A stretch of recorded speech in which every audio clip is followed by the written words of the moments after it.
Thank you, Dad. Good evening, comrades, wherever you're joining us from across the diaspora, whether it's New York, Toronto, London, or right in the Caribbean. I greet you with love and with purpose and with power. Welcome to the People's National Party Diaspora Virtual Rally. Today, we gather as one family, bound by not just by blood or birthplace, but by a deep and burning love for Jamaica. A love that moves us to act, to rise, and to rally for change. I am Comrade Jason Evans, proudly representing East Rural St. Andrew, or from East Rural St. Andrew, and I'm honored to be your co-host today. This evening is not just a rally, it's a call to action. It's time for us in the diaspora, if we can, go home and vote because our voice matters at the poll. It's time to call our family members and friends in Jamaica and remind them to vote for the People's National Party. It's time to even donate because every single dollar helps to push this mission forward.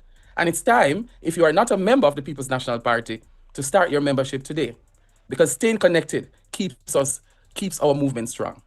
We in the diaspora are not just watching from afar, we are a part of the engine for change. And today, we are recommitting to that cause. Together, we can secure not just a brighter future, but a more progressive Jamaica. So, my fellow friends in the diaspora watching us today, get ready because the change is coming. Get ready for our People's National Party government. Get ready for Mark Jefferson Golding to be our next Prime Minister. Once again, welcome to our rally, and I will go over to my co-host, Shari.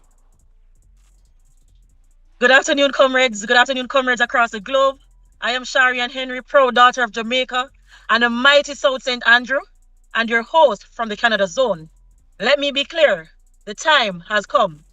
For too long, our people have endured corruption in high places, rising inequality, schools without resources, and hospitals without basic supplies. While some prosper off privilege, too many are left far behind in silence. But this afternoon, we raise our voices in unity, diaspora and yard, hand in hand. This is not just another rally. It's a declaration that our future can't wait. We are the movement, we are the message, and we are the change. Jamaica, the time has come. Let's move forward together.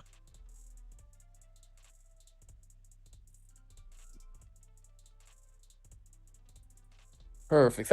Thank you, my co-host Sharian. We're happy to be here, and we have some dynamic diaspora speaker who will kick off our rally. And Shari, back over to you to introduce our first speaker. So our first speaker this afternoon is Miss Angela Francis, and she's originally from St. Mary. She is the co-chair of the PNP Diaspora Northeast USA Division, and she's a former executive member of the PNPYO and current resident of New York City. Oh, thank you very much, co-host. Good evening, fellow Jamaicans and members of the Jamaican diaspora. Raise the fist and shout out power. Raise the voice and say it louder. Rock your body if you love Jamaica. Rock your body if you really love Jesus. Come red, make we cross over. Come red, make we cross over. Okay. Good evening, fellow Jamaicans and members of the Jamaican diaspora. On behalf of my co-host, Comrade Michael Wilshire, and members of the PNP Diaspora Northeast Division, I thank you for joining this rally. Fellow members of the proud and caring Jamaican diaspora, on August 28, 1938, members of the Jamaica Progressive League were invited to participate in the initial discussions regarding the urgent need to form a political party to advocate for universal adult suffrage, self-government, land reform, and political independence for their homeland, Jamaica. They played a pivotal role in the formation of the People's National Party.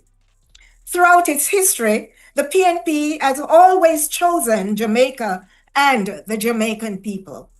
The party chose to build a Jamaica where all Jamaicans are treated with dignity. Don't forget the passing of legislation to make sure no bastard no day again. They chose to build a Jamaica where home ownership became possible through the National Housing Trust. They chose to build a Jamaica that created the Common Entrance Scholarship Program that helped to break down the colonial barriers to education, and later, under Michael Manley, free education. I would go on, but there is no time. But just to note, most importantly, and above all else, they chose a Jamaica where corruption was not normalized. For us, comrades, choosing Jamaica is not simply empty rhetoric, nor a political expedient slogan chosen to obfuscate and fool people. Mark Golden, our party leader, has committed that under his leadership, the People's National Party will deliver quality representation, efficient management of government, and good governance to the people of Jamaica. The PNP under him will undoubtedly be champions of change. As you have seen, he's a man of his word, a compassionate man, a hard worker, fearless with an unblemished character. According to pollster Don Anderson, 130,000 PNP supporters did not vote in the 2020 election, and comrades, we saw what happened. Comrades, we cannot afford a repeat of 2020. So, according to Michael Manley, we have to mobilize, mobilize, and mobilize and get out the votes.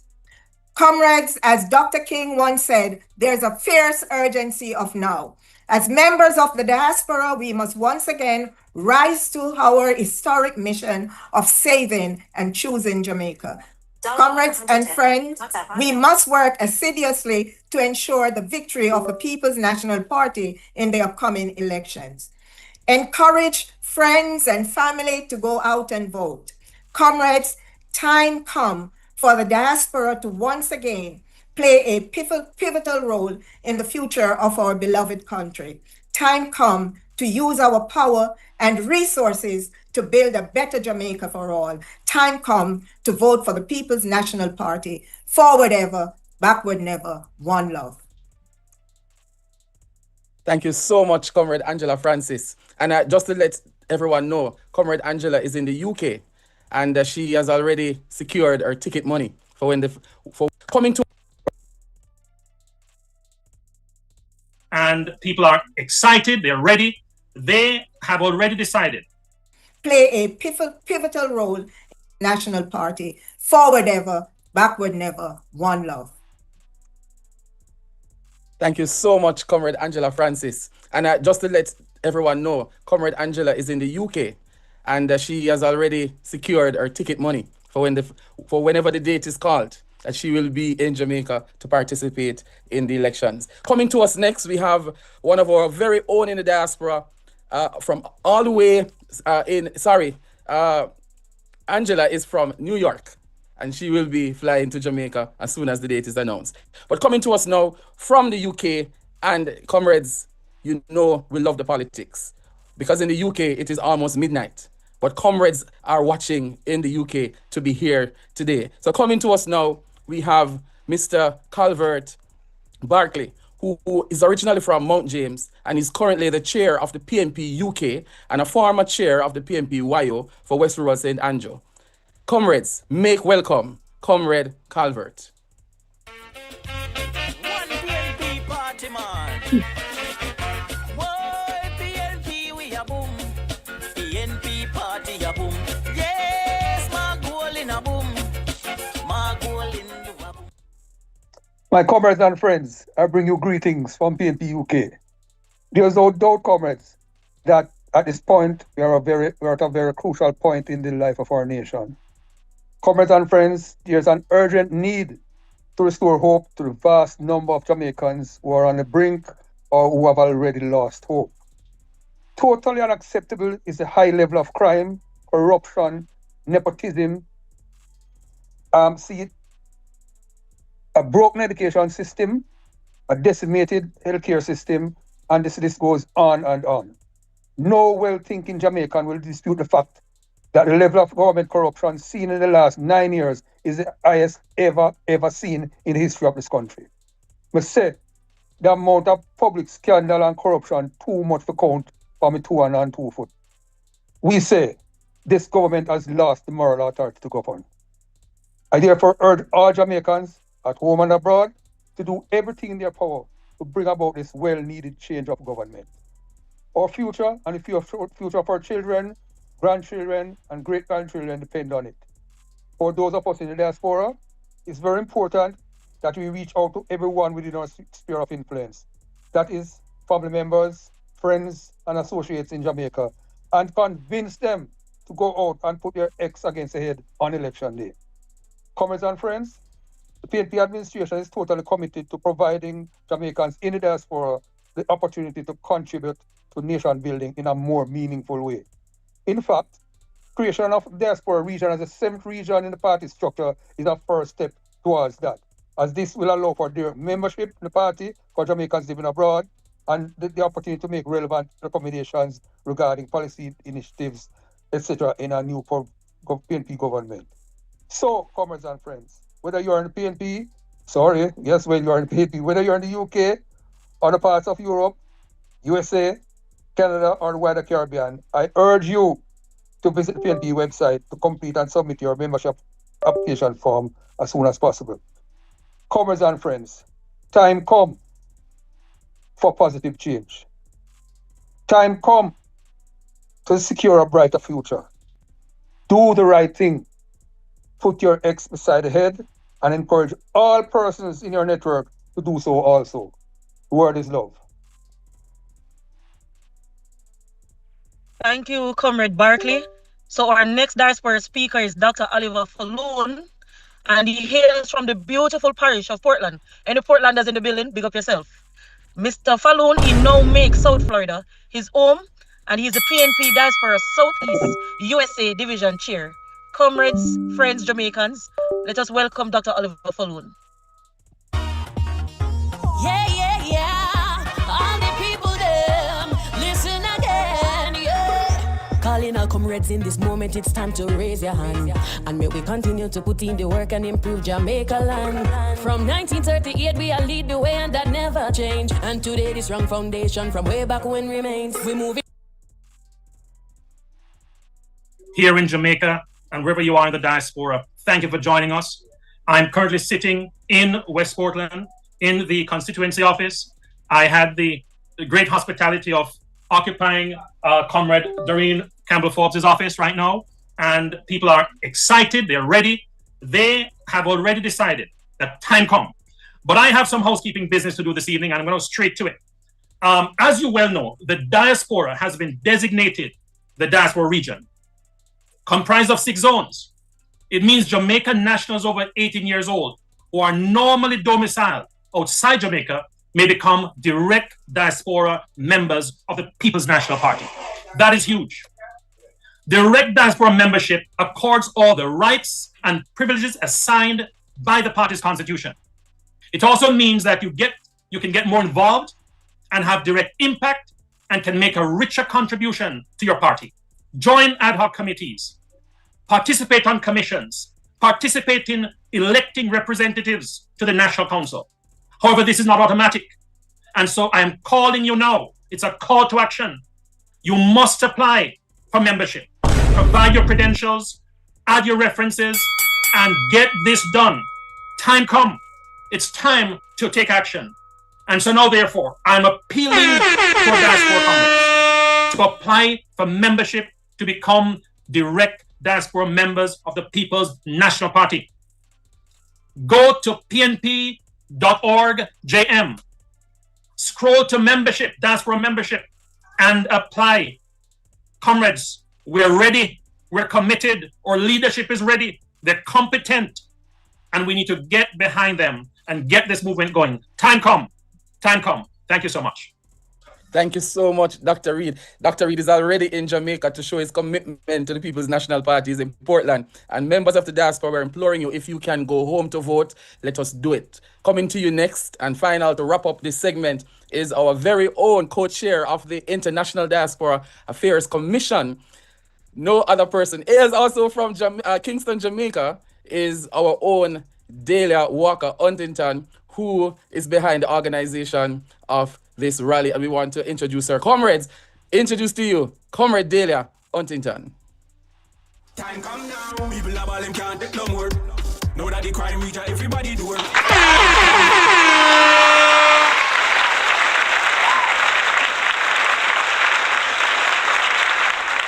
Greetings, Jamaicans at home and all across the world.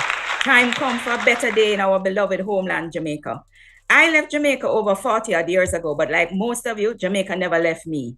We who live in the diaspora, we live and breathe Jamaica every day. We talk to family and friends every day. We read the newspapers online every day. We watch the online shows every day. We know what I want. And what I want is that Jamaicans need to vote for the PNP to rescue Jamaica from the three-card man, from the con man, from the corruption done. I grew up in a PNP household because Jamaica was and is the foundation. PNP was and is the party that looked out for the poor in the society. PNP was and is the party that gives justice to the marginalized. It was the party that gave us free education. Michael Manley afforded me the best education and the basis on which I stand today. So the PNP chose Jamaica from 1938. We not just choose Jamaica the other day because election have come. Listen to me, friends. We have children in Jamaica leaving school right now who can't read or write or do arithmetic. That can't continue. We in the diaspora are treasured by the PNP. Don't forget that it was the PNP who introduced the notion of a diaspora to the people of Jamaica in P.J. Patterson and Delano Franklin. And today, it is the PNP in the person of Mark Jefferson Golding, who said he wanted to have a deeper relationship with the supporters who live overseas. And he has lived up to his word. Because here we are today, the diaspora, a region of the party. People listening to me, our jobs in the diaspora until the gate fly is to call all our friends and family in Jamaica and talk to them. Make sure that they go out and vote for the PNP. And if you have a vote, get on a plane and go home and put your X beside the head and vote to rescue Jamaica. Because we are blood and fire comrades, but the word is always love.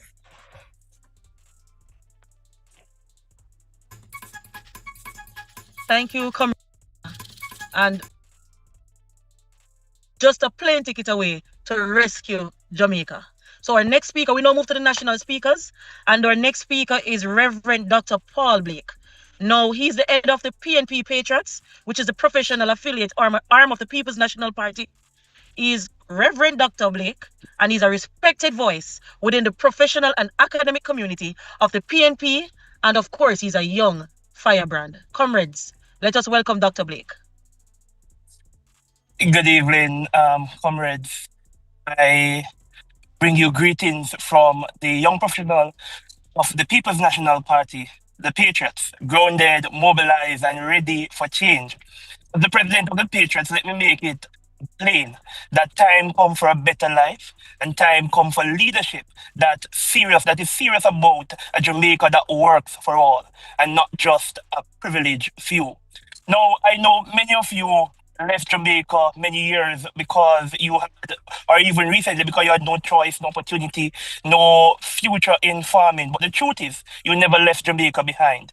You send remittances, you support schools, you build homes, and now Jamaica needs you again.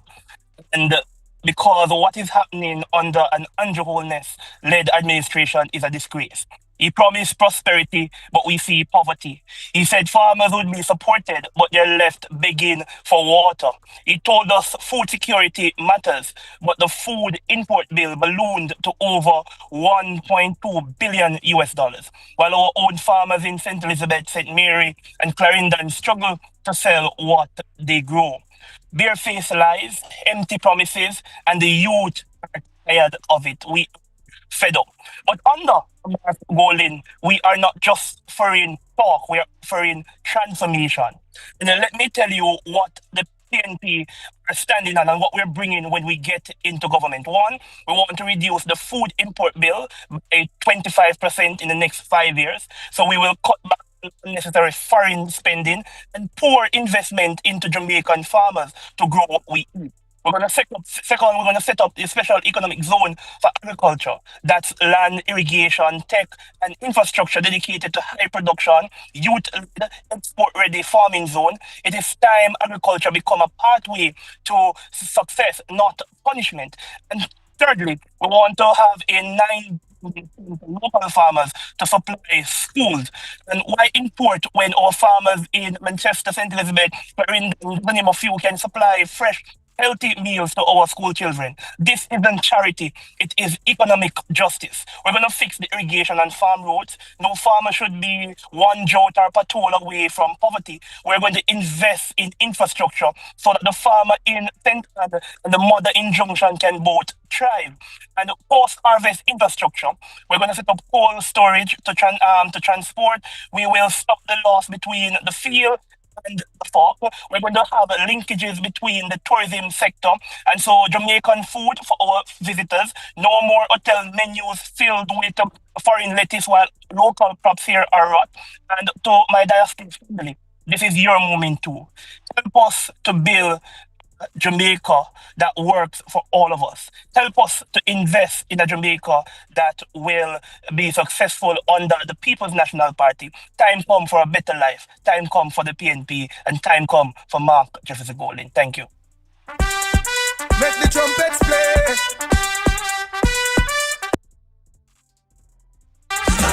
Jamaican people want better. Economy coming like stormy weather. Thank you, Comrade Paul Blake, the young, brilliant minds that we have in the People's National Party. And coming to us next, we have a lady who will be retiring, Favour Williams. We have our own, the president of the People's National Party Women's Movement, a strong voice for gender and equity, a woman who is a worker and a warrior for the People's National Party, who will be walking up Garden House. Please make welcome Patricia Duncan Sutherland.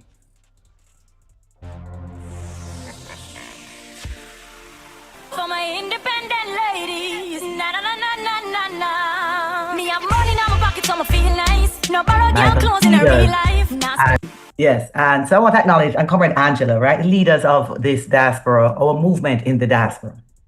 And I want to acknowledge our party leader and the next Prime Minister of Jamaica, Comrade Mark Jefferson Golding, and the officers of the party who are here with us, Comrade Nikisha Burchel as the Deputy Gensec, and our Gensec, Comrade Dayton Campbell, and of course, Dr. Blake. All right.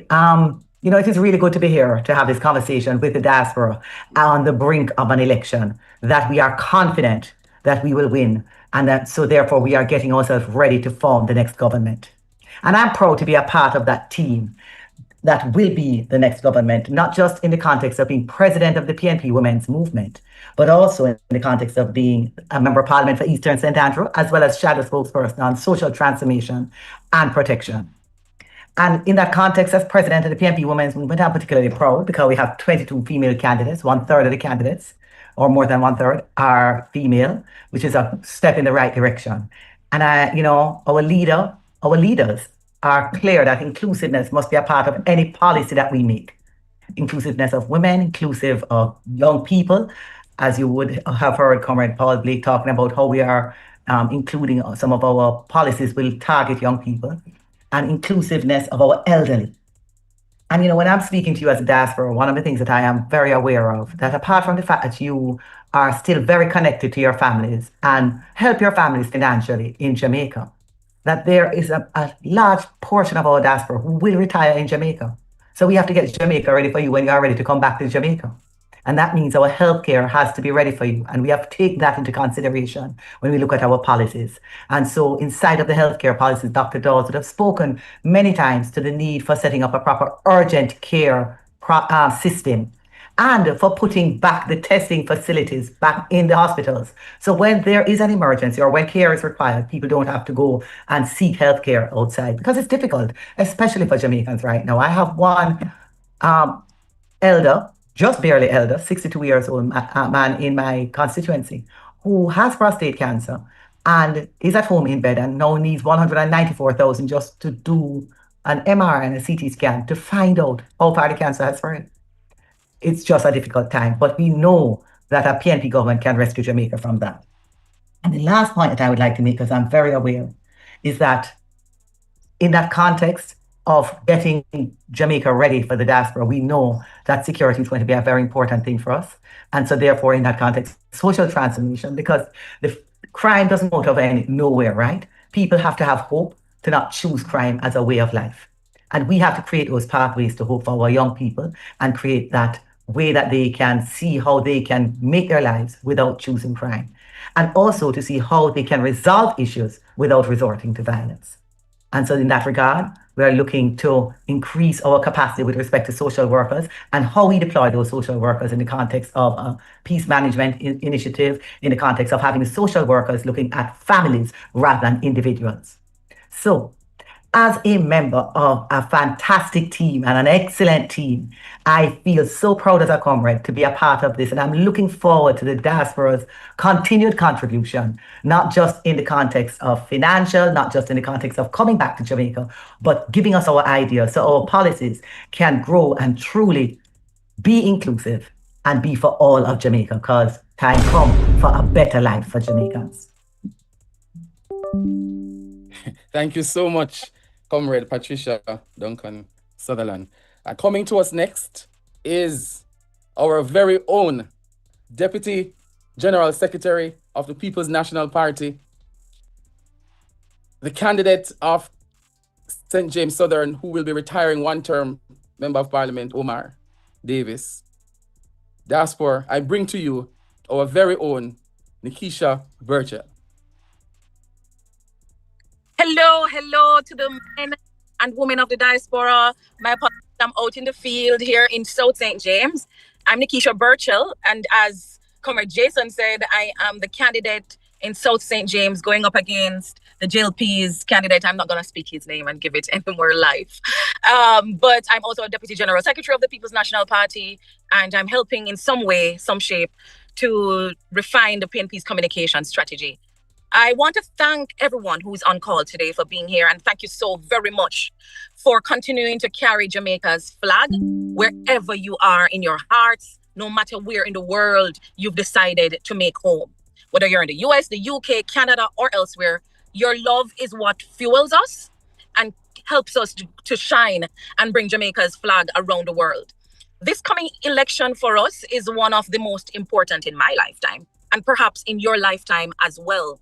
And I want to make it clear that Jamaica needs the People's National Party, and the People's National Party needs the diaspora in order to make that happen. Under the leadership of Mark Jefferson Golding, the PNP is offering real, credible governance. We're offering a credible plan to tackle the cost of living, to fix our healthcare system, to support our farmers, empower our youth, and build a safer, fairer society. We're not here to play politics. We're here to rebuild trust and somehow restore opportunity and return government to the service of the people. The current JLP government has failed to deliver. They've been heavy on talk, light on results, and even lighter on integrity. But change is within your grasp.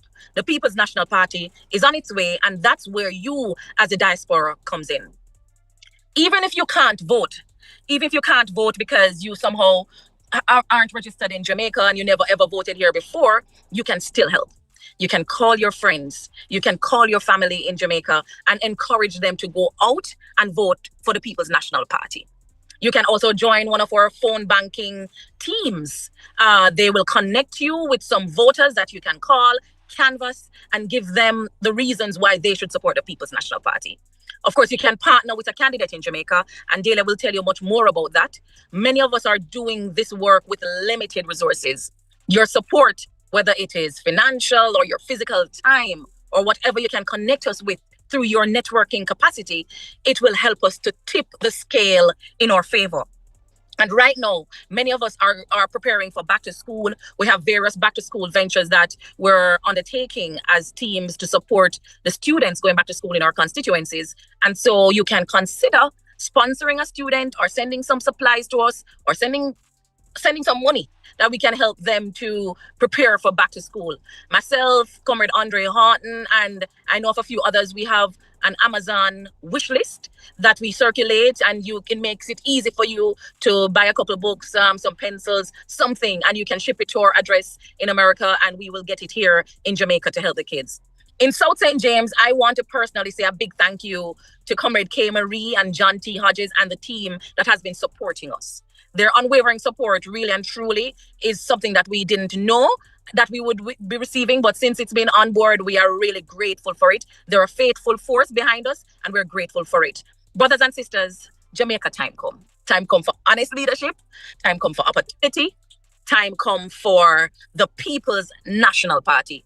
I want you to help us to bring it home for not just the PNP, but for Jamaica. One phone call, $1, one donation, one conversation at a time. Thank you very much. God bless you where you are. God bless Jamaica, land we love. Thank you very much, Deputy General Secretary and next Member of Parliament. Looking forward to seeing you in Garden House.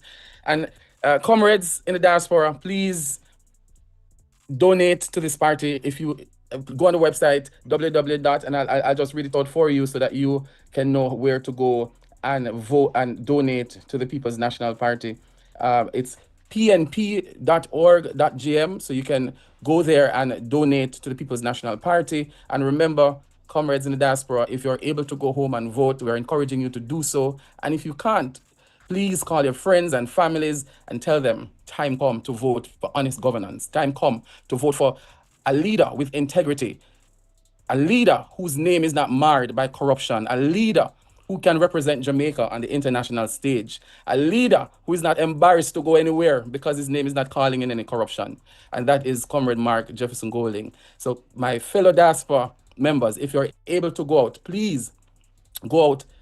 Call your friends, call your family, and encourage them to vote for the People's National Party. And if you're able to donate, please go to pnp.org.gm and click the donation button. And we're looking forward for your support as we rescue Jamaica from this corrupt and uncaring government. And over to you, Sharian. Thank you, Comrade Jason. Now we're down to the wire. Our next speaker is our Comrade General Secretary, Dr. Dayton Campbell. He's a medical doctor, the strategy master, shadow spokesperson on agriculture, the party's candidate for Eastern Westmoreland, poor people defender, Miss Lucky's son, the general secretary for the People's National Party. Welcome, Comrade Dr. Dayton Campbell. Now go ahead and come in if you don't make no money.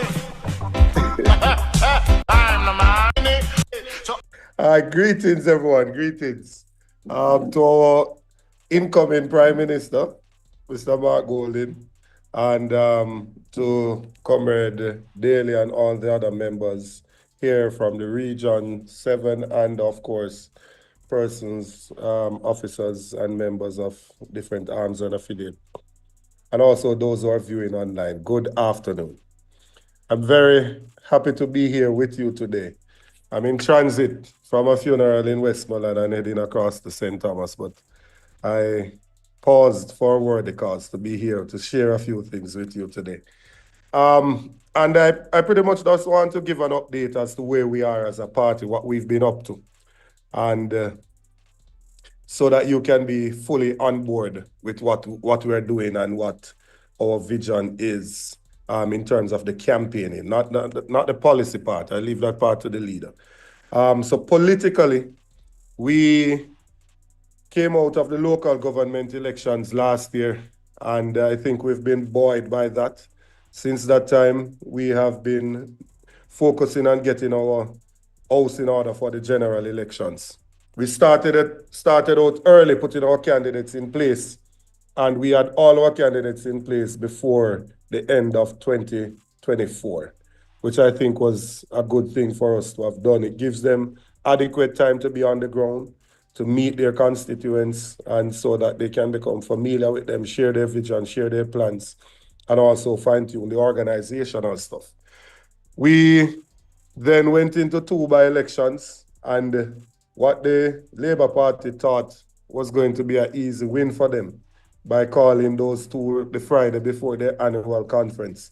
We went in and we won both of those by-elections. including the Anian Town division, which we had lost earlier last year in the local government election. And I think that is when the country and some persons took notice that the PNP is back and that we are ready. We have consistently been checking the pulse of the people to see where we are as a party and where do we stack up compared to our opponents. And for the last 2.5 years, we have been polling ahead of the Labour Party, and they have been unable to pass 30%. So I think that also speaks to the level of work that has been put in. And I want to say commendations to the leader of the party, who has been extremely diligent and hardworking. I think it is well accepted now that of all the leaders we've had before, that this is the one that has spent the most time on the ground connecting with the people. And I believe that Marky G is now a household name in Jamaica. And it is because of the tremendous effort that has been put in by the leader of the party. We're up against an opponent that is not afraid to misconstrue information and embarrassing information. And so we have to always be out there correcting things. And I want for persons, especially persons in the diaspora, as you view things, as you watch what is going on in the campaign, that, you know, you always be mindful of the information that you are consuming. We know that there are also other computer-generated things that persons are using to try and shift the space to make it appear as if they are favorable. But I can tell you from what we're seeing on the ground, I don't even think that this election is going to be close. I think the PNP will win a resounding victory for the people of Jamaica. We went out early in the year to ensure that we got our organization in place in terms of our workers in place and making sure that we did our canvas and those things. We started a spokesperson road program in February to send out the spokespersons to walk with the candidates in their communities. We pulled forward the divisional conferences to March, and we had 3 months of divisional conferences, 228 of them across the length and breadth of Jamaica. And when we came into July, we kicked it off with a bus tour doing half of the island, and we will complete that in short order. And then we went into our parish meetings. So far, I think we have done 6, and tonight will be the 7th one out of that. I think that has really galvanized the base, energized the base of the party, and we're looking to use that to sweep us into government. I am very pleased with the effort that has been put out by the comrade candidates who have been in the field for a prolonged period of time, and they have caused the Prime Minister not to be able to call the elections. He's taking it right down to the wire because PNP has been working hard and he does not see a window of opportunity for him to win. And we will continue to put in that work. I want to encourage persons who are overseas to continue to support us online. You know, when we're having our meetings, view, share the link so other persons can hear the message from the party, to continue to call your relatives back home, encourage them to go out there and vote to return dignity to Jamaica. The Jamaica that we are now seeing under the Labour Party is not what we are used to. That's not who we are as a people. We are a people, even though at times we might be poor, but we are people that are proud. We have pride, we have dignity. And the moral compass in the society is broken currently, and we need to fix that. So we have been saying that time come for a better life, because in every era that you can look at, there is something that's broken that needs to be fixed. In the education sector, just the number of students passing 5 subjects has moved from 28% in 2016 to 18% in 2024. In agriculture, they have doubled the food importation bill. In healthcare, the maternal and infant mortality rate is higher than it was 30 years ago. Everywhere you turn, there is a problem, and there's a lot of work that we will have to do to rescue Jamaica, but it is a task that we are up to, and we have one of the most qualified persons that could put themselves forward leading the team. And so I really just want to encourage you to continue to support You know, you have influence over your people who are back home. Call them, tell them to go out there and support, you know, knock on a door, do some canvas, do something to get the PNP to victory. It is an important election and one that Jamaica needs the PNP to win so that we can have meaningful change in the society. As I said, it's an absolute pleasure to be here, to know that this has become a reality, that we can have a diaspora regional conference. Again, commendations to our party leader for the vision of ensuring that we can include all Jamaicans, those at yard and those abroad. Respect due. Thank you very much and have a good evening. Thank you, Comrade Jensek. So our next speaker is a lawyer, a businessman, a visionary leader of the People's National Party, the Integrity Boss, Member of Parliament for the mighty South St. Andrew, the People's Champion for Social Justice, Equity, Economic Parity, and the leader of the People's National Party, the next Prime Minister of Jamaica, Mark Jefferson Golden.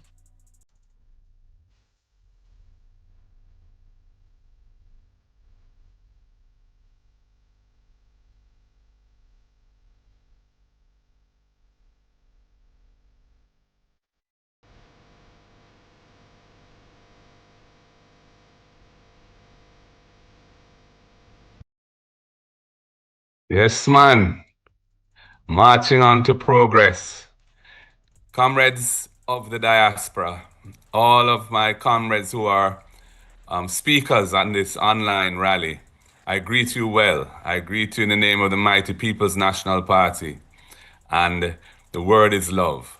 I want to thank the speakers so far for their contributions, and I want to thank the organizers of this online event, and in particular the co-chair of the International Diaspora Affairs Commission, Dahlia, Walker-Huntington. Comrades, the diaspora is a critical part of Jamaica, and the People's National Party has, over the last few years, made a big effort to try to integrate the diaspora more into the core of what the party does. That is why we've amended our constitution to recognize the diaspora as our 7th region and to provide the rights to members of the party who are in the diaspora. First of all, allowing persons who may not be on the voters list here because they don't live in Jamaica, but are Jamaican citizens, to join the PNP and become part of the Region 7, the diaspora region. And I urge everyone who is listening and watching this rally to join the party and to make a contribution to a better Jamaica, a better life, and a better politics by using the vehicle of the People's National Party to do so. We are at a crucial time in our history. We are at a time when we'll be facing the polls imminently. The Prime Minister has been running scared, and he has not called the election despite the 5th anniversary, which is the date that the Parliament will be dissolved automatically by the Constitution, being less than 2 months away. So, you know, we have been preparing ourselves, and the preparations have borne fruit, and the General Secretary just took you through some of the more important aspects of that preparation. And I want to thank him publicly again for the work he has done as our general on the ground and organizationally to take us from where we were, nearly 5 years ago, to where we are today, where we have been ahead in the polls for nearly 2 years, where we put in a very commendable performance in the local government elections in February last year, including, of course, winning the popular vote quite comfortably, winning an equal number of councils and mayorships, and of course, winning the major ones of the corporate area and St. Catherine and Portmore. So big up to my General Secretary for the work he has been doing. This election is being fought on a platform of progress. The People's National Party is looking to introduce policies and reforms that will make Jamaica a better place and make the lives of our people better in very practical ways. Starting in the area of governance, we are committed to strengthening the institutional framework of anti-corruption in the country. We're at a time when the government of the day has done its best to weaken the Integrity Commission, the Financial Investigations Division, and so on. These are institutions that exist to support our governance and our politics and our democracy. We will continue to make those institutions stronger. We will not interfere with them politically, and we will make some amendments to the law to ensure that they can do their work more effectively, including, for example, a modification of the gag clause, the so-called gag clause, which has been very controversial and which prevents them from disclosing any matters under investigation until they table their final report in Parliament. Because of the duration that they take to complete these reports, you often have protracted periods where people know that there is persons under investigation, because in their annual report, the Integrity Commission will say that there are 7 or 9 or 10 persons under investigation for illicit enrichment who sit in Parliament, but nobody knows who they are. And we think that that is wrong. For example, in this coming general election, there will be people on the ballot who may be under investigation and no one will know. That, I think, is untenable, and the PNP plans to fix that. We're also looking at other things, such as fixed election dates, and we're looking at requiring the publication of a summary of the financial filings, in the integrity declarations of all members of the executive. We want to strengthen governance in the country. And these are things we think that uncommitted voters, persons who may not be too into politics, may not be too interested in voting, may come on board and support our party because they see this as a decent party, a party that is pursuing good governance, more honest governance, more transparent governance. In critical areas such as education and healthcare, the People's National Party is looking at practical programs to make lives better for our people. In education, we want to establish the First in Family Scholarship, whereby anyone who qualifies for a place at university or college, any tertiary institution, if they are the first person in their family to do so, they will get a full scholarship under the next People's National Party government. Our thinking there is to enhance the prospects of the whole family that person comes from, so that they will be able to uplift their brothers and sisters and other relatives by virtue of the benefits that will be bestowed on them by pursuing tertiary education. There are so many children out there who suffer because they cannot overcome the financial obstacles for further study. And for those who don't qualify for that scholarship for whatever reason, we plan to modify the terms of lending of the Student Loan Bureau to make them less frightening for especially low-income borrowers, so that we're going to cap the monthly payment at a percentage of the student's actual income. And that will ensure that they can continue to function and live comfortably, even though they're carrying the student debt. Right now, many of them struggle with it and end up on getting a bad credit rating, and their prospects are blighted. And we think that's quite wrong. And it discourages children from low-income families from even applying for student loans and investing in their education. And we intend to turn that around. In housing, where there's a huge shortage of affordable housing in the country. Under the Jamaica Labour Party, there was a boom in upscale homes, apartments uptown, and condominiums and other facilities uptown for prices way out of range and out of reach for ordinary Jamaicans, including public servants and self-employed persons who own small businesses. We plan to build 50,000 units over the next 5 years. Right across Jamaica on public lands that are not suitable for agriculture. And we intend to do so by raising the capital in creative ways to enable us to do this. We're also going to restore the National Housing Trust to its original mission of Comrade Michael Manley, which was to provide housing solutions for the working class of the country and those who need the help of the state to own a home. This government has, for the last 10 years, taken $11.4 billion out of the NHT every year to fund the national budget. We will stop that and leave those resources in the NHT so that it can carry out its mandate more effectively. And we're going to do a number of things within the NHT to make it easier for young people and others to own a home. For example, we're establishing a $1 billion fund within the NHT called the Young Person Deposit Fund.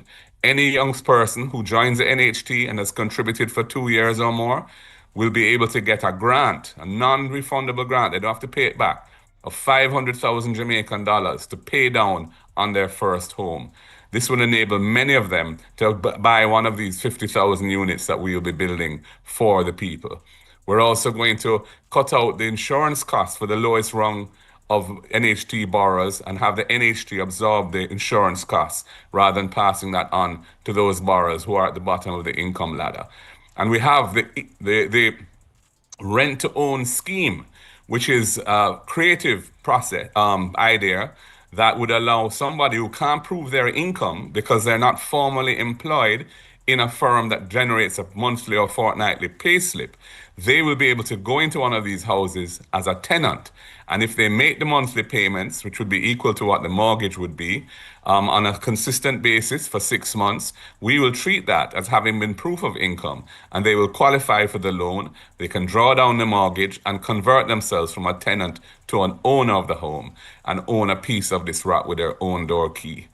We have very progressive policies in the area of agriculture. We want to establish the Agricultural Development Fund, using a portion of the income that the country earns from the importation of food, because there's an import tax on imported food.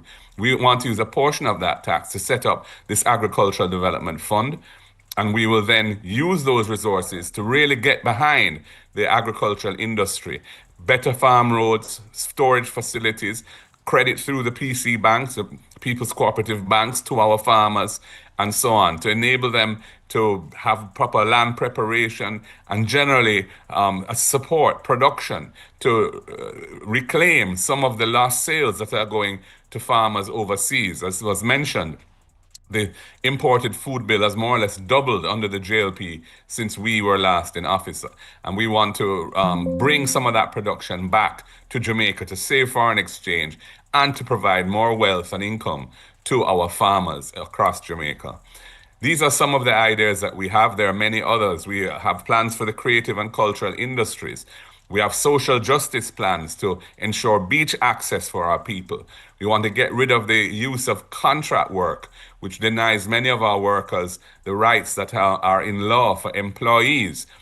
This was done for the security guard industry after a court ruling in their favor, and we believe it needs to be extended right across the economy so that the contract work device cannot be used to deprive our workers of the basic package of rights that were largely given to them by the People's National Party in the 1970s. These are some of the progressive ideas that we want to roll out when we form government. So, as you can see, we're on a road to progress. We're on the road to transformational leadership, and we want to ensure that we leave Jamaica better than we found it. And so I'm asking all of you, as others have done, to encourage persons here in Jamaica who you may have some say or influence over to go out on election day and vote for the candidate of the People's National Party. I encourage you, if you are on the voters list in Jamaica, to come home, have a little short vacation and come and vote for your PNP candidate on election day. And any other forms of support that you can give to your party, I encourage you to do so. And as I've said already, join the PNP if you haven't already joined. Be part of the PNP family and help to build your nation by playing an active role in the politics of the country. Thank you for listening. Thank you for being part of this rally. God bless you all. The word is love.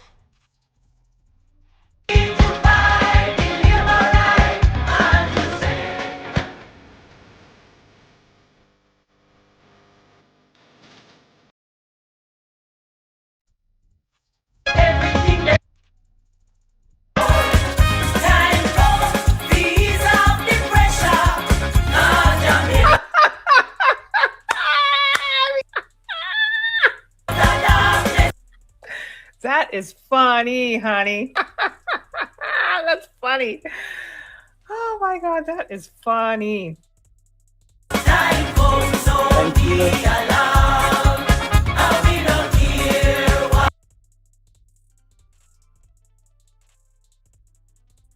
Thank you very much, DJ. Thank you very much, our next Prime Minister.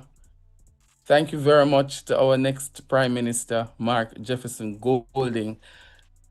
Before we go, comrades, I want to salute every Jamaican tuning in from across the globe, from Brooklyn to Birmingham to South Florida, Cayman, Bahamas, Toronto, New York, and beyond. The diaspora is alive, engaged, and ready. Now, we have heard some of the visions, we have felt the energy, and we have seen the future. It is bright, and we are ready. From every nook and cranny of the globe, the diaspora is rising. And we are ready for the People's National Party. We are ready for the first in the family scholarship. We are ready for the rent to own and home ownership programs of the People's National Party. We are ready to see youth empowered. We are ready to see our farmers being supported. We are ready for our country to be governed with integrity. And most importantly, we are ready for Comrade Mark Jefferson Golding to be the Prime Minister of Jamaica. So here's the call, comrades. Go home if you can, if you're on the voters list, and vote. And if you are unable to do so, please call your families and friends, encourage them to vote for the People's National Party. Donate to the mission if you can. Stay engaged, stay connected. And at some point, be sure to visit the electoral office of Jamaica, www.ecj.com.gm, to check if you're eligible and registered to vote. Let's make history together. Now, as we close this rally,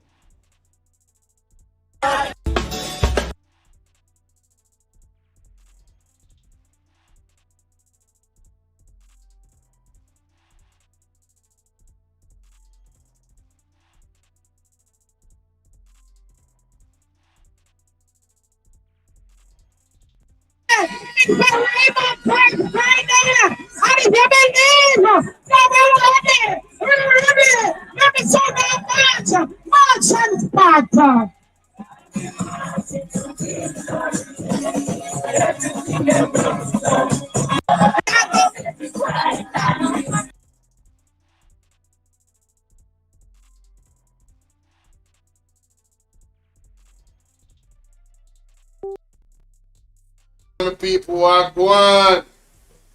This was yesterday, you know.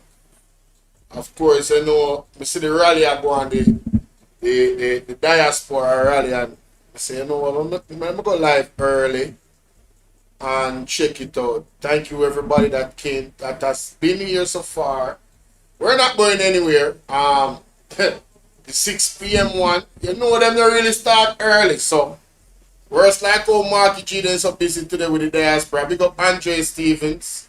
Make sure so to go over there. This is footage from Andre Stevens' partner at TV. The man is working very hard, ladies and gentlemen. You know easy, me can tell you. Me now go out and I drive and them sit there. And trust me, it's a lot of work. It is a lot of work.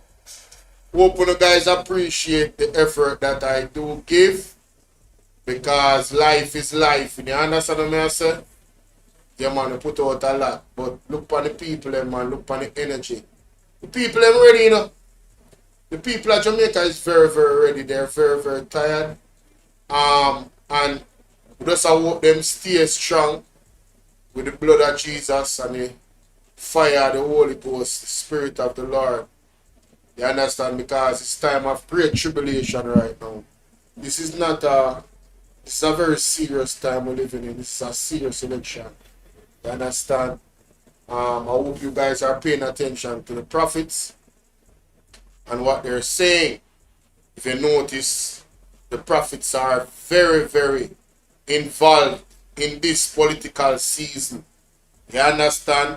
And Andrew Honest kind of caused it upon himself, you know. I remember when he attacked the church in the pandemic, locked down the church. Can you imagine? We must not forget, you know.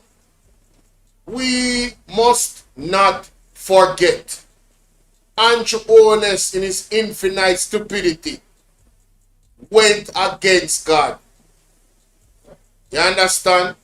And locked down the churches. Pastor Peter Chambers was attacked personally, put in prison. The Bible said, touch not thy prophet and do him no harm. You understand? You know, my mother, Mommy, because she asleep. She told me about this lady that came on here. I don't know if she's a journalist or something, or she have a media presence. And she came on here, and the lady burned out the Bible, you know. And that lady is no longer with us. I even heard that Mark Stewart spoke about it and spoke about her. I don't know what exactly she said, but she was burning out the Bible, boy. No, I'm not going to say that I wasn't probably at that point to some extent in my growth. But now, big up God. I've come to the conclusion that God is smart enough to make sure so the book that he's going to give us, the instructions that we need, God is intelligent enough to make sure and has the capacity enough to make sure that if even man try to alter certain things, he'll fix that. You understand? The message, the true message is still there. You understand? The core of the message is still there. So I have long stopped questioning the Bible and questioning the word of God, period. You feel me? As a matter of fact, there's no real excuse, right? If you are genuine within yourself and you looking, Wagwan Nora, and you looking to see God, God is gonna find you. There's really no excuse. There really is.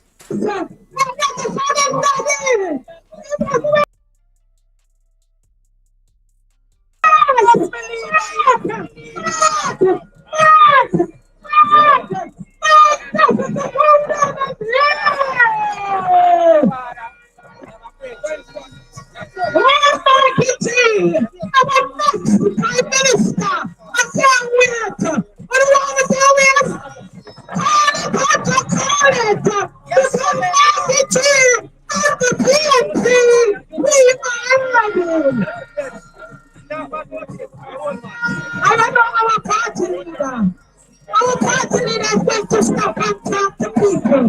Because they believe that everybody has a right. They believe that everybody counts. They believe that they must be with everybody. Our party leaders are superficial. Even really if it doesn't pretend. He is our leader. Yes, Jamaica, you are seeing the Prime Minister waiting, Mark Jefferson Golding. Mark Jefferson Golding. They want a party leader. Mark Jefferson Golding, Prime Minister. I call him Prime Minister already because I feel the victory. I feel the victory. I think it's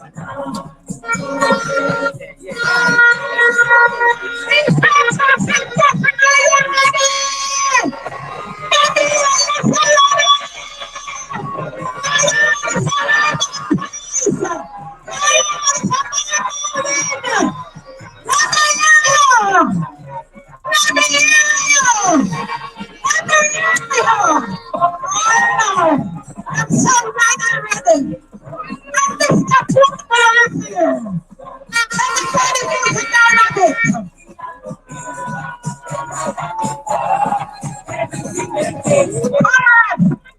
We are gathered here on the Sutherland battlefield. Yes, PNP battlefield. Yes. Are we here because we're here to remind the people that the People's National Party is the only party who represents the interest of the people. Is that believe that we are here because we believe that Raymond Price will be our next member of Parliament. We are here because we know that all the justice of Golding will be our next Prime Minister. And it's not the time we do that. On a Friday. When everybody that said, boy, we now go up on Friday, the people come by party leader, the people that take time out for work to come spend the day with you. Because they say once market tea come in, There has to be one Comrades, on the hand. I'm going to ask you to make some noise for the first speaker. Our first speaker is none other than the Member of Parliament out of South St. Catherine. They call him Mr. Portmore. Nonsense, Doctor.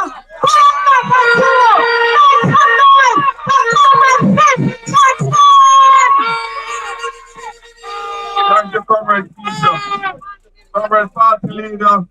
Brother, let me wheel and come again. Comrade next Prime Minister of Jamaica. Justice Bogle. Welcome to the PNP Republic of Court.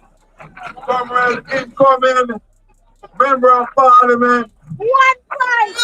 One Raymond Prize.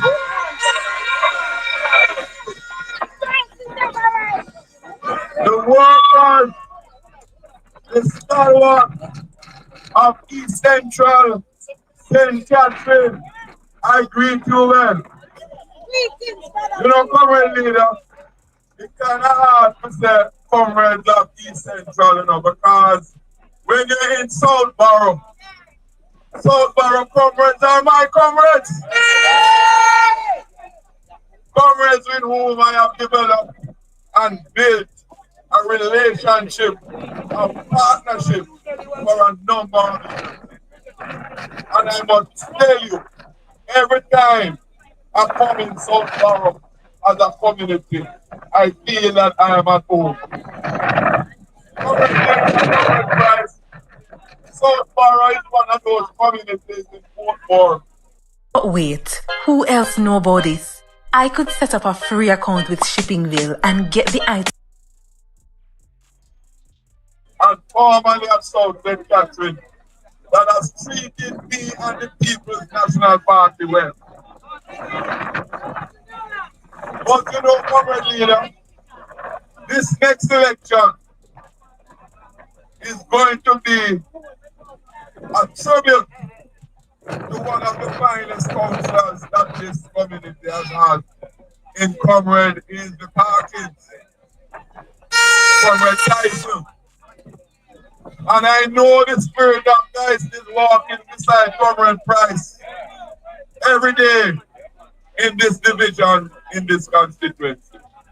Comrades, we have put in a lot of work over the years to preserve our communities and to make them and keep them habitable for you so that the quality of your lives can be better. That mission continues today. Regrettably, you are without the leadership that is required both at the local level and at the constituency level and nationally. The opportunity to fix that is just around the corner.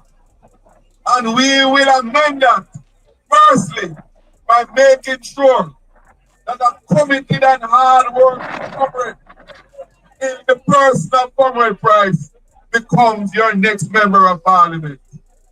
And in so doing, you will provide a seat to make Mark Golden the next Prime Minister of Jamaica. So, comrades, we have a mission. We have a mission here in Southborough, in East Central, and in Portmore. You came out in your strength and in your powers when the trying was to do them little gerrymandering business in Portmore. You stood up and said, PNP now go stand by and allow democracy to be murdered in Portmore. That fighting spirit, that resolve, I expect to continue in that battle to make sure that Raymond Price becomes your next Member of Parliament and Comrade Golden, our next Prime Minister of Jamaica. So, comrades, I'm not going to spend no more time on the mic because I'm going to leave next week. I want to run out a little salt and a little flour across the fence. You know, we just reach over to my neighbors and say, send little salt, come and little black pepper because we are family. So, comrades, I am now going to hand over to the MC, the powerful comrade Keisha Lewis. Keisha Lewis. Comrade, you heard from Comrade Faith. Are you ready now? You hear from the man who's in charge of Portmore. The party leader sees Portmore as an important place, and as such, he assigned Comrade Fitz Jackson responsibility to ensure that him carry on Portmore. Comrade Fitz, the task is heavy, but I know you're equal to it. Comrade, are you ready? You ready to hear from your member of parliament? The real member of parliament? The real people's representative? You ready to hear from Raymond? Are you ready for Raymond? Are you ready for Comrade Price? That's not noise for Comrade Raymond Price! Thank you very much, Comrade Keisha Lewis, Councillor for the Lauriston Division, our MC today, and my very, very good friend. I want to acknowledge Councillor Claude Hamilton of the Portmore Pines Division, Councillor Rainier Benjamin of the Westchester Division, and of course, Mr. Comrade Claude Hamilton. Yeah. No, I know why you never hear it, and I know her name too. But comrades, I have to say a special thanks and acknowledgement to Comrade Fitz Jackson. Many of you know that the very first day I did any political work for the People's National Party was when he was running to be Member of Parliament. And at that time, South Borough was a part of his constituency. And I did my first canvass for the People's National Party right here in the South Borough community. So big up to my political godfather, Comrade Fitz Jackson.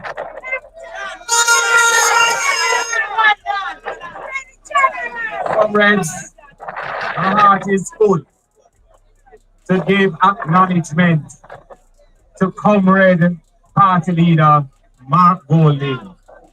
Comrade Leader, I did a tally this morning as to the amounts of times that you have said yes to come into East Central St. Catherine.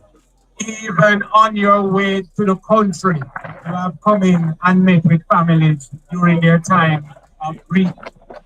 Most recently, you were invited to be guest speaker at a function over at Caymanas Track. And all we had to do was whisper to you about a family that was in mourning, and you adjusted your schedule and you were here.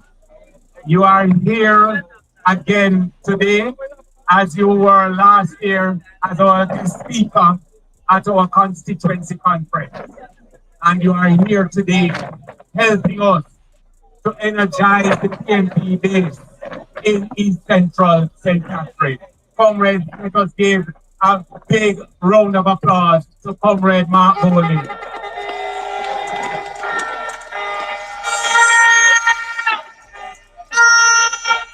Comrade Leader, the other reason why my heart is full. When Comrade Fitz Jackson had Southborough as part of his constituency, this football field was totally fenced around. The turf was one of the best football turfs in anywhere in central Jamaica. And in 9 years since we have had the Member of Parliament that we have had, the fence has gone, the grass has gone, the liberty has gone. When I became the candidate for East Central St. Catherine, and I'm looking in the crowd, and I'm seeing ones and ones and mans and mans who know what I'm going to be talking about next. There was such attention in this community that even where we are standing, Comrade Leader, some people from one part could not come if others from another part was there. I'm going to acknowledge a few people by name. Dane Campbell, Theo Brown, Jason Gordon, and Naim and Nikkei Plummer. When the suggestion was made to re-register the Southborough Football Club,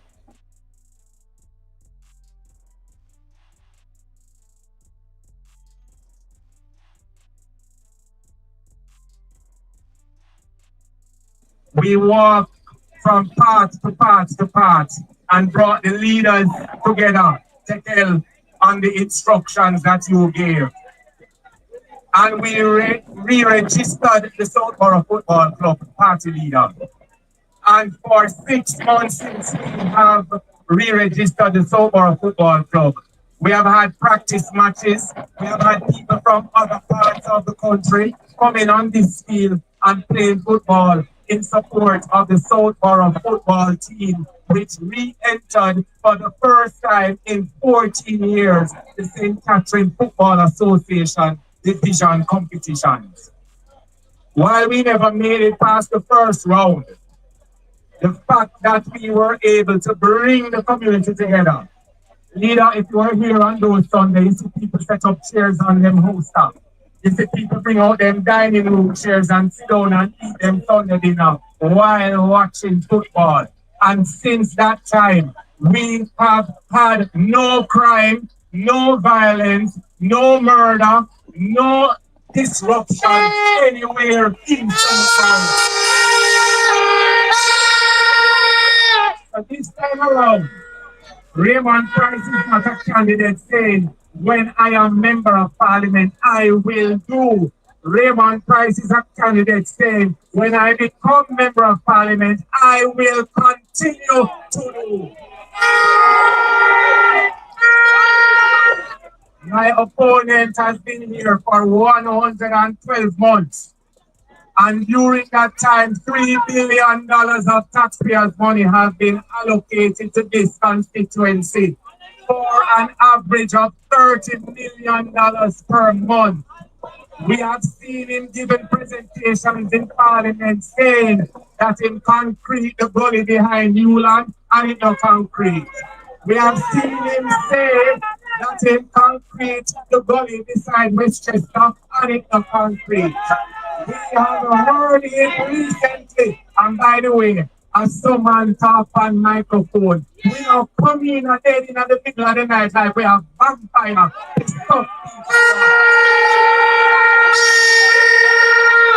We do what we must do while the sun, the rising sun of the People's National Party is shining.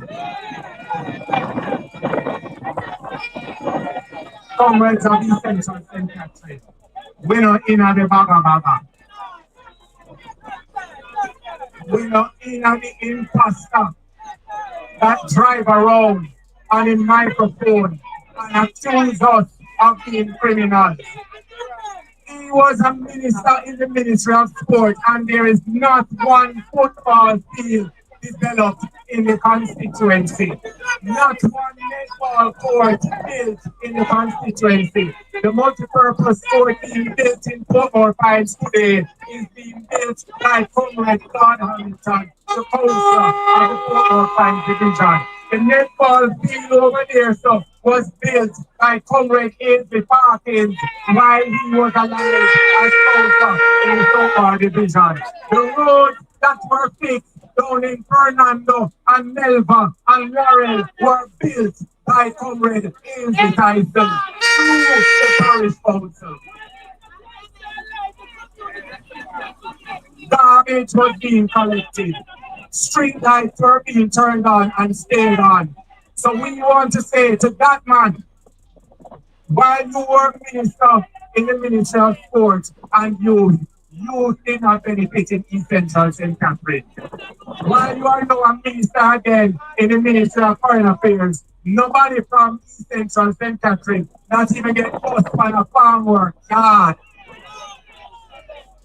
But we're not chat about him no more. I'm simply going to say, by the presence of Comrade Fitz Jackson and Comrade Mark Bogle here today, the People's National Party is making it very clear. We will not leave East Central St. Catherine behind. Your presence here today confirms that you are ready for East Central St. Catherine to return to the column of the People's National Party. And before I hand over to our next Prime Minister, let me say in his presence, us, when you are Prime Minister, you don't have to worry about your head back.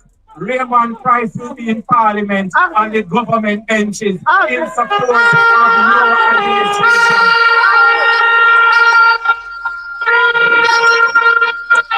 I'm going to tell you something about this boss. As a backbench first-term MP, I had an idea, and I brought a private member's motion that asked to do 3 things. And when the Justice Minister, as he was at the time, came to Parliament with the bill, the 3 things that I had thought were important, Comrade Heather, and turn it into 30 things of greater importance, starting with the decriminalization of ganja. And I'm saying to you, young people, if we did that as Justice Minister, oh Lord, imagine what I'm going to do as Prime Minister. And with those few words in tribute to the great mind and the great heart and the capable hands of Mark Jefferson Golding, I am asking my comrades of East Central St. Catherine, especially of the Southborough Division, I still know that come down with us from Newland, and I see some of the community members that just are reaching just a forward. But comrades, let us show Mark Golding just how much we appreciate his presence and welcome him to the microphone to address his people today in Bogle.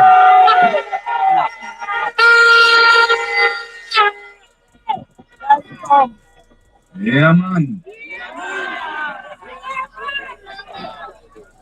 Comrades and friends, it is indeed a great pleasure to be here on the battlefield in Southborough to address you. And I want to thank each and every one who has come out and supported our tour of the constituency today and who have stayed the course with us.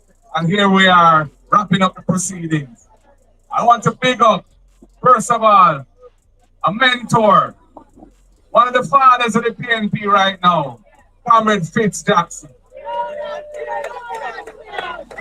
Comrade Fitz Jackson, I asked him to come into the shadow cabinet and to anchor affairs concerning Portmore, special responsibility for Portmore. And it was a very important job because we saw what the labor rights were about. And they were trying to use this allurement of a parish to basically seize control of the St. Catherine Parish Council. And you know, Fitz stood up like a champion and fought the good fight. And eventually we had to take them out of the court successfully. And we were able to lick that ball out of the park. And that is not on the agenda right now at all. I want to also acknowledge Comrade Raymond Price, somebody who I've known for quite a long time now. And I respect Comrade Raymond Price because he came to East Central in difficult circumstances. 2020 happened and he did not leave the constituency. He decided to stay with you. And I think that deserves some respect and acknowledgement because quite often people cut and run when they don't get through the first time. But if at first you don't succeed, try again. And I know that this time, the people are going to reward him for his loyalty, reward him for his service, and give him a chance to represent you in the House of Parliament. Comrade Raymond Price is a brilliant young man. He's a very articulate speaker. He has a creative mind. He will be able to represent you in the Parliament, advocate for you, and advocate for causes which you care about. So I think he would be an excellent choice to put him into Garden House. And I'm looking forward to it. But more than that, I am depending on you all to make sure that it happens. Because East Central St. Catherine is a seat that we want to see in the column of the People's National Party, putting us into the majority that will take us into government to continue the mission of our party. Comrades, Jamaica is looking for change. You know, when you look at it, we've achieved so much as a country, but yet there's so much to be done. And the Labour Party government has basically run out of steam. They don't know how to make the economy grow. They don't know how to make the people of Jamaica feel like they're owners in their own land rather than having to run off to foreign to make it in life. And the people of Jamaica are fed up with a government that they can't have any trust or confidence in because there's a set of generals over there. And it's from the very top that it starts, because when you have a prime minister who cannot have his financial declaration certified by the anti-corruption agency of the country, the Integrity Commission, and has them in court trying to strike down the very law which was passed under his government supposed to uphold standards in the country, we know that they've gone down the wrong path. Comrades, we have been designing our policies in a way that looks at the traditions of the party as a socialist movement coming out of 1938. A movement that cares about ensuring that the most vulnerable in the society are protected. We are a party that believes in a strong economy. We support the business community. We like to partner with the business community so that they can make more money and make more business, grow the economy, create jobs. At the same time, we want to ensure that workers are properly looked after in the country as well. That is why, when it comes to the contract work device, you know, we intend to deal with that in a more serious way, because the court ruled that the security guards were employees and were entitled to be treated as such. And the security industry has had to adjust, and they have adjusted successfully to that.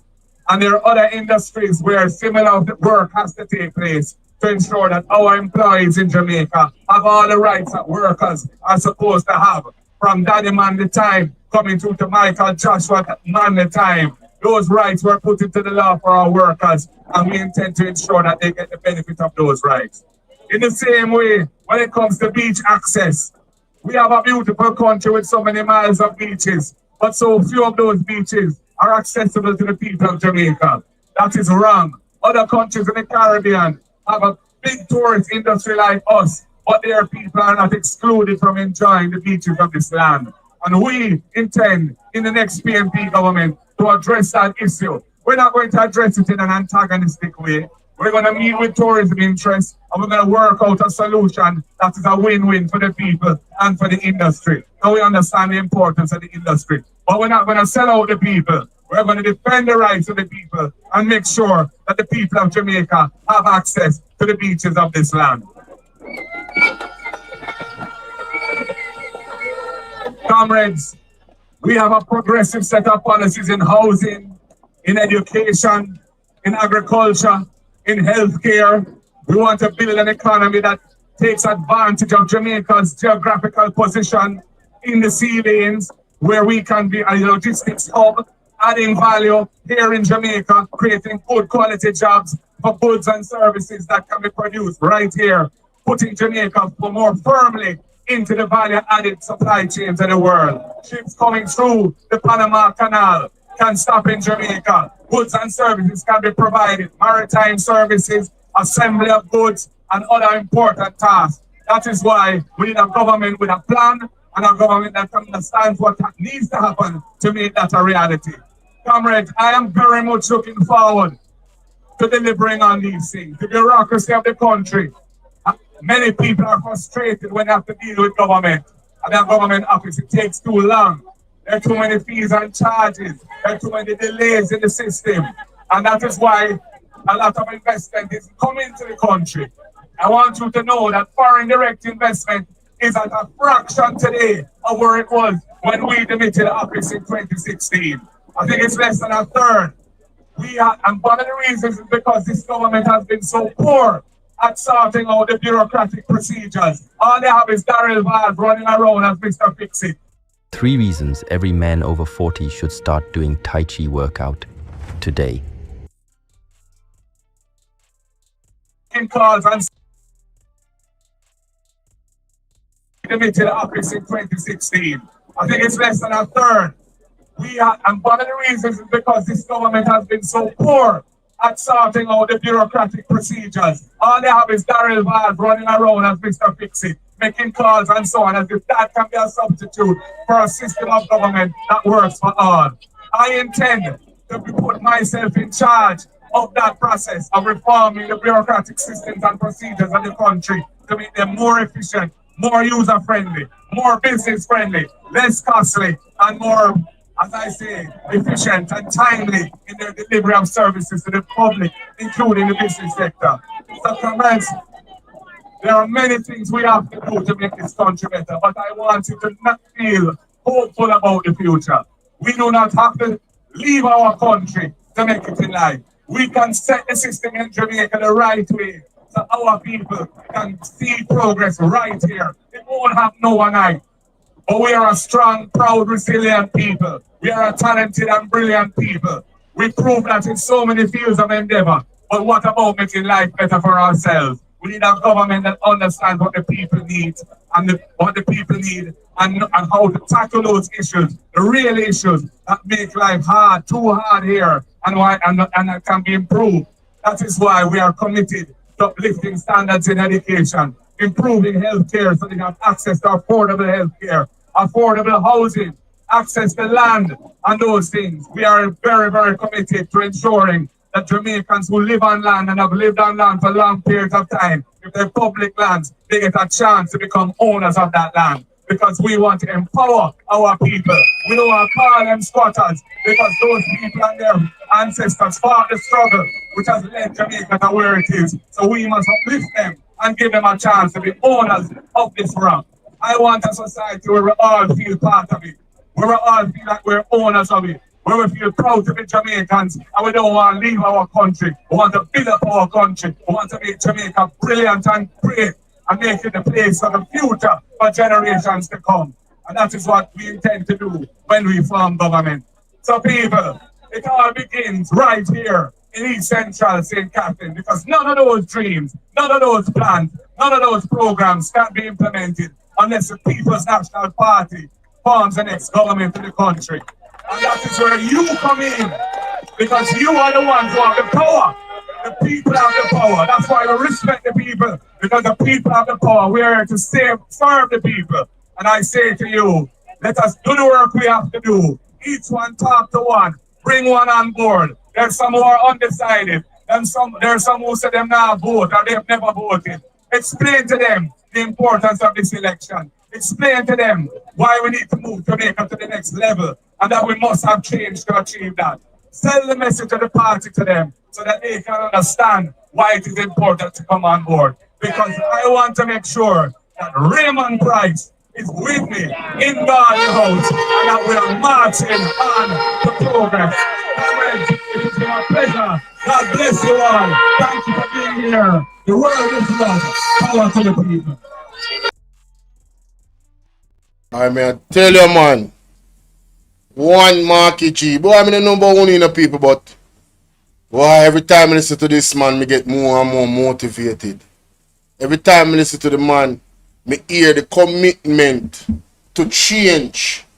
More and more me listen to Mark Golden.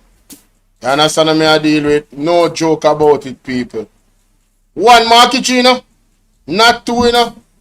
Oh, try know that. One Marky G. You know, by any time now, them, you know, by 7 o'clock, they're supposed to start the latest.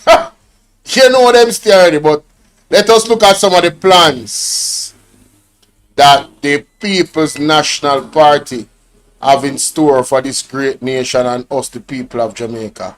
Alright, let's start here. And again, thanking everybody for being here. Please remember to hit the like button. That is how the video gets out to other people. So don't be selfish. You understand? The word is love. Every time. The following is brought to you by the people.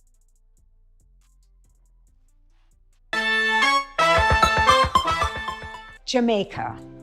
I entered politics at a time when women were few in the arena. We faced significant opposition But we did not retreat. Today, 22 PNP women are stepping forward. They are lawyers, they are teachers, entrepreneurs, leaders.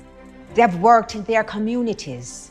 They have stood in courtrooms. They have built businesses, mentored youth, and raised families. 22 PNP women united, unshaken, unafraid, ready to lead, ready to serve. Jamaica, time come.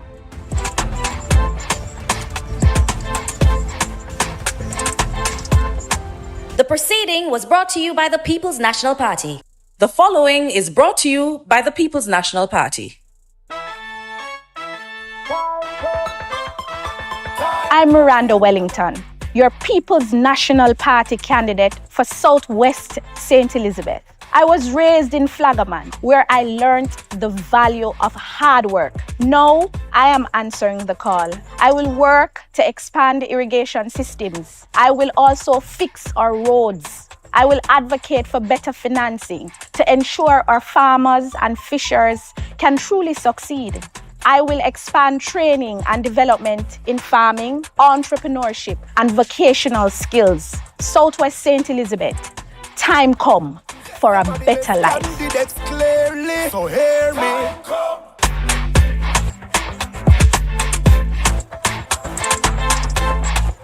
The proceeding was brought to you by the People's National Party. ChatGPT gets 123 million visits a day, and most people still use it like a toy. Here's how to use it smart.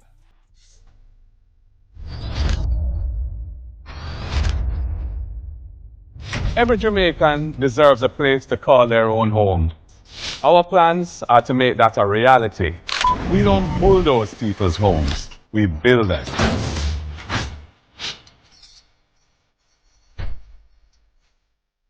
We're going to restore the special low interest rates for public sector workers. We're going to introduce a 3-month moratorium period after you buy the house, so you have some time to furnish it and do little fixing up before you have to start making your mortgage payments. And we'll increase the debt service ratio for public sector workers so that you can qualify for a bigger mortgage loan. We're really thinking about you guys.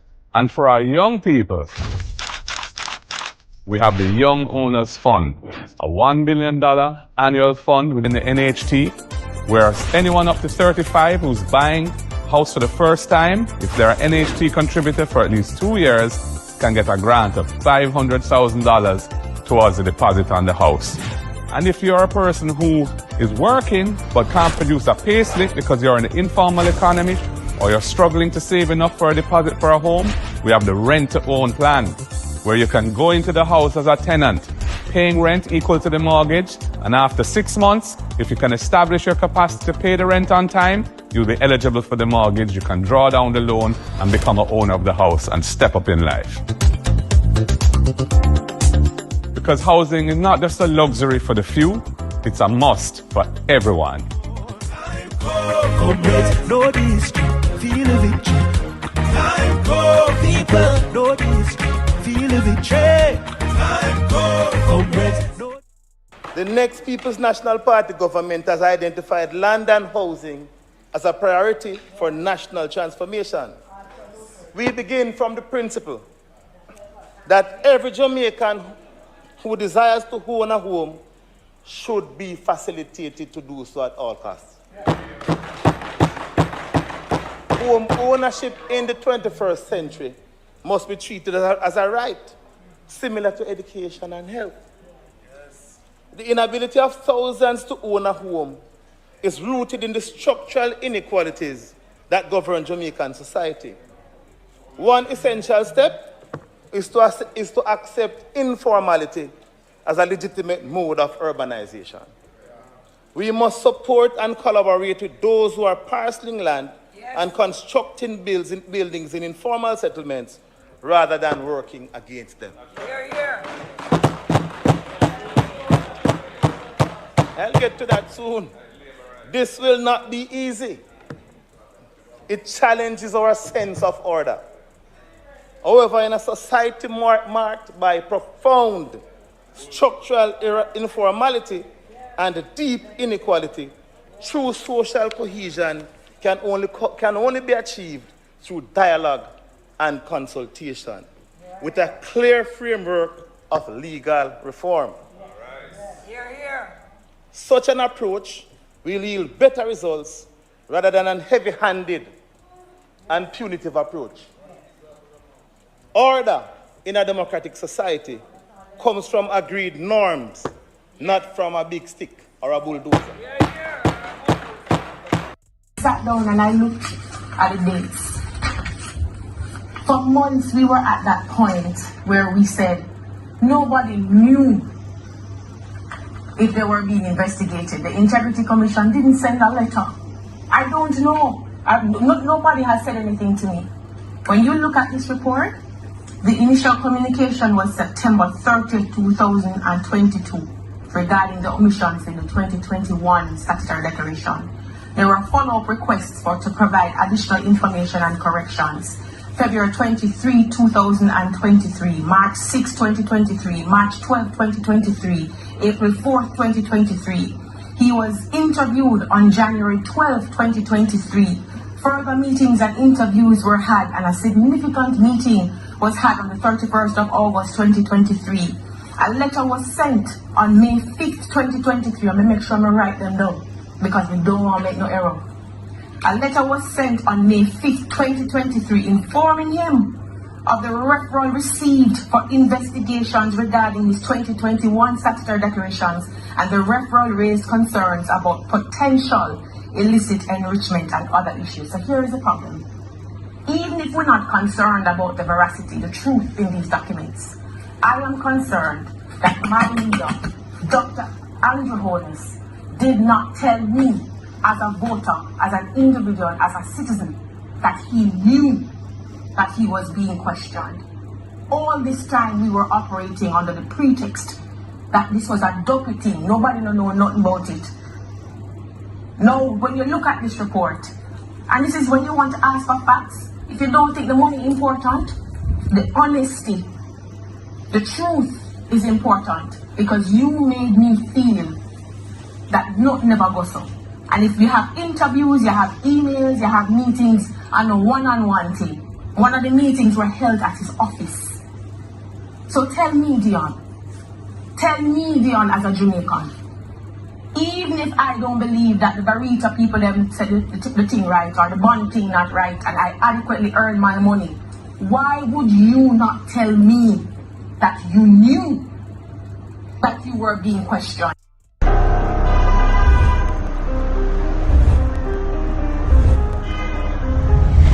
Jamaica's public health system is broken.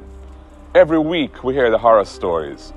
Long waiting times, no beds, basic equipment not working. Hospitals and clinics are in crisis. While this government cuts ribbons, Jamaicans are being left to suffer in overcrowded, under-resourced facilities like this one. The next PNP government will change this. We're going to shift focus. We want to prioritize actual care for people when they're sick, not these mega projects with huge cost overruns and that can't finish years after they start. Refurbishing every operating theatre, creating urgent care centres island-wide so people stop waiting days for help on benches or floors. We're going to launch national screening programs to target the biggest killers of our people: cancer, hypertension, which is pressure, diabetes, which is sugar. We want to catch them early so that people's lives can be saved. We will make the investments to ensure that every parish hospital has the equipment it needs to deliver the services required by the people. And stop the outsourcing racket that leaves patients with nothing but bills and delays. And we will support our healthcare workers, not just with words, but with housing, with training opportunities, and with respect. This is not about PR. It's about saving actual people's lives. Next PNP government will deliver proper, decent health care for the people of Jamaica. Time come. Time come. Comrades, know the history, feel the victory. Time come. People, know the history, feel the victory. And the opposition PNP has responded to criticisms about how the party would fund its housing plans if it forms the next government. PNP General Secretary Dr. Dayton Campbell and PNP President Mark Golding again took the issue on the campaign trail in St. Elizabeth and St. Anne. We have a plan to build 50,000 affordable houses in our first 5 years in office. And we have identified public lands not suitable for agriculture that we will make available to the National Housing Commission for them to build affordable housing on. And we're not going to include the value of the land in the price of the house. Every constituency will get at least 500 of those low-income houses built within that constituency. If the house come to $10 million, and the land part of it is $2.5 million under the next PNP government. Any housing scheme that is built or sponsored by the NHT, the people will not pay for the land portion of the price in the house. You will get the land portion for free. They ask, how can we do that? Yes, sir. We can do it because we are not taking out the $11.4 billion to put into the country budget. We are leaving it with the NHC. Meanwhile, the PNP is also promising a $1 billion fund to give NHT contributors aged 35 years and younger up to $500,000 towards their deposit for a home. Beneficiaries would have to be contributing to the NHT for 2 years. From Kingston, Jamaica, this is CVM News at 7 for Wednesday, June 11, 2025. I'm Nika Lewis. Thank you so much for having joined us.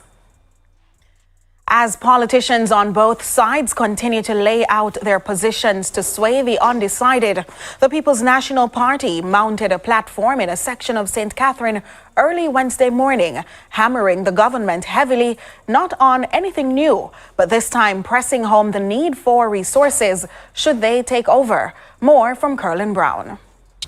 The central location, the heart of Old Auburn in southwest St. Catherine Wednesday morning, was more than the usual hustle and bustle, as orange was dominant, with people standing not just to protest, but for something and more than just headlines, according to one speaker. Rules.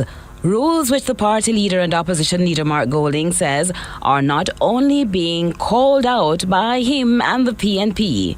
Jamaica has been racked by a government that has been in office for nearly 10 years, and they have continually breached what it takes to govern the country in accordance with principle. The most recent of these things is, of course, the attempt to subvert the true process of the Financial Investigations Division. In stressing why issues like these matter, the party leader told the gathering they need all the resources they can muster to make life better and fix the country. We needed money to fix the road network of the country, which has been neglected over the 9 years of the Jamaica Labour Party, and they're scrambling when elections are upon them to spark or to reach, but them can't spark and them not reach because the people of Jamaica done make up their mind already that this government not ready and them have to go down and the people want change. Mr. Golding had his strike on the mind blame. Comrades, they seem to be obsessed with bad mind. They are wallowing in bad mind. All they can talk about is bad mind. When they are the ones who take the truth and turn it into lie. They're the ones who deceive the people by constant misinformation. How can they say that the Cornwall Regional Hospital is anything but a complete disaster for the people of Jamaica? Comrades, we support good mind. We support principle. We support righteousness. We support upliftment of people. He concluded the end of a government is nigh and they will make it happen. Curlin Brown, CVM News.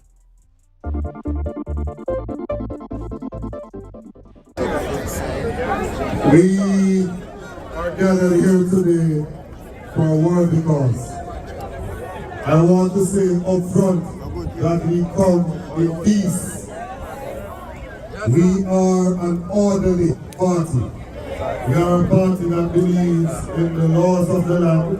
We observe the laws of the land. And at no time do we want to divide our people or incite any violence in the society.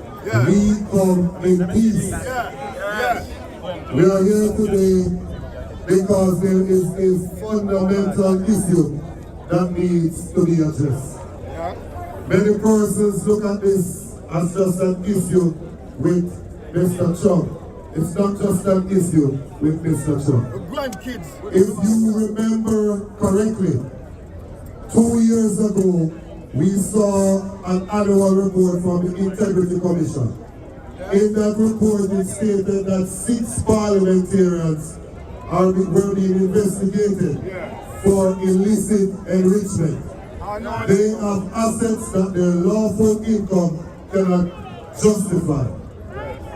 We asked our members, first Julian asked in the committee if they inform those persons who are under investigation, and they said yes. We asked our members and they said they were not contacted. A little after that, members from the media asked the Prime Minister. He said he searched far and wide, and he came up empty. Few days after that, he put a gag order on his members from speaking about it. In a few months after that, he was asked why he's not certified. He said he doesn't know. That was November of 2023. When the annual report came out in 2024, we saw when the number moved from 6 to 8 persons. And then a few months after that, we saw the report of the Prime Minister. And other persons here will go into detail as to what was in that report. It led to the Prime Minister suing on taking the Integrity Commission to court. One, to try and force them to sign his declaration, and 2, to get rid of the law that defines illicit enrichment. All along, there is one accountant that said nothing is wrong with what the Prime Minister has done. And the report was referred to be further investigated by the FID. Now we are seeing where the very individual that said that nothing was wrong is being asked to lead the body that is tasked to investigate the Prime Minister. What can go so wrong for us to put the people first and to put dignity back in Jamaica House? It is time for us to restore Jamaica's good name, locally, regionally, and internationally. And so as we wrap up this morning, I want to say thank you to everyone that came out this morning. We know you had other things that you could be doing this morning, but you paused for a worthy cause. I want to say thank you to those persons who were not intimidated by the words of the Prime Minister that they have a new type of labor right. We don't know what that means. And I want to say to them that we come in peace and we are not afraid. We will not be intimidated. We are defending the rights of the people. I want to thank the policemen and women who are out here this morning maintaining law and order. And I want to say to them in the words of Mama P, help is on its way. I want to thank persons in the media. And I encourage you not to let this government bully you. We know you can't get information when you go to access to information. We know when you carry certain story and cut off ads to your station. But we are saying to you as well, fret not because help is on its way. And to you, we are at the end end of the beginning. There is more to come. We will be on the road defending the rights of the people. So keep your ears cocked because you will be hearing from us shortly. We are also checking with our good lawyers who beat them every time in a court, you know. If we should take this matter to court. And I hear the man that called the election in the middle of COVID 6 months early, saying now that he's not ready. He can run, but he cannot hide. Call the election and let us restore dignity to Jamaica. God bless you and have a good morning.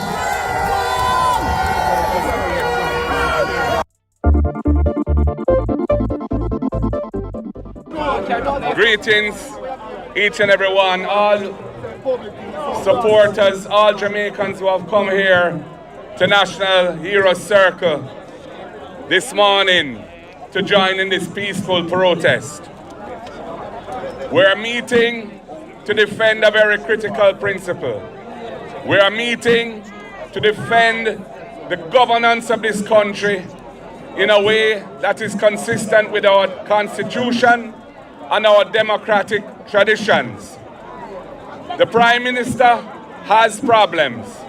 The Integrity Commission has investigated him and they are not satisfied with their findings. They have not been able to certify his annual declarations as being in good order. They have referred the matter for further investigation to the Financial Investigations Division, a critical law enforcement investigative agency. There is a whole lot of issues at stake. There's a question of the 28 bank accounts. There's a question of the cash deposits from anonymous sources to his bank account of millions of dollars. There is over $470 million of flows moving between his various accounts in many thousands of transactions. There's the fact that his companies which are involved in those transactions file nil returns with the tax department. And there is the fact that Positive Jamaica Foundation, a non-profit entity that goes out and solicits donations for worthy causes, which is under his control, provided resources to his personal company to make financial investments on his behalf. All of these are serious allegations.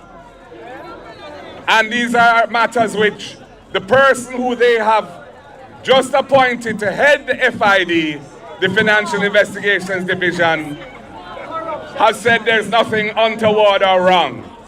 You cannot have a man who's defending the person on the investigation being put in charge of the agency that is tasked with doing the investigation. There's a clear conflict of interest. There is manifest bias.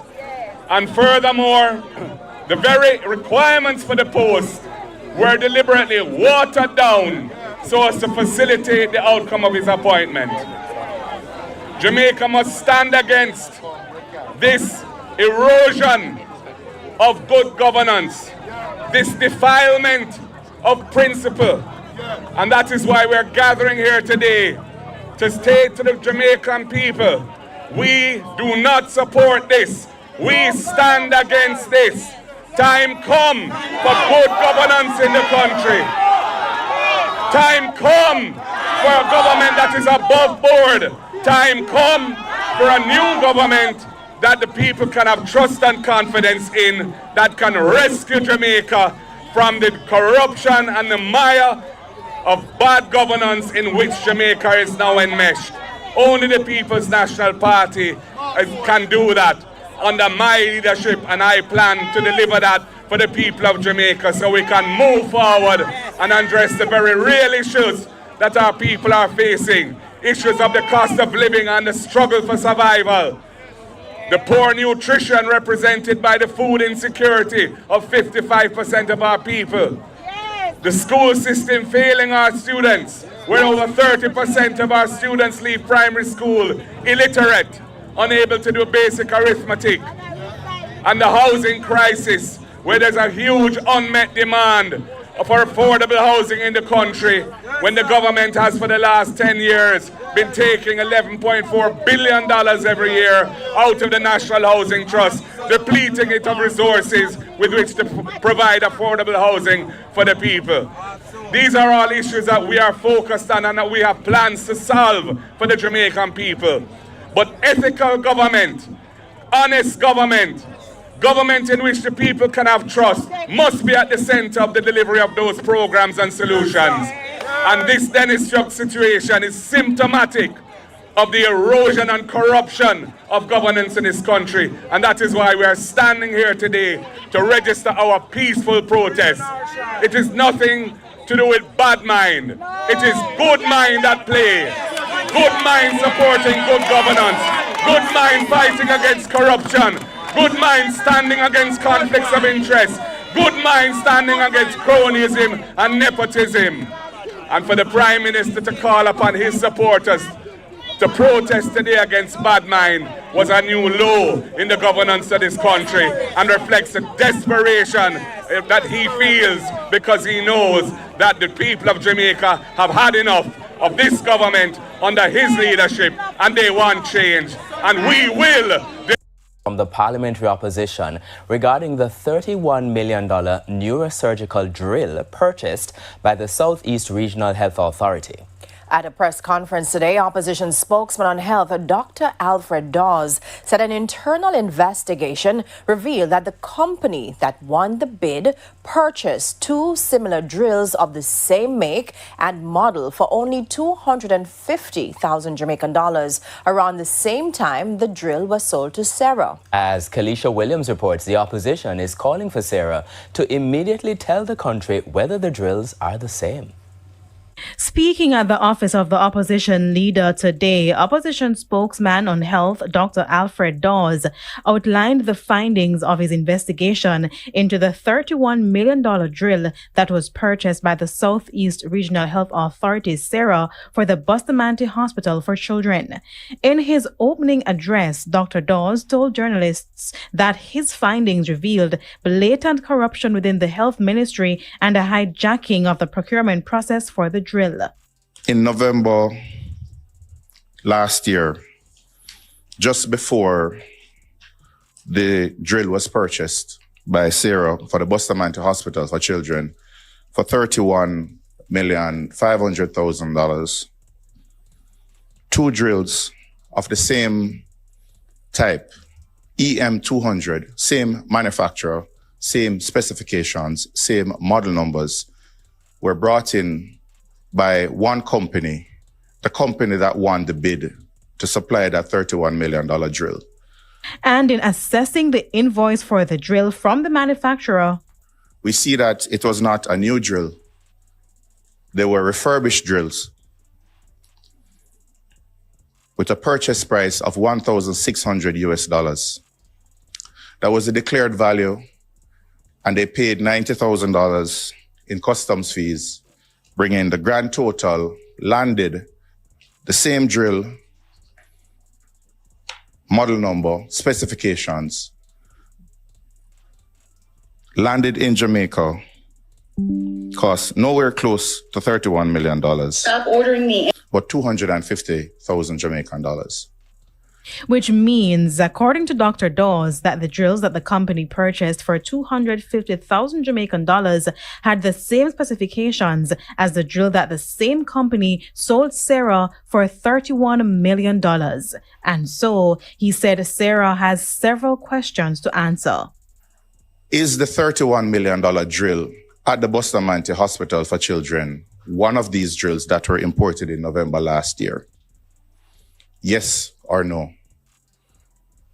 If it is a case where the drill that was purchased from the same company just after these two drills were imported is a different drill, what was the justification for paying $31 million for a drill that could have been bought and landed in Jamaica for less than 300,000 Jamaican dollars?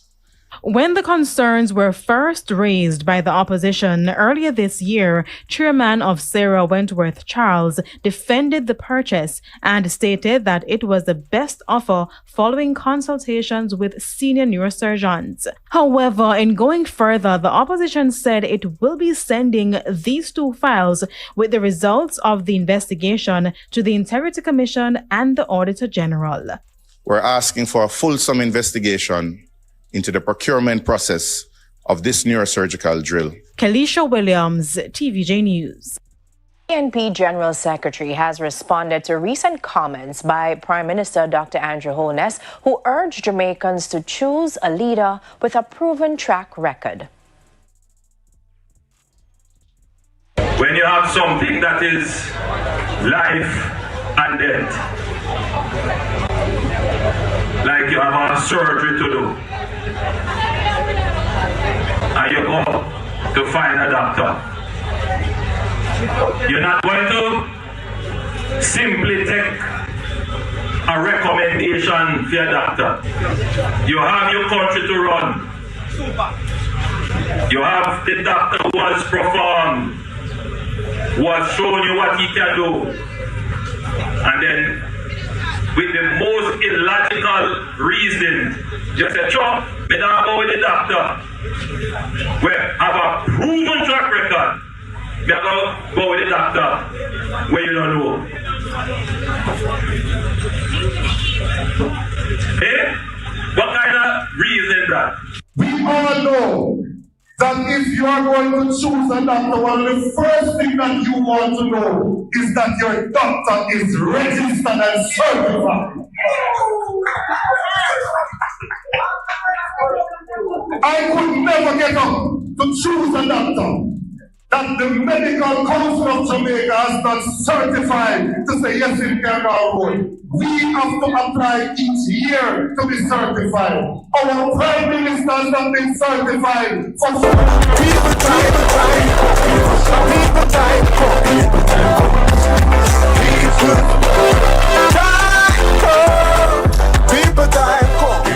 The proceeding was brought to you by the People's National Party.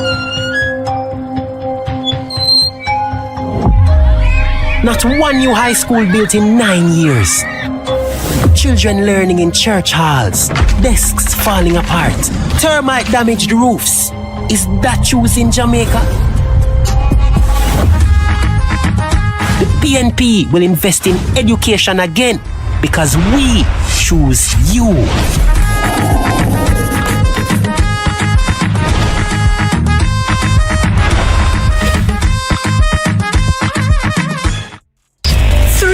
%100% pay raise for MPs.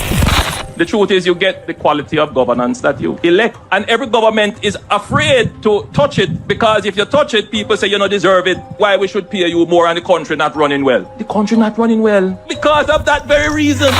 Public work has been waiting years for theirs. I mean, we've done our homework. So I don't know that these salaries you don't want me to share with the public. Put parliamentarians and ministers in Jamaica higher than any other country in the Caribbean region. You're trying to stop me from sharing. No, I'm not. They say choose Jamaica, but it's clear they've been choosing themselves for nearly a decade. The PNP believes in a fair deal for our public sector workers. We choose you.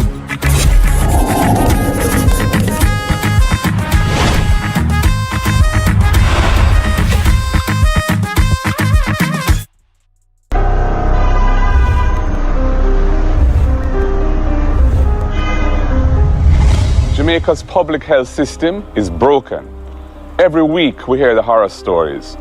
Long waiting times, no beds, basic equipment not working.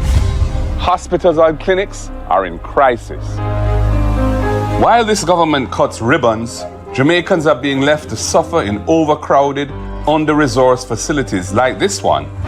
The next PNP government will change this. We're going to shift focus. We want to prioritize actual care for people when they're sick, not these mega projects with huge cost overruns and that can't finish years after they start. Refurbishing every operating theatre, creating urgent care centres island-wide, so people stop waiting days for help on benches or floors. We're going to launch national screening programs to target the biggest killers of our people: cancer, hypertension, which is pressure, diabetes, which is sugar.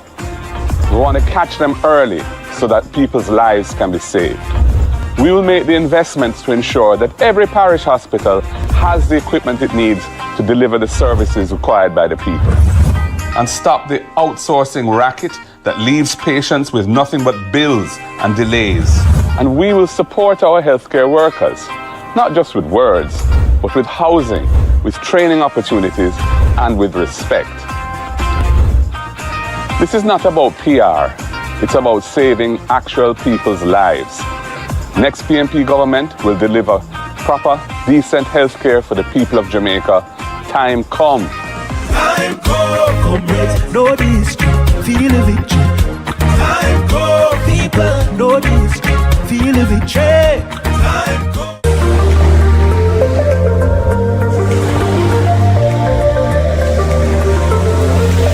Jamaica is a beautiful Caribbean island, and beaches are part of who we are. It's not just about recreation, it's a part of our culture, it's about community, and it's about the livelihood of our people. But we have a problem. Our Jamaican people don't have access to most of our beaches. Fisher folk are losing their livelihoods. Families are being priced out of access to beaches. The next PNP administration are going to fix this. We'll use legislation if necessary to secure beach access rights for our people. We'll work closely with the tourism interests and investors to secure a harmonious solution that's a win-win for everyone.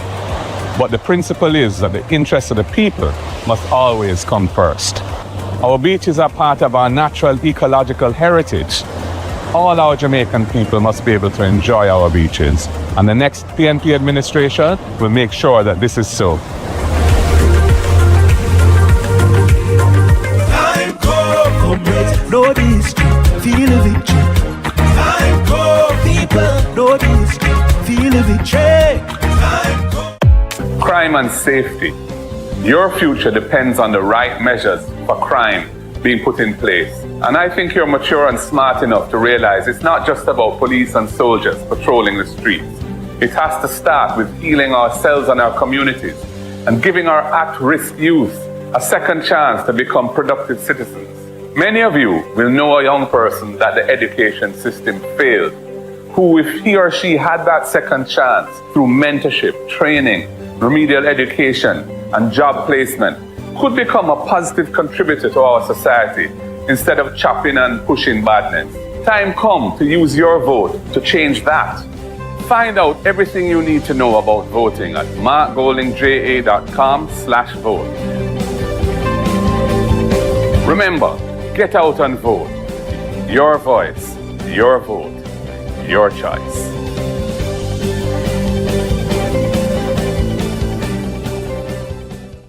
Domestic violence is higher than ever. Violent crime is fed by a general lack of moral norms, discipline, and behavioral standards in this society. We must address this. Time come to establish legislation with effective mechanisms and remedies to protect survivors.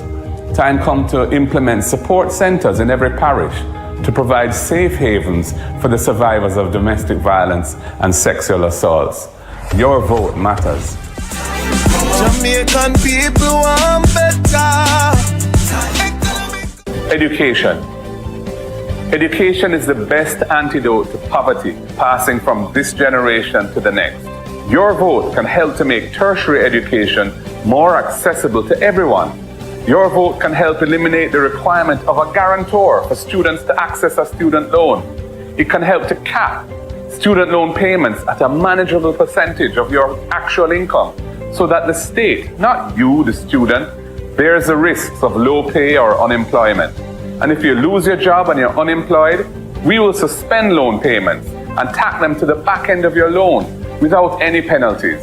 That's what your vote can do. Find out everything you need to know about voting at markgoldingja.com/vote. Remember, get out and vote. Your voice, your vote, your choice.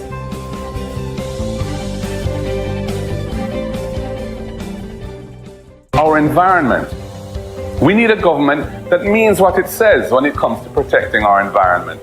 The cockpit country, our rivers, our mangroves, coral reefs, and our beaches. That doesn't just say nice sounding things at international climate conventions, but meanwhile allows what's happening here in Jamaica to destroy our natural environment permanently. We need a government that ensures that the National Environmental and Planning Agency, NEPA, is really independent and can protect us. That will amend the law so that there are heavy penalties on big polluters who recklessly damage our country. We know climate change is real, and we're willing to fight for change. Find out everything you need to know about voting at markgoldingja.com/vote. Remember, get out and vote. Your voice, your vote, your choice.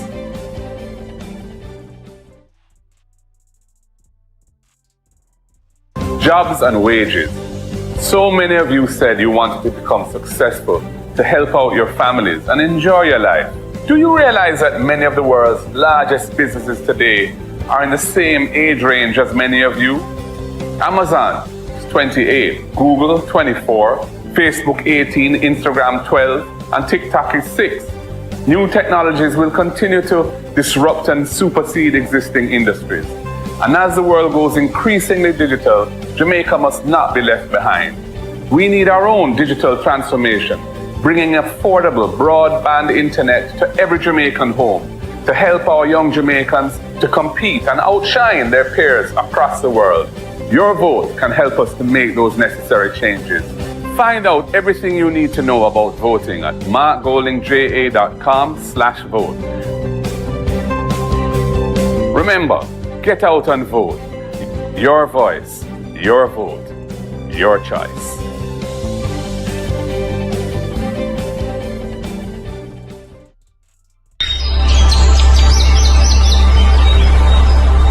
There comes a point in each person's life where they are tasked with an important decision. A decision that may affect not only them, but also their country. Change gon' come, change gon' come, oh, yes it will. A decision to keep things the way they are,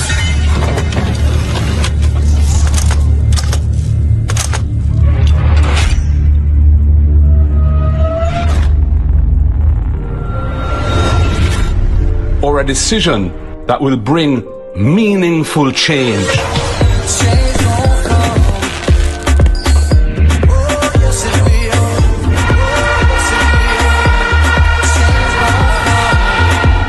We choose change to provide wider access to homes and land ownership, for good health care.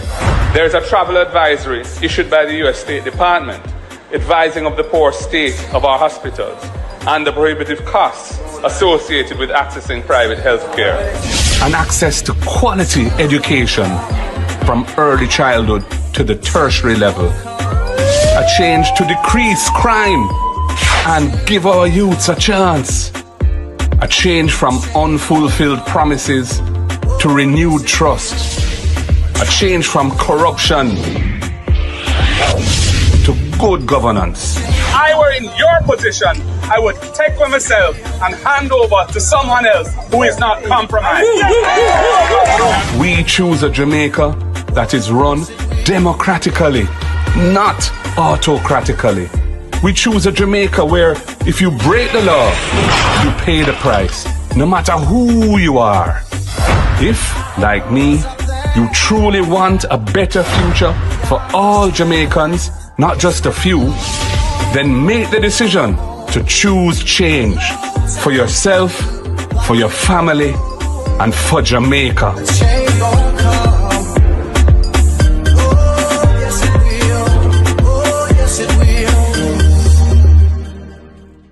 The following message is brought to you by the People's National Party.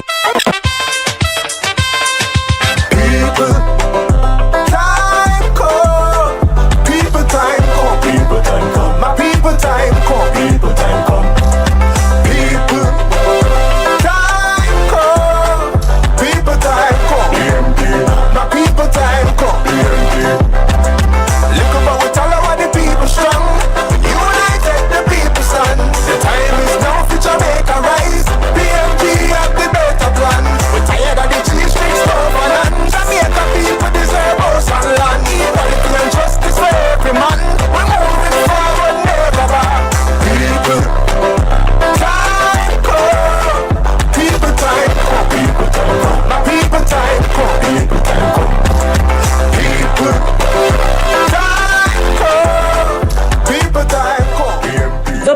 was brought to you by the People's National Party. Not one new high school built in 9 years. Children learning in church halls. Desks falling apart. Termite damaged roofs. Is that choosing Jamaica?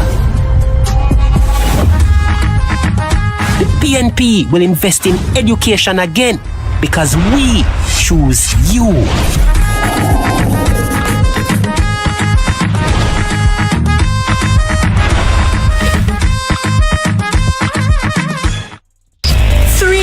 %300% pay raise for MPs.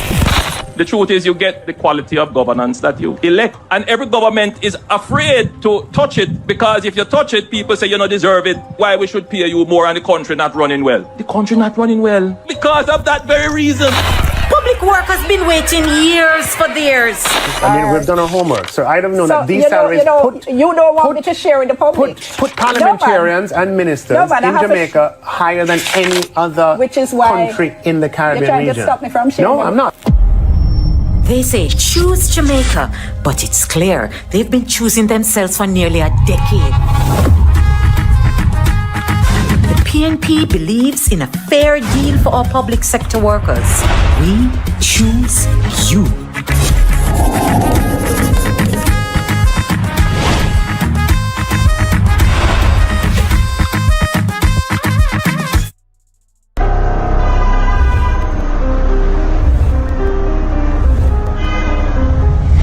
Jamaica's public health system is broken. Every week we hear the horror stories. Long waiting times, no beds, basic equipment not working. Hospitals and clinics are in crisis. While this government cuts ribbons, Jamaicans are being left to suffer in overcrowded, under-resourced facilities like this one. The next PNP government will change this. We're going to shift focus. We want to prioritize actual care for people when they're sick, not these mega projects with huge cost overruns and that can't finish years after they start. Refurbishing every operating theatre, creating urgent care centres island-wide so people stop waiting days for help on benches or floors. We're going to launch national screening programs to target the biggest killers of our people: cancer, hypertension, which is pressure, diabetes, which is sugar.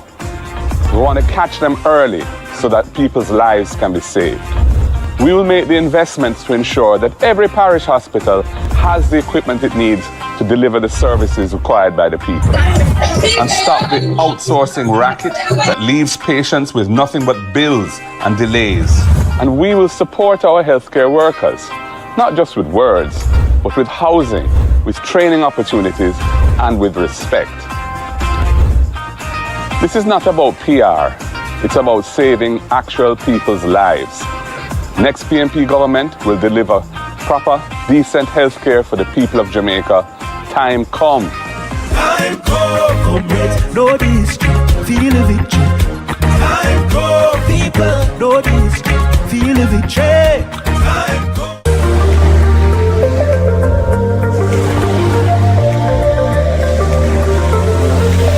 Jamaica is a beautiful Caribbean island, and beaches are part of who we are. It's not just about recreation, it's a part of our culture, it's about community, and it's about the livelihood of our people. But we have a problem. Our Jamaican people don't have access to most of our beaches. Fisher folk are losing their livelihoods. Families are being priced out of access to beaches. The next PNP administration are going to fix this. We'll use legislation if necessary to secure beach access rights for our people. We'll work closely with the tourism interests and investors to secure a harmonious solution that's a win-win for everyone. But the principle is that the interests of the people must always come first. Our beaches are part of our natural ecological heritage. All our Jamaican people must be able to enjoy our beaches. And the next PNP administration will make sure that this is so. Time come, comrades, know this, feel the victory. Time come, people, know this, feel the victory. Time come. Go get up.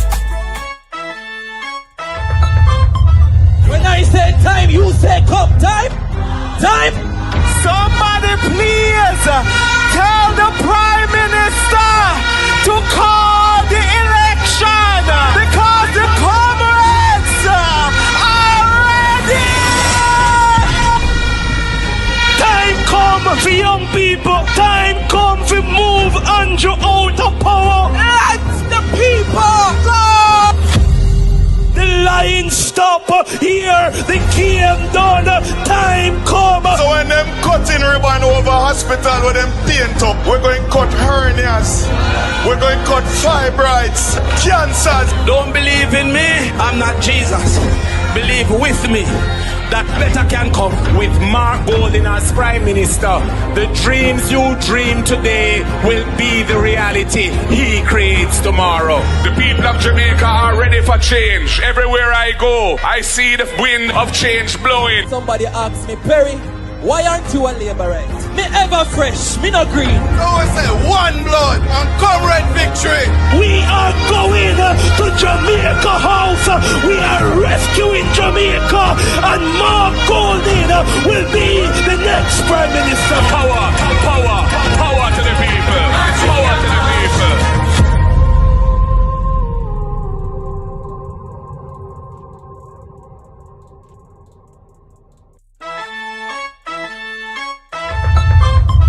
When I say time, you say come. Time? Time? Somebody please tell the Prime Minister to call the election because the comrades are ready. Time come for young people. Time come to move Andrew out of power. Let the people go.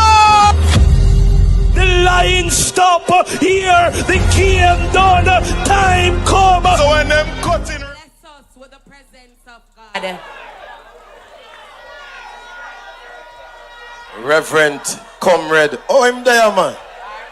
Him there, man. All right. Comrades, good night. Good night, comrades. Let me hear you say power. Are you ready? Are you ready for the election? God has been a good God, and it doesn't matter what the Labourites say. We are marching on to victory. You believe that tonight? You believe that tonight? Let me see you lift your fist right now. Thank you very much. Let me hear you say hallelujah. When the demons rise up against us, hallelujah. When them try to destroy Ryan, hallelujah.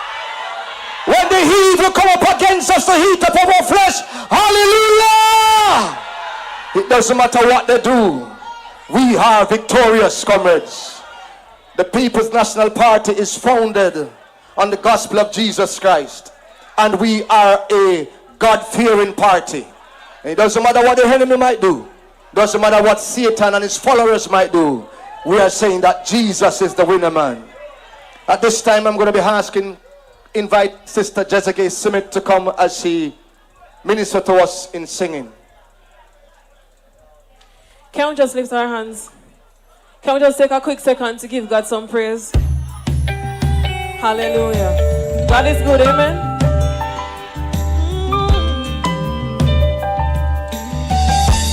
Let praise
worship with me. Say, all I want is for you to be glorified, you to be lifted high. All I want is for you, say you to be glorified. Hallelujah, you to be lifted high. Hallelujah. Let me hear you say hallelujah. Let me hear you say hallelujah. Indeed, God is a good God. Amen, somebody. And tonight we are here to celebrate Comrade Rosemary Shaw and Comrade Ryan. And we are here to praise God anyhow. Amen, somebody. I'm going to be reading from Psalms 91. It said, He that dwelleth in the secret place of the Most High shall abide under the shadow of the Almighty. I will say of the Lord, He is my refuge and my fortress. My God, in Him will I trust. Let me hear you say power. And I'm going to read the last verse. He said, He shall cover thee with His feathers, and under His wings shalt thou trust. His truth shall be thy shield and buckler. Tonight, God is protecting us in spite of what is happening. Amen, somebody. Even when they are trying to kill Ryan, they are trying to take him to court. They are trying everything, but God is our refuge and our strength. Amen, somebody. When the enemy comes in like a flood, the Bible said the Spirit of God will lift up a standard against the rise of the enemy. Let me hear somebody say hallelujah. Father, in the name of Jesus Christ, we come to you tonight, God. As we are standing here, God, in a moment, a time of celebration, a time when we are celebrating the victory, God, in faith. The Bible said faith is the substance of things hoped for, the evidence of things not seen. Even though we have not yet seen the victory, but we have felt it in the atmosphere. And so tonight, God, we want to give you thanks for it. We want to praise you, we want to honor you, we want to magnify you. God, as we go through tonight's proceeding, that your presence will abide with us. Father, cover the police who is policing this area. Cover every person who is on their way. God, I pray every speaker will be covered and be led by the Spirit of God. And no weapon that is formed against us tonight shall prosper. But every tongue that rises against us in judgment is already condemned. And the church say, amen. God bless you. Let me hear you say power.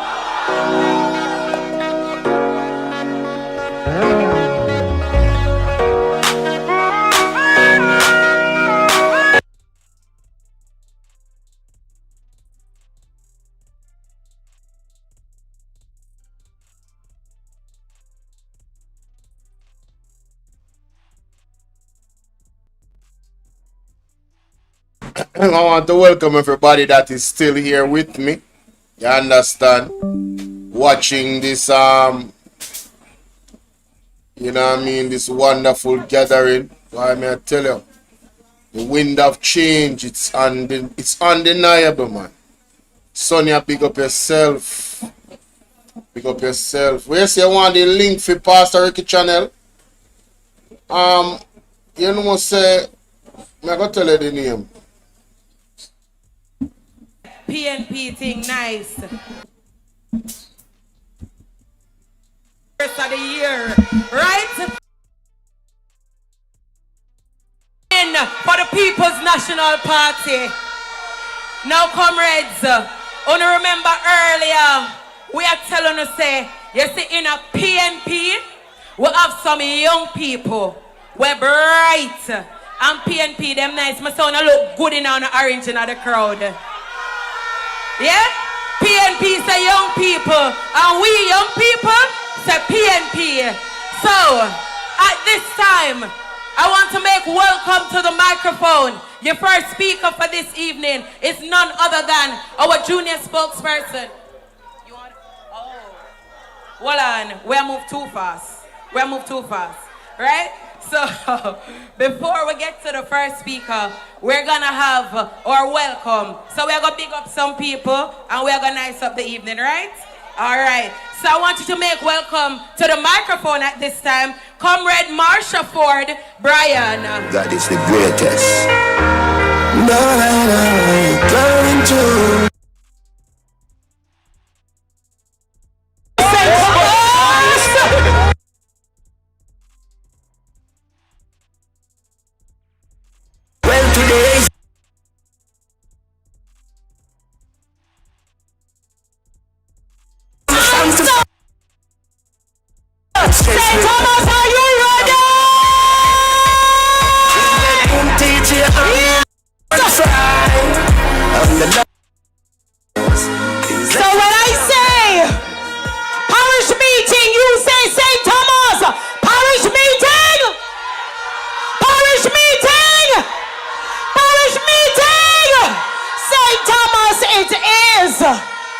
God is good.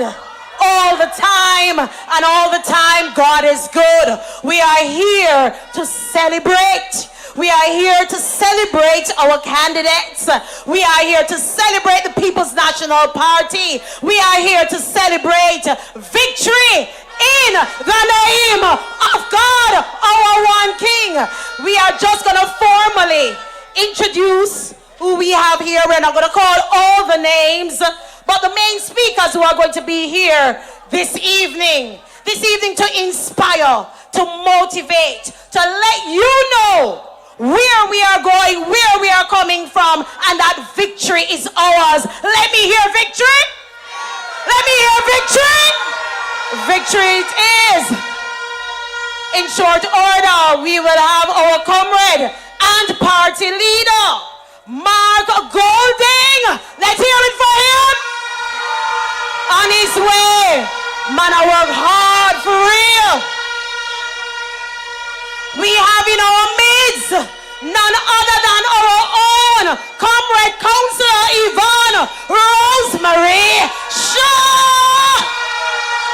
Yes, let's hear it.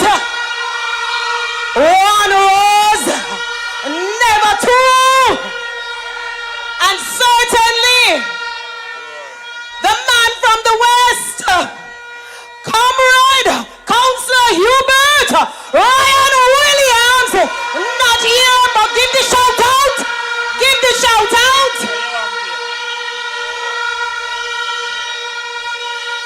Good. On the platform we have with us comrade Senator Peter Mountain. Let the people see you. Yes, real things happening tonight. Real people are out tonight to inspire.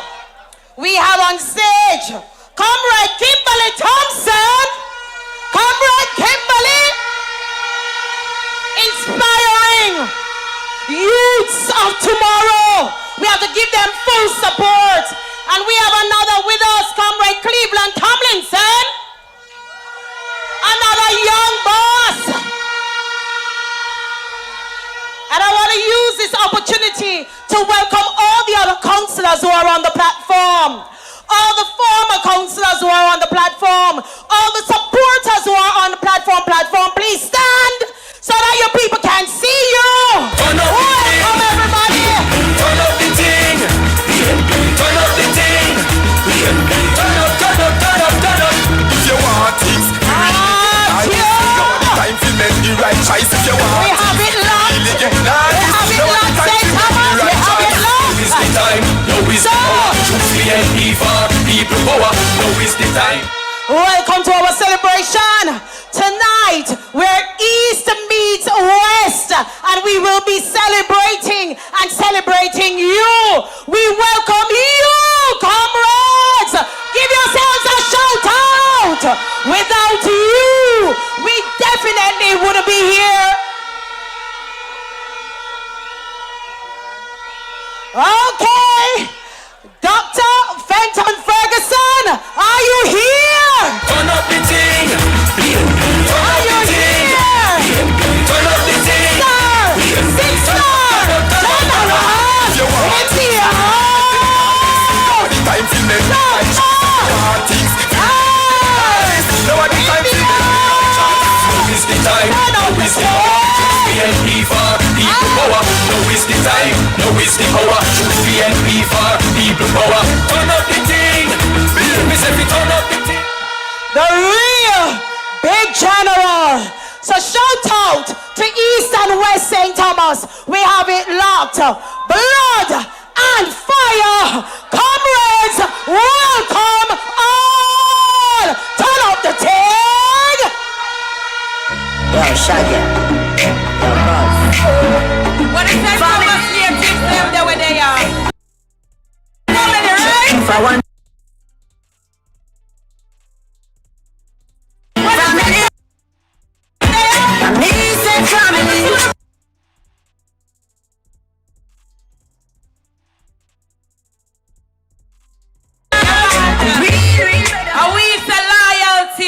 And now we say family. We are real blood and fire comrades. We can't change.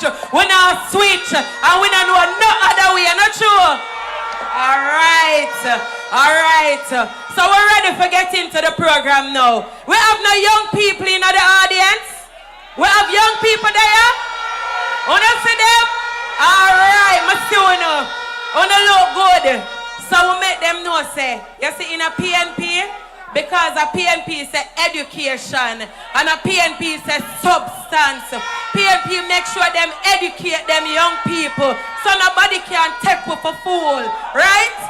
So at this time, comrades, we're going to welcome to the microphone our junior spokesperson on finance and the public service, the one and only Comrade Cleveland Tomlinson. Me did tell you, them no bad like me did tell you. Remember me tell you, me did tell you. Me style them fresh and me voice well mellow. Last me last them, easy pass them. Last them. Comrades, are you ready? St. Thomas, are you ready? You have to be ready. Because there's a race that we must run. And there's a victory to be won. Give us power. Give the People's National Party power so we can do the people's business. Victory is on the horizon. The People's National Party will make it to Jamaica House, and Mark Jefferson Golden will become Prime Minister of Jamaica. Comrades, are you ready?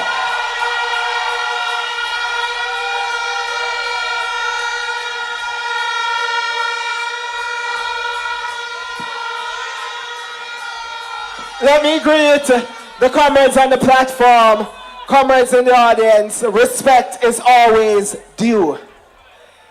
There's an attempt to make mischief. There's an attempt to characterize the PNP as troublemakers in this election. But we decree and declare that no weapon that is formed against us shall prosper.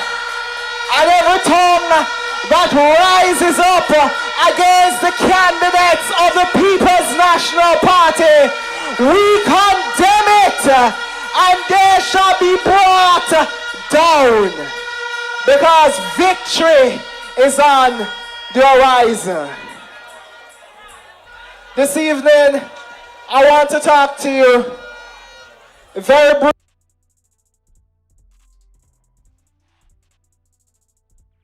briefly about... Hold on, Comrade Cleveland. Comrades of Western St. Thomas, we see the boss himself a walk in. Make some noise for your council, your next member of parliament, your warrior and defender. Comrades, you are right with us. Turn up the thing. Turn up. If you want things to really get nice. All right, comrades. Get back to it, Comrade Cleveland. You have just welcomed your next member of parliament, because he will be walking up that street to Gordon House, and he will sit in the parliament to represent you. But I want to talk to you very briefly about the kind of economy that we have today. Your economic circumstances, comrades, will not improve under the Jamaica Labour Party. In fact, the hardships that you face today will become worse if we make the mistake of putting back Andrew and his crew in power.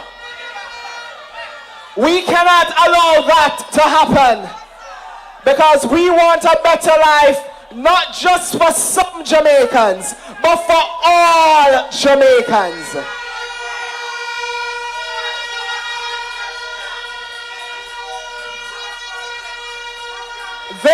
want to rewrite history.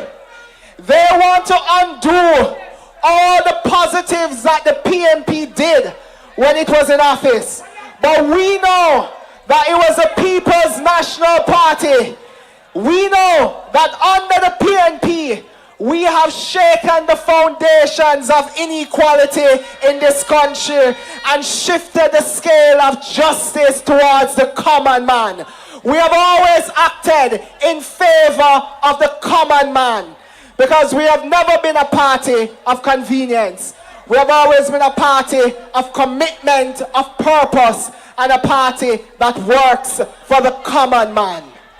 So the reality is that whilst the government boasts about low unemployment rate, if you look beyond the headline figure, you will realize that the quality of jobs that are being created are not jobs that can sustain a quality of life in this economy.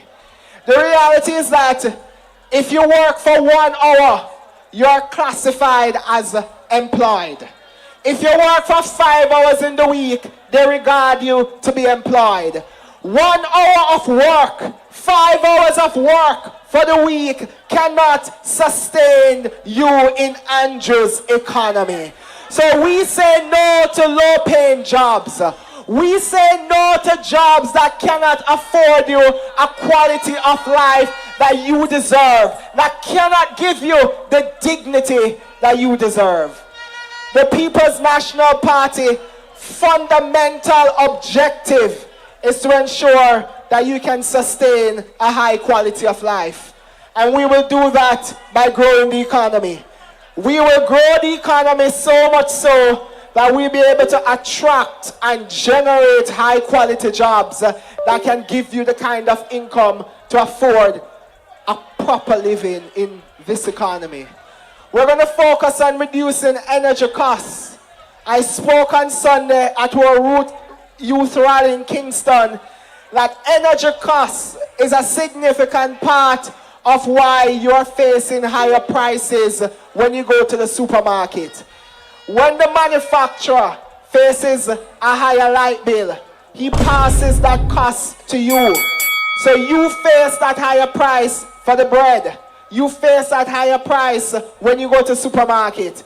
The People's National Party will expedite the addition of renewable energy to the national grid. We will do so with the primary objective, reduce the cost of energy so that you can get cheaper prices, so that the manufacturer's price does not have to be, the manufacturer's cost is not increased. Comrades, the reality is that this administration has not grown the economy by any meaningful degree. And the People's National Party has a suite of policy objectives. We are going to provide tax write-offs to companies that use their resources to promote upskilling.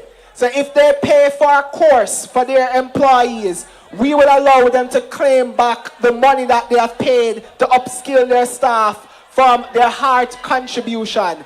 So we know that they know directly what kinds of skills are lacking in their employees. And they are the best placed individuals to determine how best to upskill their staff. So the government under the People's National Party will provide corporations and companies tax write-offs so that they can upskill you, so that you can be competent and you can be qualified to work in an advanced economy that will be created under the People's National Party.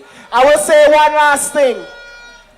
The finance minister got on a Central Kingston last Sunday and she called up my name. I wrote an article that essentially underscored the point that the Jamaica Labour Party does not deserve a third term. But apparently the minister was having another pro-box moment, so she never did a read so properly. She did not understand what I wrote about. My article, Minister Williams, was not complimentary of the Labour Party. I was fair and I was balanced. But the fundamental point is that the Labourites should not be given a third term.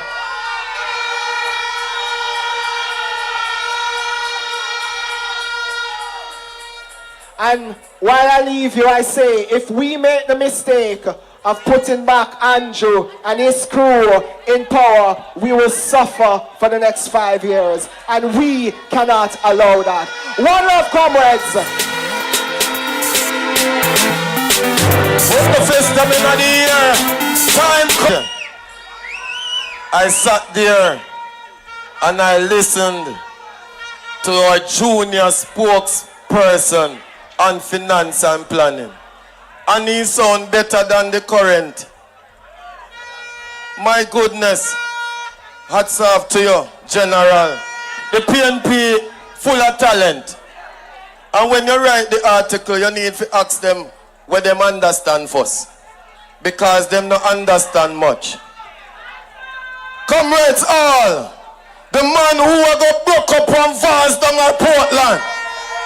The man who got smash one vase down at Portland.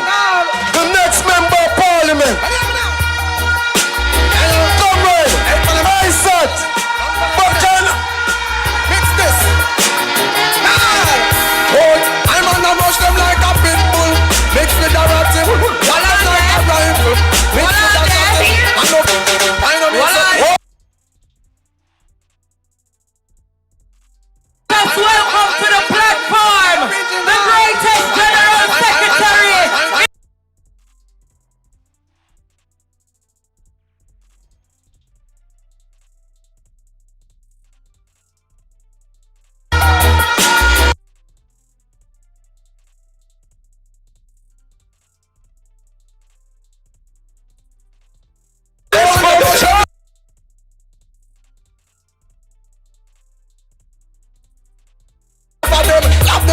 Okay. Thank you, DJ. You don't know watch a little squall because nothing can stop PNP business. Don't watch a little squall because nothing can stop PNP business. And you know, so we're not going to keep no long meeting. We just quick and fast and tell the man, say, call the election. Call the election.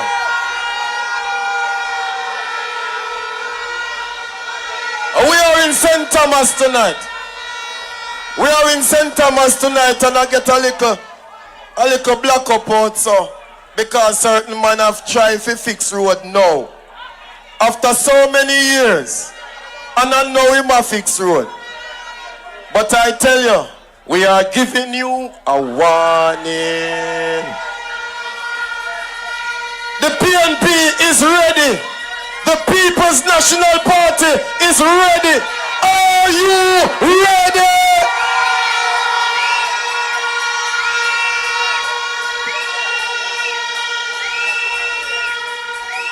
The next speaker.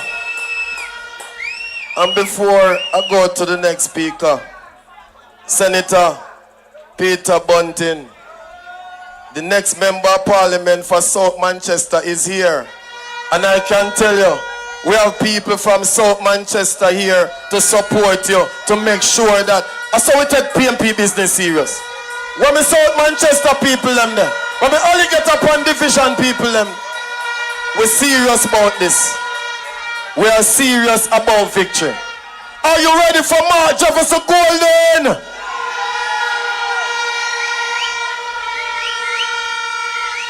Are you ready for Comrade Shaw? Are you ready for Comrade Williams? I tell you no, Jensen, the people are ready. So why the man not listen to the people them and call the election? The next speaker, Regional Secretary for Region 2. A comrade who has a lot of potential for greatness. Comrades of St. Thomas, make some noise and welcome Comrade Kimberly Thompson. I see them coming after my soul, wanting to take control. Wanna give me laughs, wanna give me bling, wanna give me all the material things. I hear them talking about what the world has to offer. Girl, what you doing, don't you see what they have done to Bedouin and Marcus, Jesus and all of the prophets. But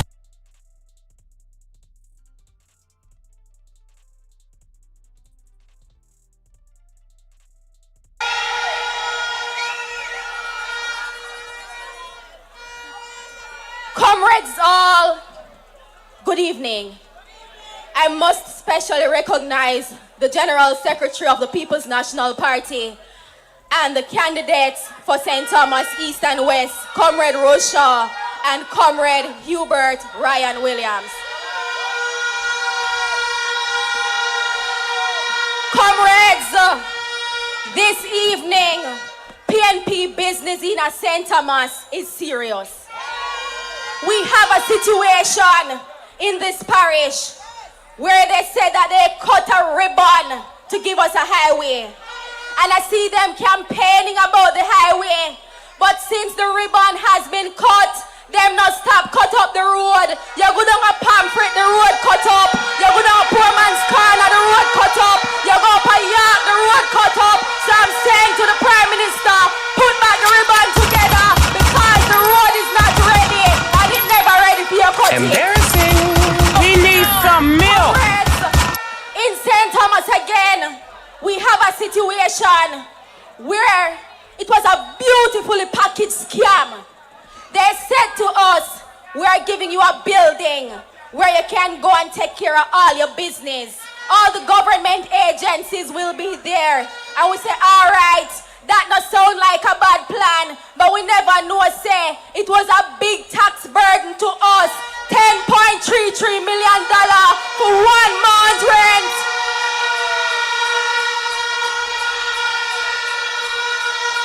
Comrades, imagine that. 10.33 million for rent for 1 month.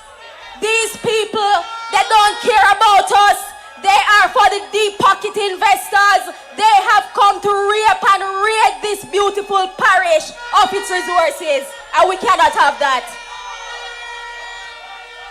What the People's National Party has presented to you are 2 St. Thomas natives. Them born and grow St. Thomas. They went to Morant Bay High School. They have given great service to the people, and they are promising that they will build up their constituencies. What we see happening in St. Thomas now, comrades, it is a downright shame, and we must send the signal when the election is called and ensure that we get 2 PNP members of parliament.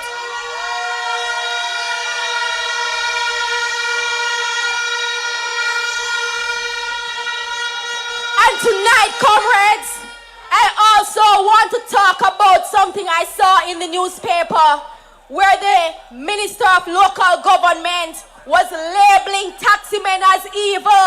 So taximen, tonight, I say to you, on election day, you will get 1 good ballot. So make good use of that ballot and vote for the People's National Party.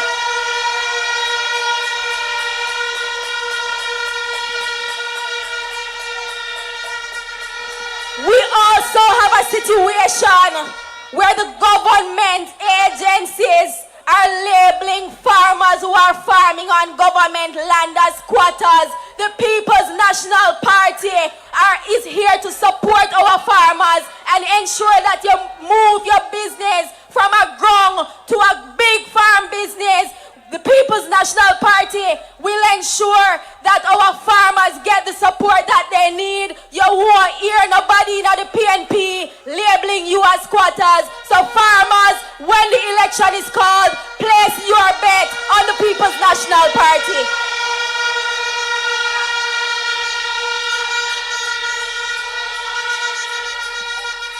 And finally, comrades, I must say to you that these 2 candidates, una look upon them good, una know them, una know their good ways, and una know their bad ways. You know where to find them. Stick to the person that you know.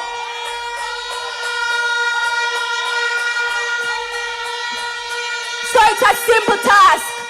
The energy is electric. I can see that you are ready. And I want you to ensure that your neighbor is ready, and your children are ready, and your friends are ready. Because on election day, there's only one choice. Marky G, my G, your G, our G, the People's National Party. The word is love, comrades.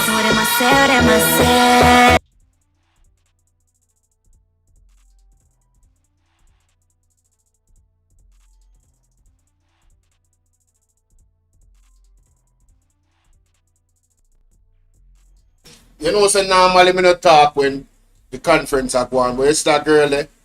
She left a memory the last time you hear her talk.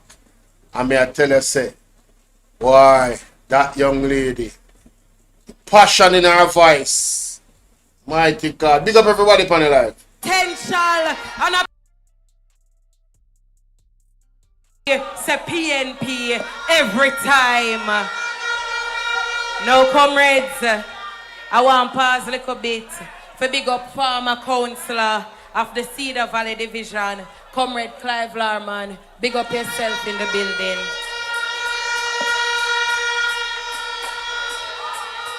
Now, comrades, we are move in a one different gear right now. We're Western St. Thomas people them there. Una there? Ryan comrades them there? No. Today, comrades, he is your counselor, but in a matter of weeks, he will be your next member of parliament for St. Thomas Western. I'ma see him come out in a combat outfit. So we know I'm ready for the mission. And we know Sir Ryan are going to defend Western St. Thomas. Them can't body him up. Them can't cow him down. Western St. Thomas, make welcome to the microphone. Your champion, the next member of parliament, Comrade Hubert Ryan Williams. St. Thomas.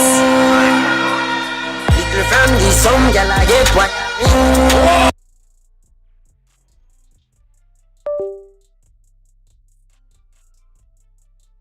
Outside, I'm a fool in that.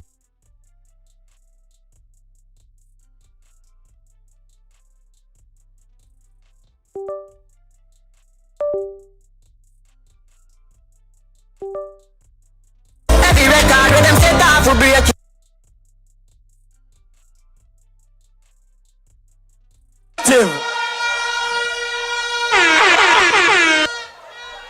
In the interest of time, all protocol observe. But I must say, big up every native in the house. Comrades, when you say, from me come out and ball out about the 10 pine tree, all type of things start happen.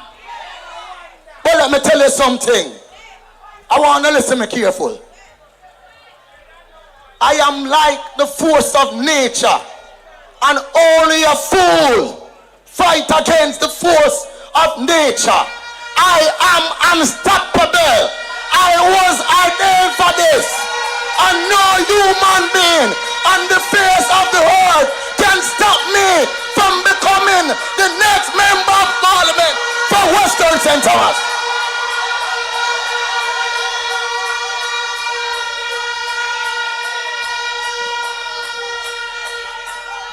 And me done with that. Me not no time for them. Them are trying to detract me. But me a scholar. Me keep my focus steadfast. Comrades, we have some serious problem in our Western St. Thomas. I'm ready to fix them. The first problem we have to take on is the chronic water problem in Western St. Thomas. St. Thomas sits on the biggest body of fresh water in this country. Yet still, more than 50% of our homes don't have running tap water in them. It's a downright shame. I I don't need 23 here to fix this. My people, give me one term, and I can tell you this. Wallet, I want you to listen to me, man. Want to listen to me, man. Anybody who don't believe me, anybody who want bet me, all you have to do after my first term, go and work, go a party, go anywhere, and left with a pipe on. When you come back, with the hose must flood out.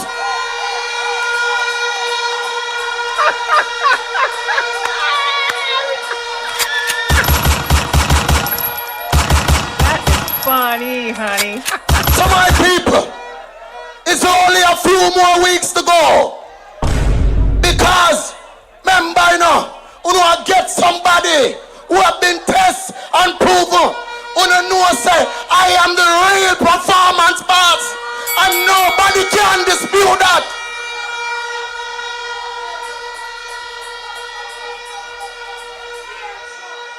People, you remember saying, and the next center mass people them. Now have to travel that town again to look on fireworks.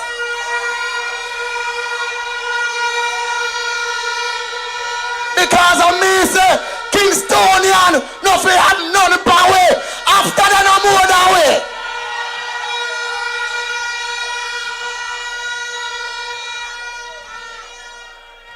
And only more things we can talk about. But me gonna use my time wisely. We farmers them a cry out. Look how we coffee farmers them. 10,000 a box, 11,000 a box. When PNP was in power 2016, a 16,000 a box for coffee. Embarrassing. Since then, coffee have doubled, coffee price have doubled on the global market. Help. Yet still our farmers see a reduction or a decrease rather in the amount that they are getting per box for coffee. Because the traders are the one who are getting rich. Well, I want to tell you, when I become the member of parliament for Western Centre Boss and Marky G become the real big boss for the country, our farmers will live a good life again.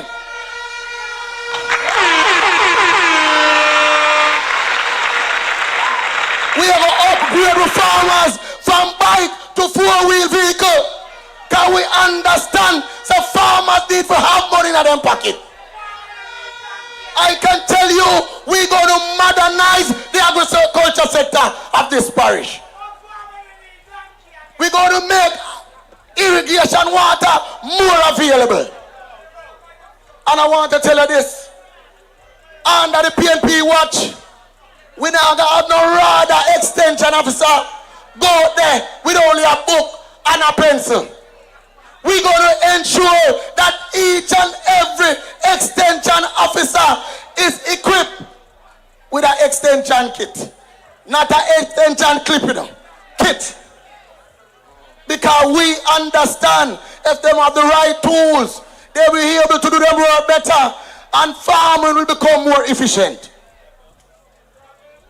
But as I talk, I hear the people of Seaford crying out that they can't use the river and at the same time no water is there. So I want to tell the miners, we're going to mine in a more efficient and environmentally friendly way. Both the citizens and the miners have to coexist. The miners them can't dirty up the river, but the citizens them can't use it. We're going to ensure that everybody nice, because without justice there will be no peace.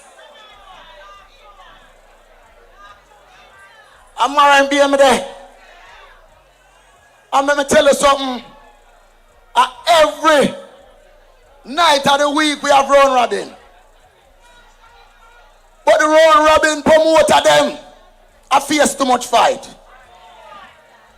We understand is the new way. Round robin is the new way of saving in our culture. We understand. Say a whole heap of people run robin at them survival. We understand the round robin.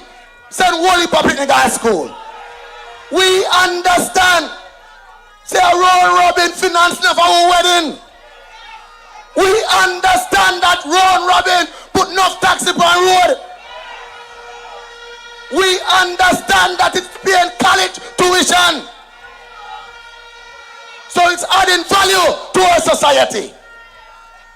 Now underneath the PNP watch, we have to organize round robin better. We're gonna do it. We understand that both the party goers and the residents of the different communities can coexist. Me not say we are going to permission to disturb people, but we understand that it can properly zone, so everybody can live. And of course, let me ask Western St. Thomas a question. How comes Western St. Thomas not have one mini stadium? The other night me go down a jungle. I mean, I don't want nobody to say a bad man, I'm jealous. But me say, if the concrete jungle can have that a nice facility, want me to me beautiful Western St. Thomas.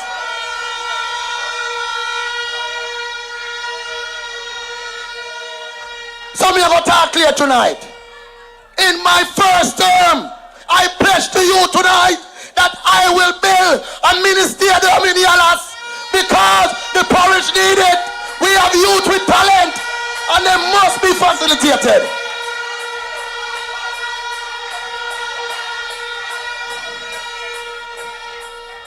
Well, I don't know. Maybe me and the candidate will stay on message the most, you know. And maybe that's why my opponent can't manage me, you know. Because what do me hear the radar say, boy, him a gain traction. Oh, me a fear gain traction. I him a run me down. Me know say, and me in control. I am the performance boss.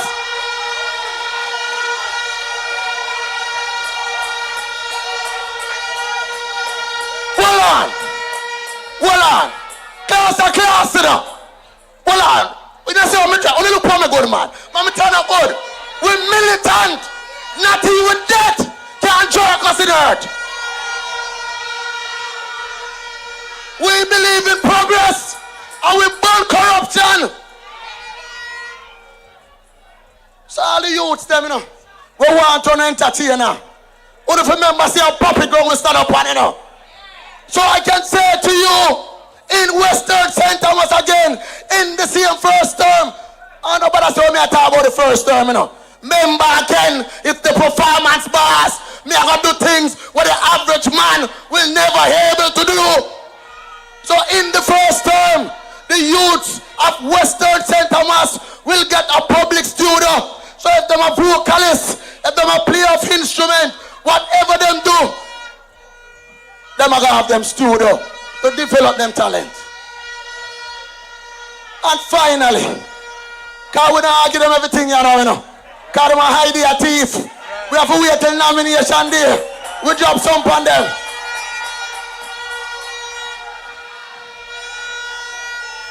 The last one me I telling you tonight is that we're gonna build an online platform to facilitate e-commerce. It gonna name Shop St. Thomas.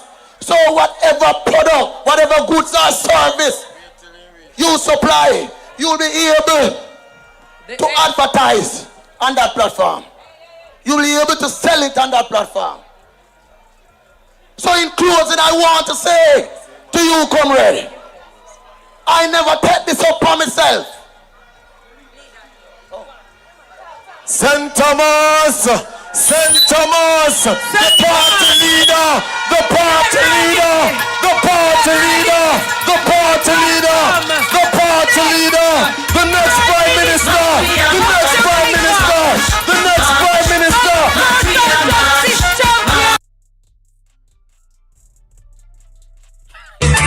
It's about it when the time come.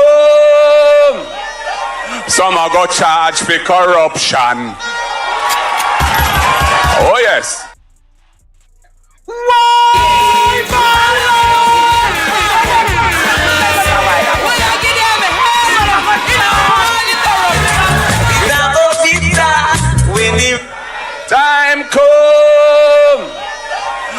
I go charge for corruption. Oh yes.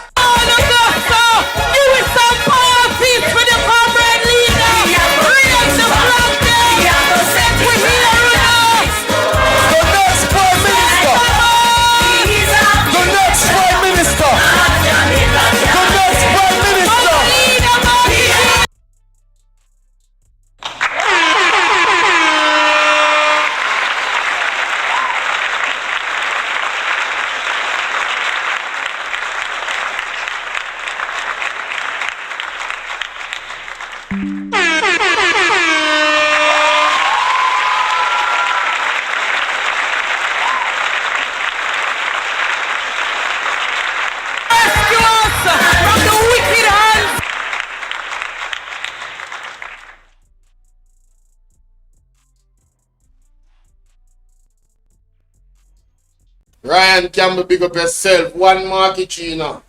Boy, me I tell you, after a fiery speech from Mr. Hubert Ryan Williams, Market G just rolling the perfect time. I'm going to tell you, my mother, they talk about Market G, you know. You understand? The amount of work what them have to do when they win the selection. But in build feet, you know, you have the experience. God no make no mistake. You understand? Big up Mr. Hubert Williams, big up Brother St. Thomas. One Market G. See Isaac Buchanan in a place. Jen Sek. You know what I mean? Mr. Tomlinson. The whole team. The whole family. Yeah, man. The word is love, man. Don't make me know what to think about that in the comment section. Look at the people, them. Only Sister St. Thomas gone orange. No matter what they do, them cannot stop the orange wave. All fruits ripe. Them dead in our show, you know? And that's a figure of speech, because we know them stay. You understand? It's a figure of speech, ladies and gentlemen. I just want to show, you know, figuratively in our show, yeah, it's not real life. Let me just clarify that, because we know them stay already. Now watch energy from the people in that crowd. One Market G, tell them more. One Market G, you deaf? Or they don't believe, make them know. It's not bad. Yo! Hey, Ryan, big up yourself for the bro every time, you know, when I'm a day one, you know what I mean? Yes, and big up Miss Genesis, because I know she watch. Funny, honey. Watch the people, them, watch the energy. Funny. It's authentic, it's real. God, watch Market G with the bunks. Yo!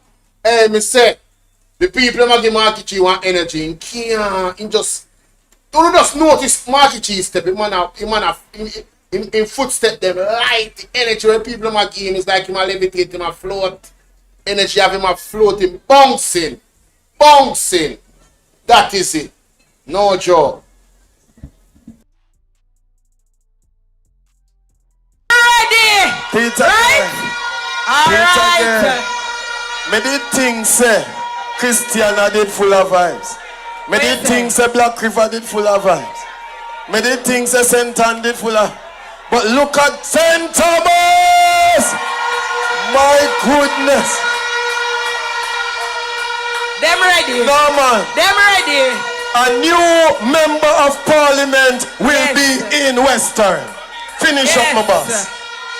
Yes, in closing, first one of the members saying, 2 years ago, me tell the party leader, right, yes, sir. So no care what nobody do.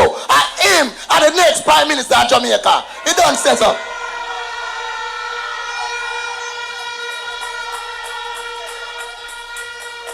Yeah.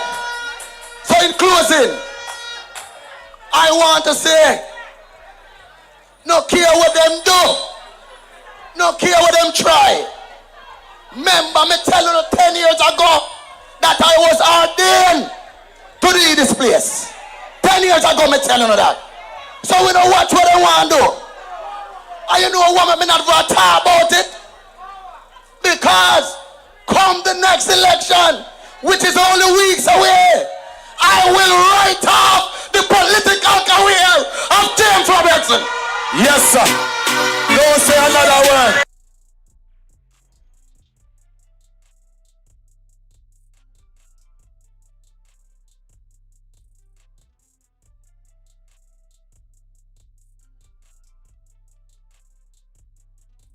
I tell you, it's going to be a brand new Western St. Thomas. It's going to be as Western St. Thomas with the right man at the table. Man from right here, so in a St. Thomas. Are you ready for the boss? Are you ready for Councillor Williams? You see it? Why them not put you in your job? Just call the election, man. And put you in your job. We're moving right along, comrades. We're moving right along. And I tell you, just the other day in my little community of Alligator Pond, it's a fishing village just like some of your communities. And I hear them going around with a song where we have from we a little boy the message, my father born. Then try thief all we bury song. And when the next member of parliament for South Manchester say, Fim Pitney and drive on the bus because he's not safe, them want to give him a hard time. But I can tell Andrew Holness say, Fim Pitney them not even go freeway school. Much less we drive on freeway bus. Call me a morning. Play the father band there. Let me get it.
Oh boy.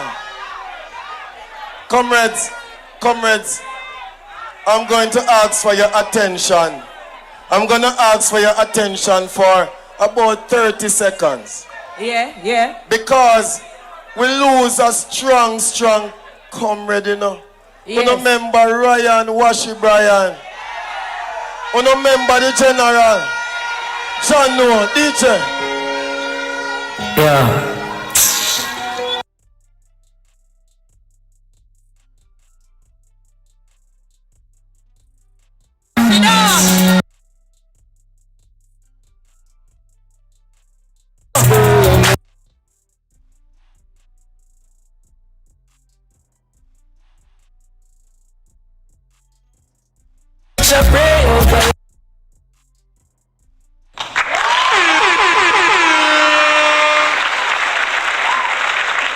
Peace. I know say anywhere wash it right now I must smile. I believe say heaven. Because my grandfather that heaven, you know, and a whole heap of orange shutting say up there. Listen me. I believe that the People's National Party is God-loving people. And from the get-go I said to them, Gensek, that this election is good over evil. And we are on the good side. So we not take one, no one take from that. The lady that will make it 2-0 in St. Thomas. I don't know Maka. This a lady. I don't know Bush. The lady who is the current councillor for the Morant Bay Division.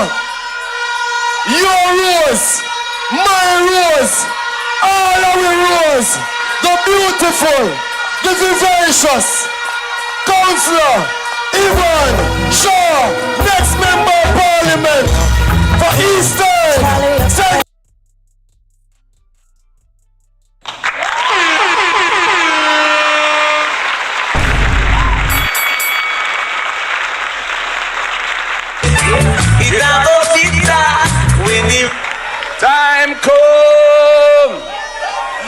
a go charge for corruption.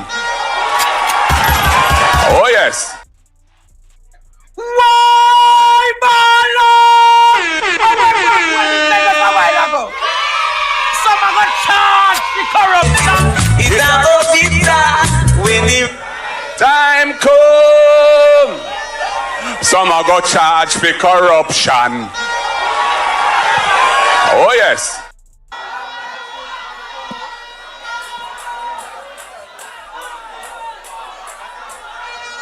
Thank you very much, Mr. Chairman. A young, vibrant chairman this evening. To our party leader, our general secretary. We have a 6-star general here with us.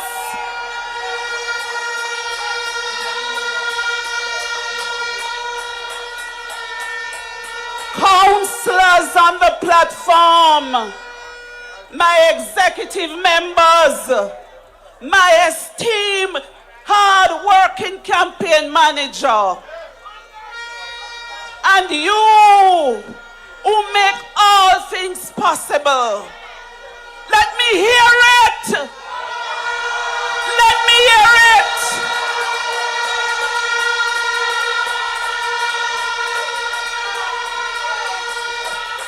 Eastern St. Thomas, let me hear you. Turn up the thing. Turn up the thing.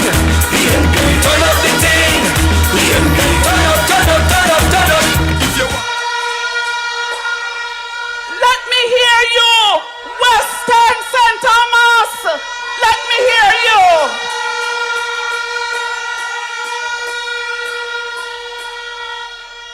Comrades, I am immensely proud tonight when I look across and I see Eastern St. Thomas and I see Western St. Thomas, PNP River come down bank to bank tonight.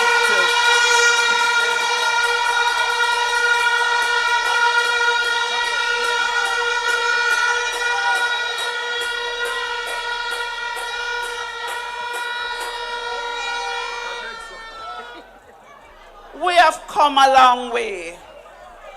And I want to specially recognize tonight Duncan Field, PNP, where are you?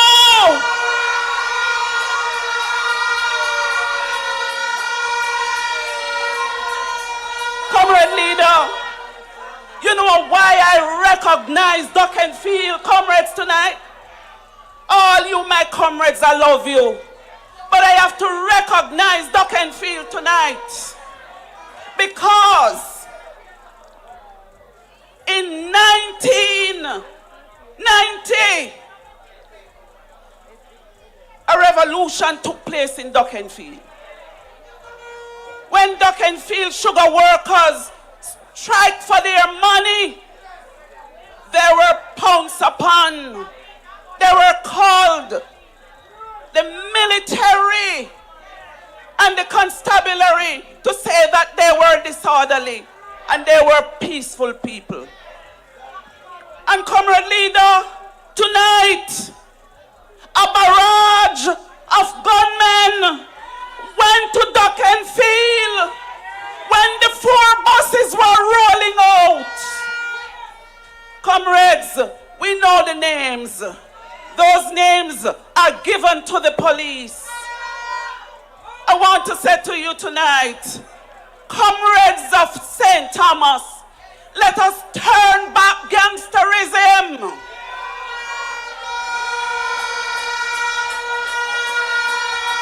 Let us turn back cronyism. Let us turn back nepotism. I want to tell you tonight that the entire People's National Party is behind you. We have our next Minister of National Security here. And Senator Bunting, I will speak to you on Monday about happenings in this parish.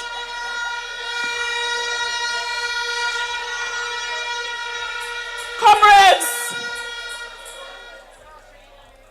I don't need no introduction. You know me. I was born here. I was schooled here. I serve here. I work here. And I want to tell some of those persons who want to discount my service to this parish, St. Thomas land we love, that you are wrong. I recall the days I was the Jamaica Youth Corps officer in the parish of St. Thomas at the Social Development Commission. Most of the youths today who are now 35 and 40, this big girl here gave them the opportunity. I recall the days when we were placing people. They were placed at the Princess Margaret Hospital. Youngsters were placed at the tax office.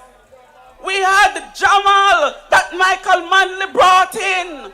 They were placed there to assist our unfortunate persons who could not read to be able to read today.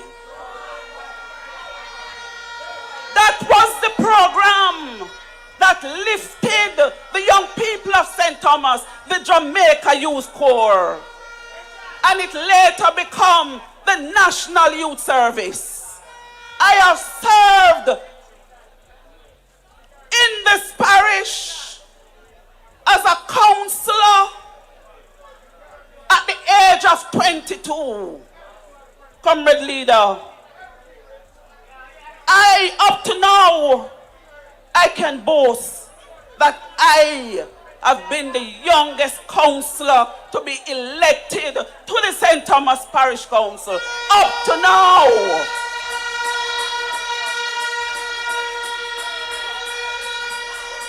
I still hold that record. And at the age of 29, I became the mayor of Morant Bay. So comrades, I have been serving all my life. At the age of 15, I was the president of the St. Thomas chapter of youth clubs. I have served all my life. So in me, you have someone with a wealth of experience. You have someone who have knowledge of the parish. And I want to tell you, Eastern St. Thomas, that I don't have to put an orange sign to point me to the various districts in St. Thomas.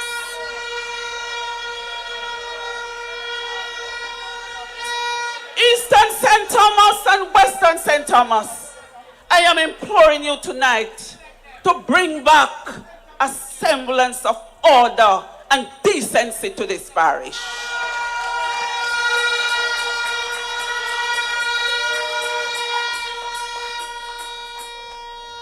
I'm not going to say a lot tonight because you don't notice I don't have my red file tonight. What I am going to say to you tonight, I am going to deliver the things that you need. Party leader, St. Thomas is a place where we have many, many rivers. And when you go out there and you see in the various districts the amount of persons who are suffering water crisis in the various districts across the length and breadth of this parish. I am very happy that I will be a part of a government who cares about the poor. Comrade leader, you and I are going to work to fix this water crisis with the many stakeholders in this parish. I want to tell you that you are not forgotten when I walk on a daily basis. And when I look at the roads, the district roads in the parish, it is less than desirable. So, Sunning Hill to Water Valley, the roads are in bad condition. You are not forgotten.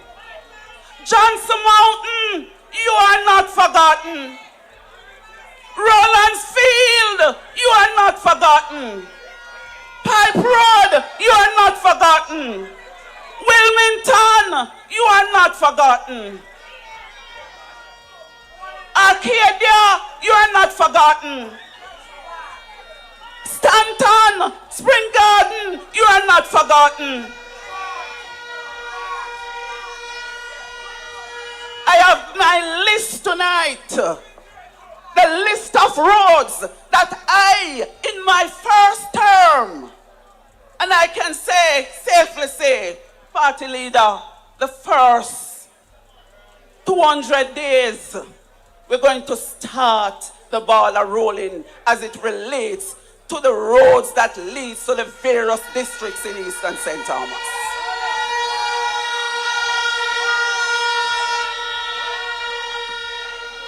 When you come on to community centers, the community centers in the East and St. Thomas constituency, when you walk, all of those community centers are in bushes.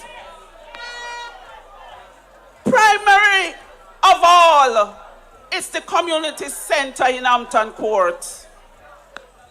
When the former member of parliament, Dr. Fenton Ferguson, was here, that community center served as a homework center, fully computerized. Comrades, I pledge tonight, and I promise you, that under a People's National Party-led government, with your member of parliament, Yvonne Rosemary Shaw, that will come alive.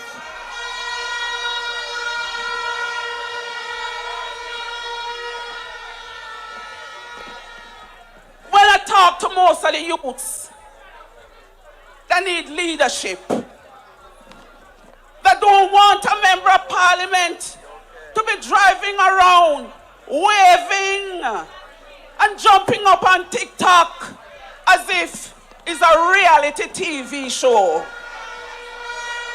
You want responsible people to handle your business. You want decent, law-abiding people to handle your business. When I walk the highways and byways of this constituency, and I notice the amount of fruits and vegetables that are going to waste.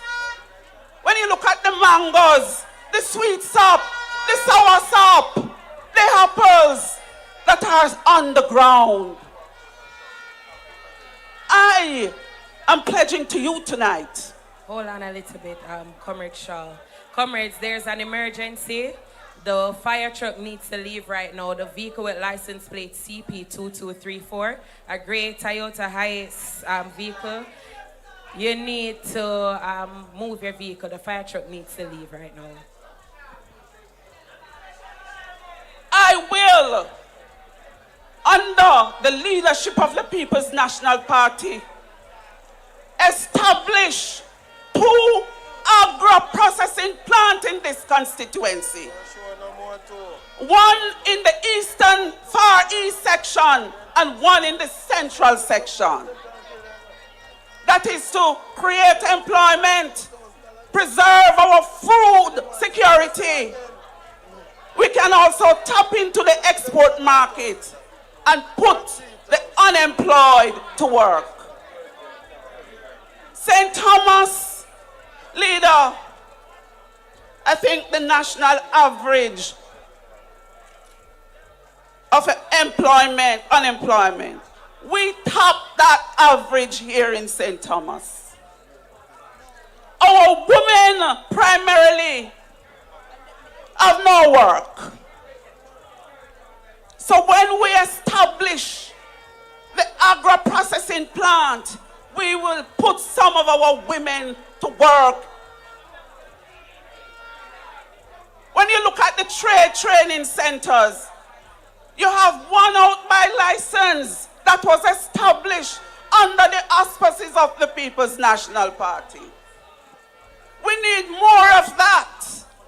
We need to go into the communities. When you look at Princess Margaret Hospital, grossly understaffed. I hear that here in the linen, they have to be taken to other places to get cleaned. The washing machines are down. And I want, Comrade Leader, I want us to look at the Isaac Barron Clinic. The Isaac Barron Clinic needs modern equipment. Many people, even in Portland, ISAT, would benefit from the Isaac Barron Clinic.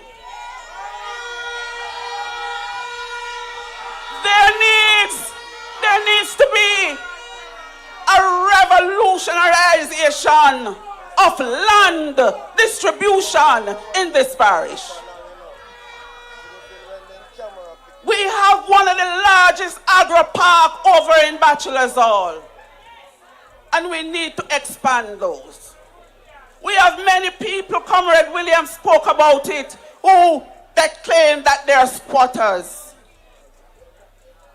The area in Fort, don't worry, we are coming to get those lands in your hands. Security of tenure is a pride.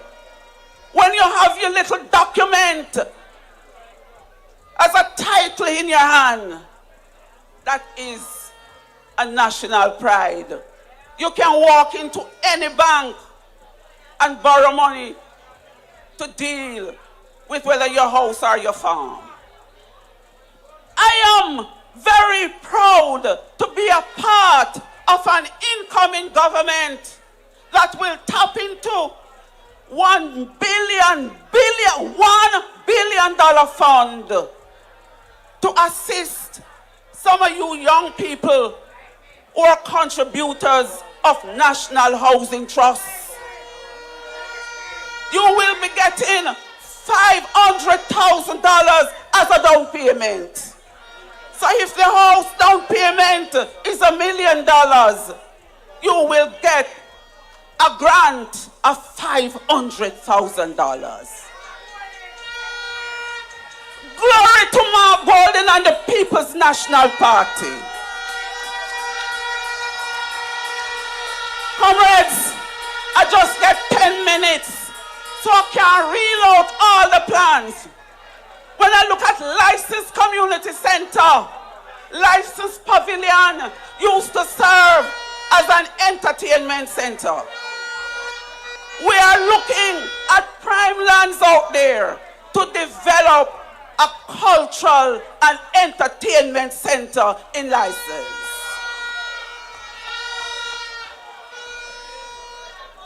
Comrades are coming down. You realize tonight that we should be standing under the statue of Paul Bogle? You notice that Paul Bogle is not here tonight, but the spirit of Paul Bogle is here. I am calling on my government in the next few months to restore the statue of Paul Bogle.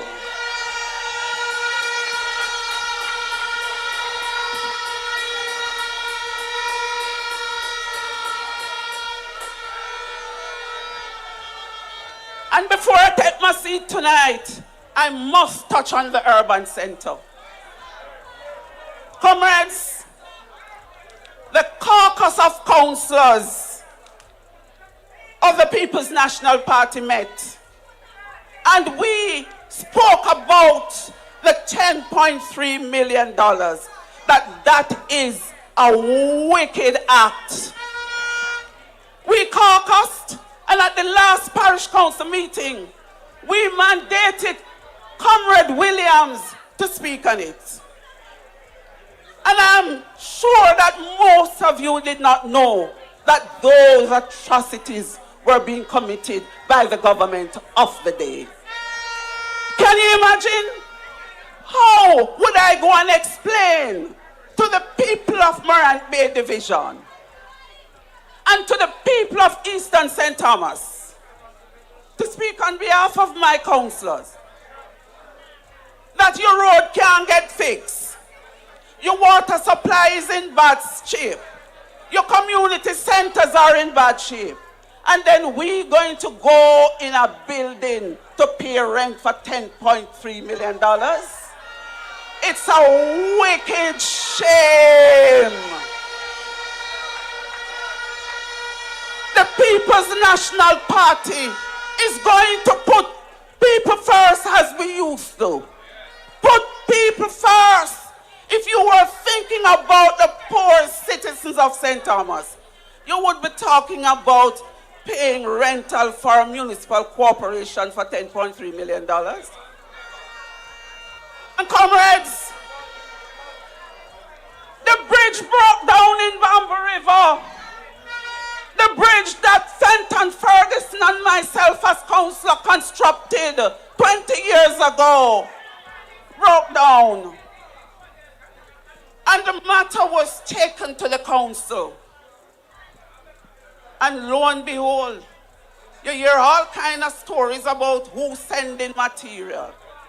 You know, up to today, I had to borrow, and Comrade Williams can bear me out, I had to borrow $1.2 million to fix Bamboo River Bridge.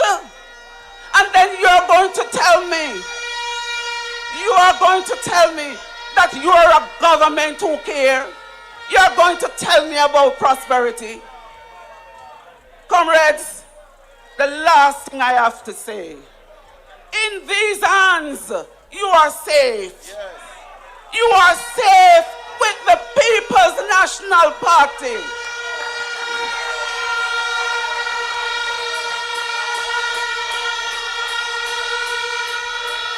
And I am saying tonight, the evil that has done us wrong must go back where they came from.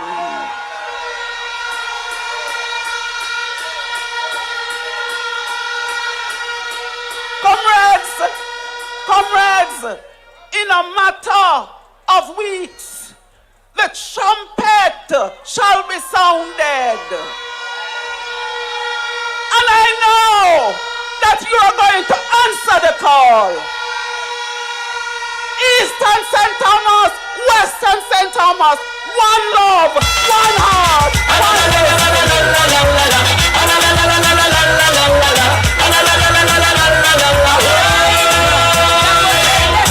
Step up and wave the flag. Eastern St. Thomas. All right, thank you, DJ. No, comrades of St. Thomas. You see, in the People's National Party, when we are giving an MP candidate, an MP, we giving people with substance, and we giving people with value, people who can represent, and people when them go parliament, them listen to them, and nobody we are run around and look for their shadow. We not deal with dibby representation, not true? So comrades of St. Thomas, you once had in Eastern St. Thomas a 7-star general, former vice president of the People's National Party, former regional chairman for Region 2, and your one and only former member of parliament, the big man himself, the general. St. Thomas make welcome Dr. Fenton Ferguson.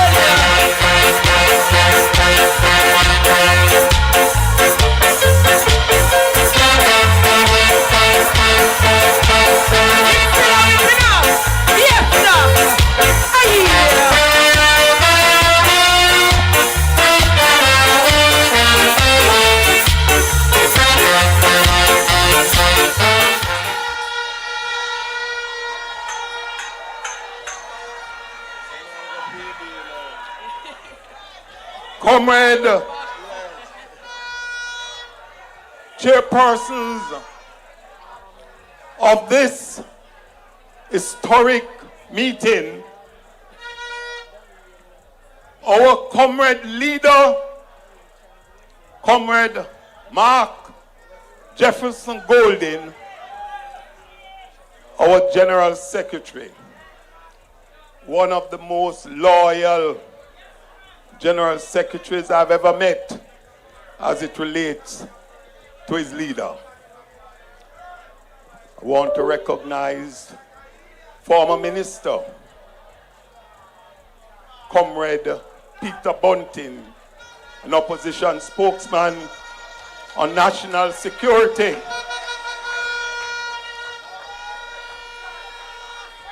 But I believe, comrades, the two candidates for East and West St. Thomas, they have spoken for themselves. They represent two of the most confident candidates I've seen in a very, very long time.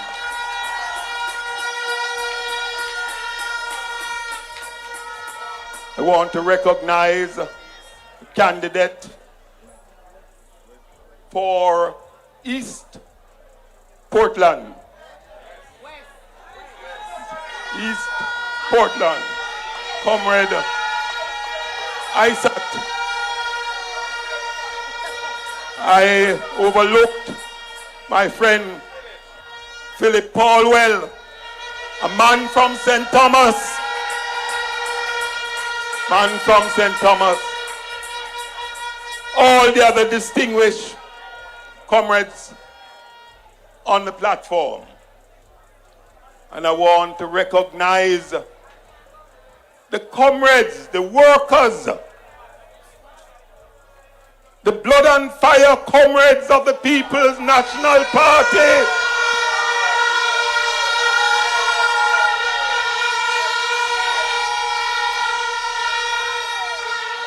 Comrades, I know tonight is the night for the candidates and the comrade leader.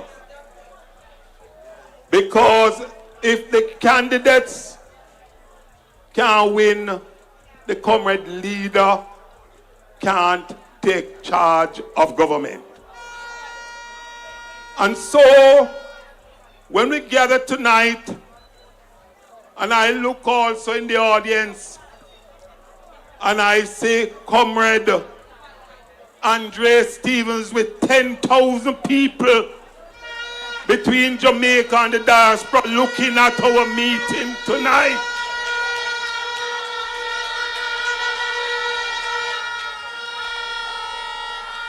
It tells me that the People's National Party and its leadership in St. Thomas is ready for victory. Let me hear you say, ready for victory. Ready for victory.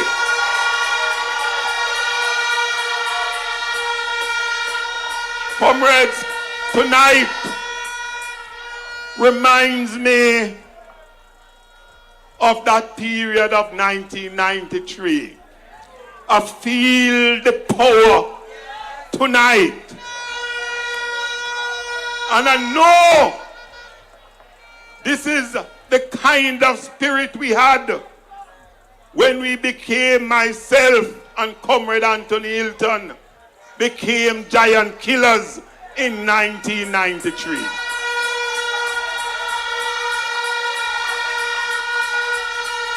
And so tonight, we are at it again. We are fielding in St. Thomas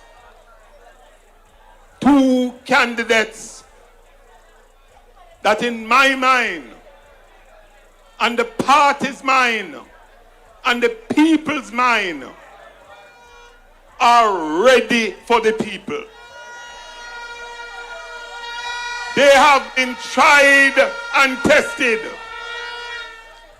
They have been tried and tested. And therefore, what we are waiting for now is the date. But I said to you, comrades, I know many of you don't see me. You don't see the general out there on the ground moving yet. But let me tell you, comrades,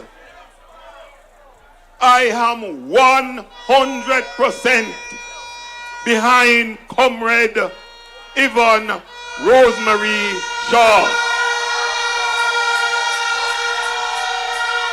I am 100% behind my friend, the general in the West, Ryan.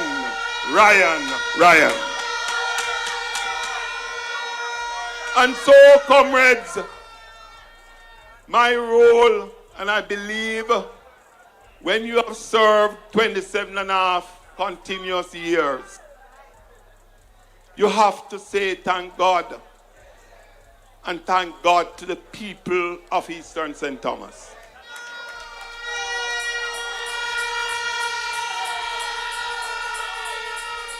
But I want to beg you all,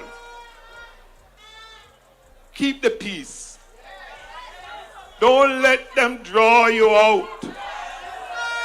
I remember a period when my offices were burnt down.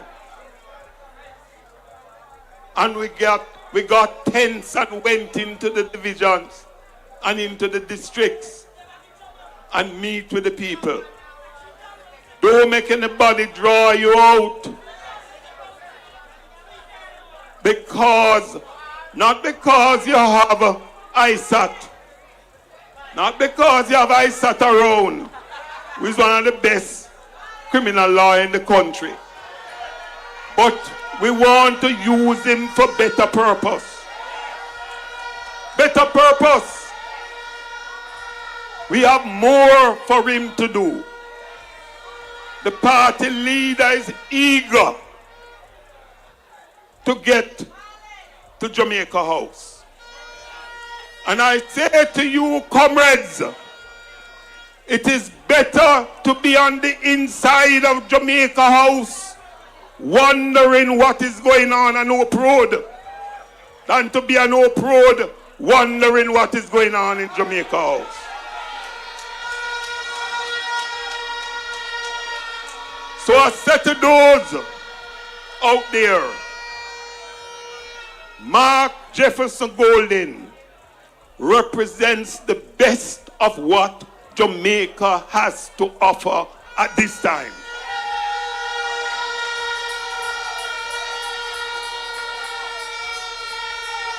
Those who want to get involved with the sideshows, we are not into no sideshow. We are into getting the country to settle down again. The candidates have spoken about some of the local issues. I want to say, and I know Comrade Rose, no. We have done many things on which, especially Comrade Rose, can campaign on that we covered during my time. Many persons don't know that Paul Bogle High School was the first standalone junior high school to be built in the country.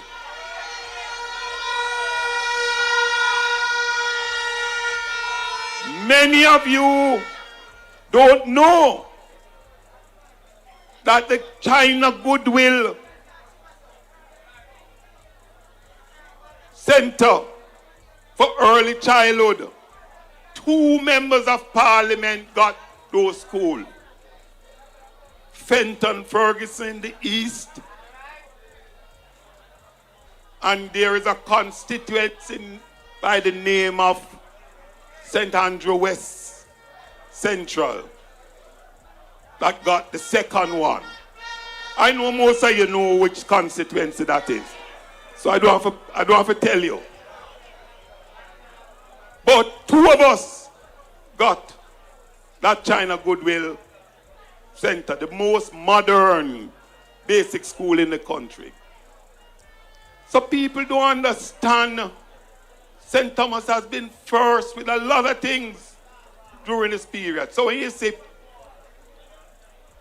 persons running around and saying what Fenton Ferguson has done, we send thousands of your children to school, starting from basic school to high school to university.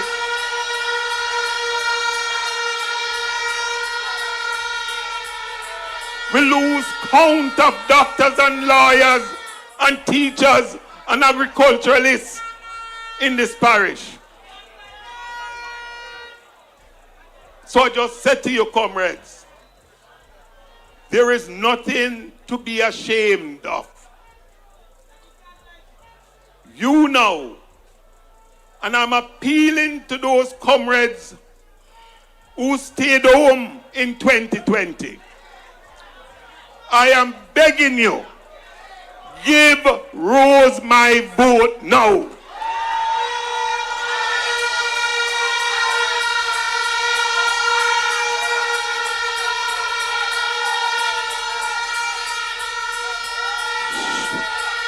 She is deserving of it. She has served you well. And I am saying, come out along with those who voted. Some of you still don't know even how to look in my eyes. But I am saying, come out and support Rose now. And come looking at my eye and then big. Open up. Come look. So I look in to see who go out there. And when you listen to Willie Plan over in the West, him deserve a chance. He has never lost. You don't lose nothing, Willie. No, has never lost. Don't mash up him average now and don't mash up him thing. He has never lost. So comrades, you have the party leader. So I just want to leave with you. I am around. I am here. I am on board. So anybody who have draw back and don't know what them do, I say, come now. Come make the thing mellow. Come now and make we get back again as a family. Move in St. Thomas in this phase. Because a lot of them behave as if all the projects going on now was their ideas. Never was.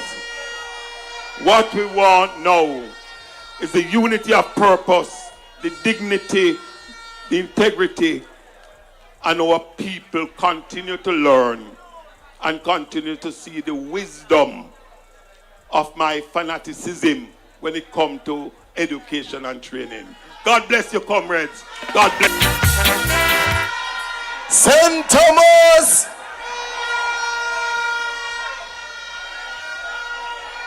I need to see Dr. Fenton Ferguson bread paper. No, man. Where get them moved there from? But listen, 7-star general. Come on, man. Give it up for a 7-star general.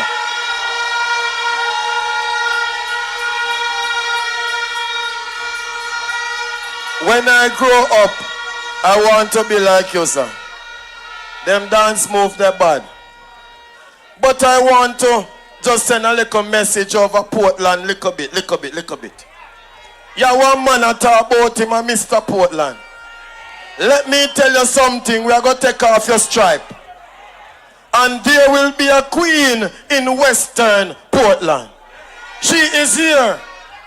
Comrade Doreen Campbell Come forward. This is the idea. This is the idea. Turn up the thing. PNP. Turn up the thing. PNP. Turn up, turn up, turn up, turn up. If you want things to really get nice, now are the time to make the right choice. If you want. If nobody no deserve a beating, that fake vase the fit broke. Fake. If nobody no forget a beating, Comrade Doreen, I want you give him one uppercut. A man no have no manners at all. And if you no have no manners, you forget a beating. The next speaker. Oh my word, he might go build some short pants for some man over there. So. The next speaker is my boss, who will be the next member of parliament for South Manchester. He will be the next minister of citizen security and productivity. He is a proven performer. Oh no, DB, score. Him no afraid of no boy, no girl, no dear. The man himself that will rescue South Manchester, Comrade Peter Bunty. Well, I don't have time to beef. Lucky for you, my friend. I in a good spirit. I drink in a good spirit. The vibes right up to the limits. So don't hold me down, don't fight me down. Yeah. Good spirit. I drink in a good spirit. The vibes ain't cast in a minute. So don't hold me down, don't fight me down. Yeah. St. Thomas, are you so nice?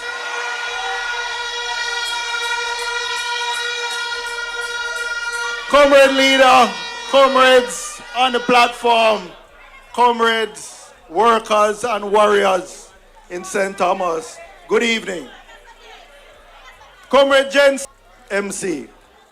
They say Comrade Bunting, Comrade Portia Simpson, Comrade Peter Phillips, Comrade Fenton, Comrade Marky G, yourself, that cabinet and executive of 2012 to 2016 took Jamaica from the edge of economic meltdown and set it on a path that these people took over 10 years ago. So why are we not better off in Jamaica now? They say, Comrade Bunting, why the economy not growing to give us a better life? Why worker productivity is so low? Because heart not functioning and education not functioning. She said, why investment? Comrade, settle down in the front. Comrade, settle down in the front. Settle down.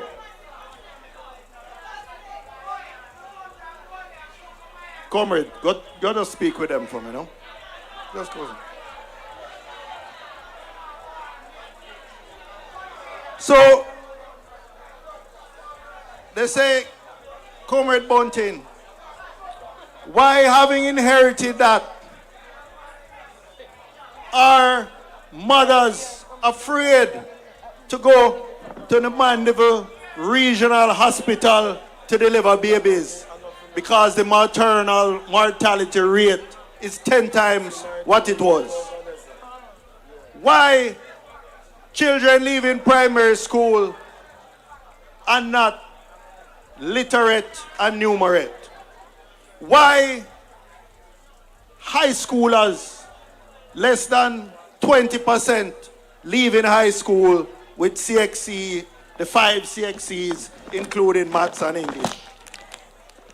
And they said to me, Comrade Bunting, even though the murder rate is lower this year and we're thankful for it, is the People's National Party we thank for taking these people to court and stopping the wasteful states of emergency that has allowed a better deployment of the GSCF. So we can credit them for that. because more Jamaicans have been murdered under Andrew Honey's 2-term than under any other 2-term under any other prime minister in the history of Jamaica.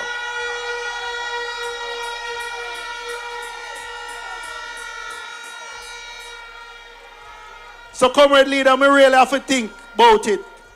And when I answer the young people, here is what I have to tell them, and it's the truth. The truth is that the vast majority of the JLP leadership are food people. You know, eater food people. They're not in it because they want to help people or because they love people. They are in it to enrich themselves. Them come to scrape. And whether you talk about the medical procurement, we all know them can't tell us who own the company that's selling the expensive drill to the Ministry of Health.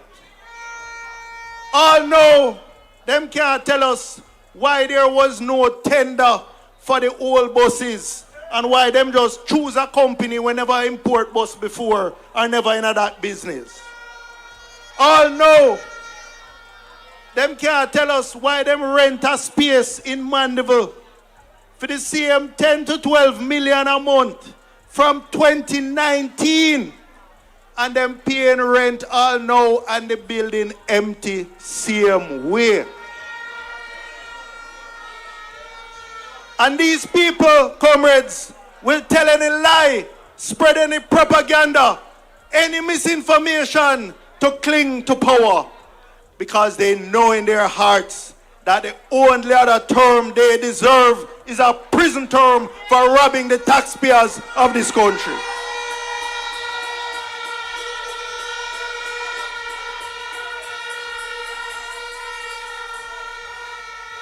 Comrades, after 10 long years in office, they are suddenly promising everything and attempting to trick everyone, cutting ribbons and announcing the same projects over and over again. Them all are cut ribbon to install stoplight and street light. But comrades, God not asleep. And people are open now. Time come for these wicked people to pay for their sins. Time come for an orange wave to sweep them away, like how the Red Sea swept away Pharaoh's army. Comrades, this campaign is not just about winning the next election.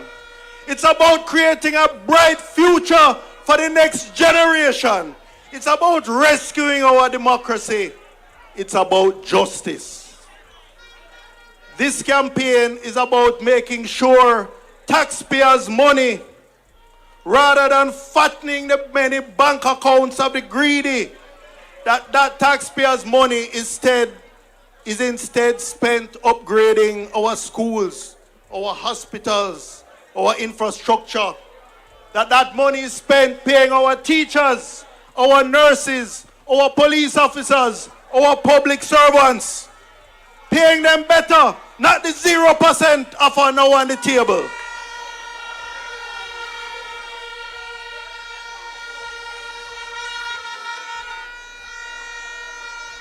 This campaign is about putting an administration into office that genuinely cares for people, rather than this wicked regime that bullies and threatens public servants, that finds scores of poor St. Thomas people 200,000 each for not wearing a mask or breaching curfew during COVID.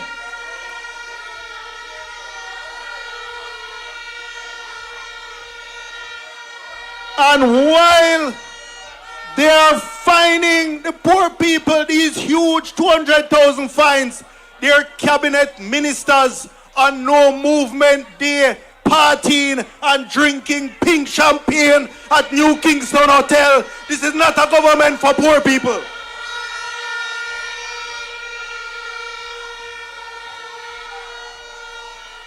Comrades, this campaign is about putting someone in Jamaica House whose hands are clean and whose heart is pure.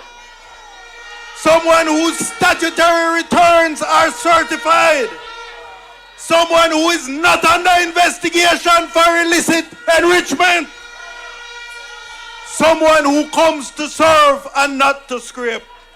Comrades, this campaign is about making sure people that time come for a better life for you and your generations. One love, one heart.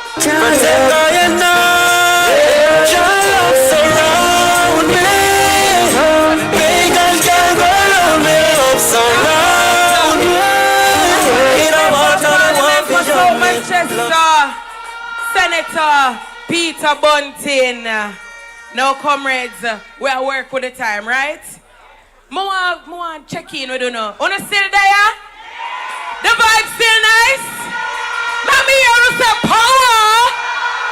Alright, uno there with we. So, comrades, me forward from a place named East Kingston. I don't know who they are. One of the St. Thomas native, the connection boss, the man himself from out of East Kingston and Port Royal, our next minister for energy. I want to make welcome. Let me hear it for our MP, comrade Philip Fiani Bolo. Everybody jump, put your fist in the air. Move to the left and put your flag up in the air. Move to the right and put your fist up in the air. Oh yeah, brrr, and we don't go.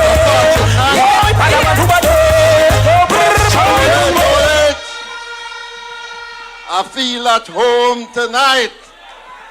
Comrade Party Leader, I greet you. Our chairpersons, our two candidates, comrades on the platform.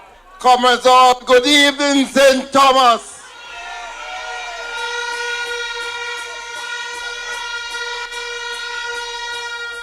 I was born at the Princess Margaret Hospital, the most modern hospital at the time of my birth. Party leader, I was coming here tonight, minding my own business, and I passed by my constituency office. And I see a pile of people. So I ask, what wrong? Them want come and St. Thomas too. East Kingston, people, pick up yourself at the back. But comrades, let me start firstly by paying tribute to my party leader. I have said it before that he is the best legislator that we have had in the history of our parliament. But I also want to say that the party leader, like all of us, we believe in the institution called the People's National Party. And I want to big up the party leader for the work that he has done in rebuilding our party and making us a united force this time to take on the JLP.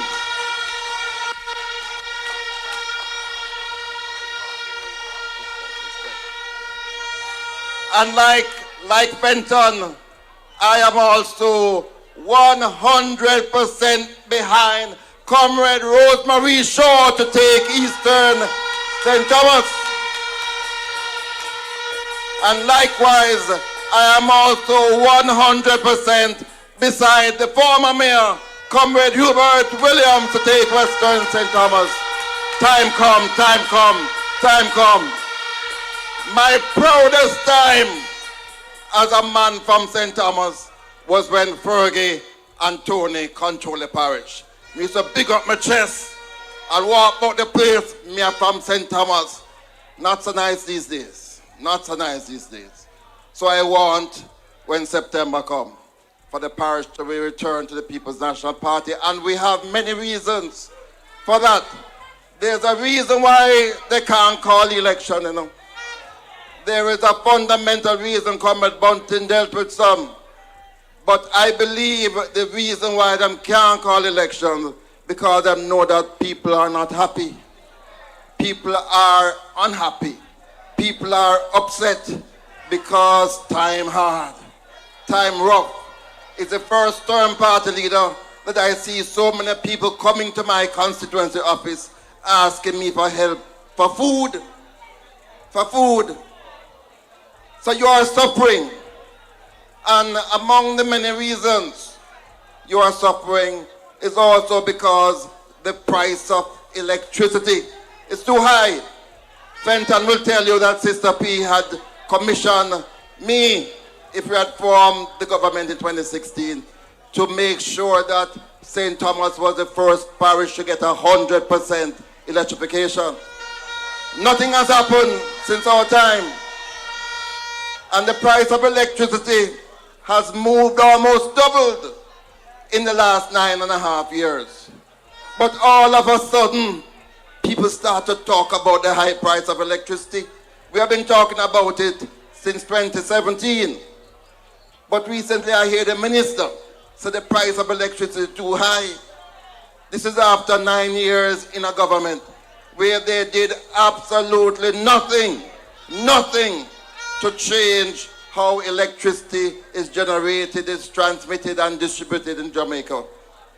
And comrades, we brought the price down from 2012 to 2016 to about 23 cents, from 32 cents. And during the life of this government, every year we have been to Parliament to say this thing called electricity, you are not paying attention to it. It is the reason why so many things are so expensive and that you need to do some things. We brought to Parliament 3 years ago a resolution to deal with the amount of electricity theft we face in this country, because those of you who pay your electricity bill, every time you got to pay your bills, it's 20% of that you don't use. And there are our Jamaicans who use it because they can't afford it. And I put forward a resolution to address the problem 3 years now. And it's just all of a sudden we hear them talk about electricity. And comrades, they're talking about JPSCO, the license. It's the same license that we had to deal with to bring down the price of electricity in 2016, Today, the minister is saying that give him 2 years in going to deal with the JPSCO license. And I asked him the question, why wait for 2 years? If you believe that the license needs to be changed, why don't you call in the JPSCO people as we did? Remember when we only had cable and wireless as a monopoly? You remember that many years ago? We called in cable and wireless and say, you have 40 more years in your license. But we can't live with one telephone company alone. We have to introduce competition. So I'm saying to the minister, if you believe that that is the solution to high electricity prices, why wait for 2 more years? Why are you playing politics at this time with the future of the country? Comrades, we want to ensure that you have your own ability to generate your electricity. So Fenton, one of the things we're going to be doing is to use micro facilities, micro solar generating facility to provide electricity to those communities that don't have it today. And we're going to also enable those of you who wish to generate your own electricity using what God has given us, the sun. Thank you, Father. We are going to use solar to make sure that the price of electricity can be generated by you. But you know what is so disheartening, and it's a part of this ribbon cutting thing. Recently the government go and announce that they're going to reduce GCT on electricity. But it's a 3-card trick, because there are some persons who weren't paying GCT at all. Those who use 150 kilowatt hours of electricity per month. The government slapped on a 7% GCT on them, and then decide that because it's election time, them going to give them a subsidy. And them don't say how long the subsidy going to last. But worse than that, those people who are the poorest, who use prepaid facility to have electricity, for the first time, without any subsidy, those persons today have to pay 7% GCT on their electricity. And that, I believe, is a wicked act by a wicked government. And we're going to have to change that, Comrade Leader.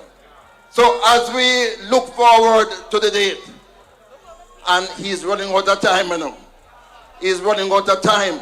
We can almost tell you which day it has to be. Yes, I know you want it tomorrow, but it'll come. It has to happen sooner than later.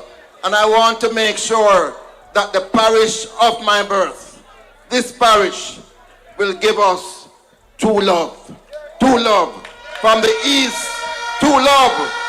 I want to say, Comrade Hubert Williams, the next Member of Parliament for Western St. Thomas. And I want to see the lovely Rose. I love her, you see. The next Member of Parliament for Eastern St. Thomas. Comrades, I shall return. One love, one heart. Yeah, Jessica. That's right. Someone crazy. Real thugs never forget the Duncan. When we come from real thugs never.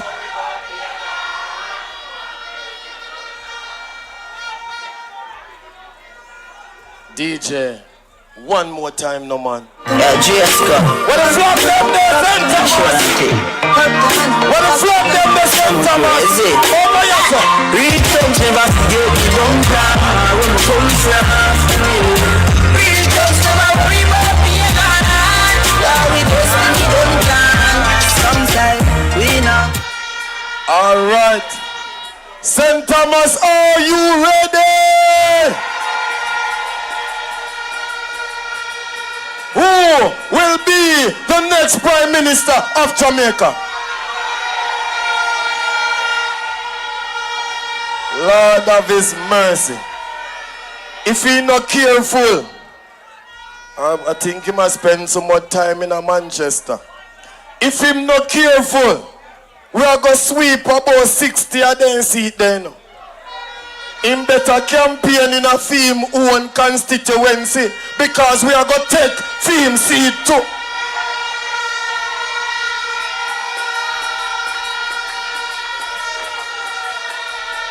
When I check the last time, the Met Office could tell us the name of the storm or the hurricane. But me never know say you have earthquake name Andrew. How earthquake get name? Because every single week we say my break ground this so. In my break ground this. The man is not only a bulldozer man. In my earthquake man too. I wish station the media depend. Call me a morning. I sat me there. And now, I'm going to bring to the platform one of the men where them fear the most. One of the men where every time he talk, then say him bad man. But me never know say the truth a bad man. One of the men when know say the yellow bus them will come to Jamaica, they only come yellow because the green paint did done.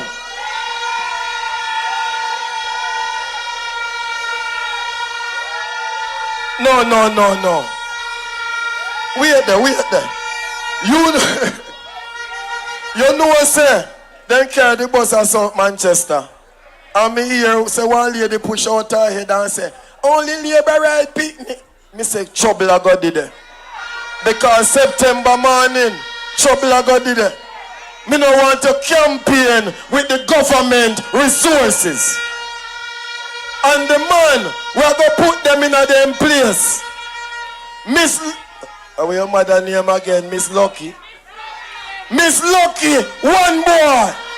Who not afraid of them? None at all. Dayton, the General, Campbell. This is going to the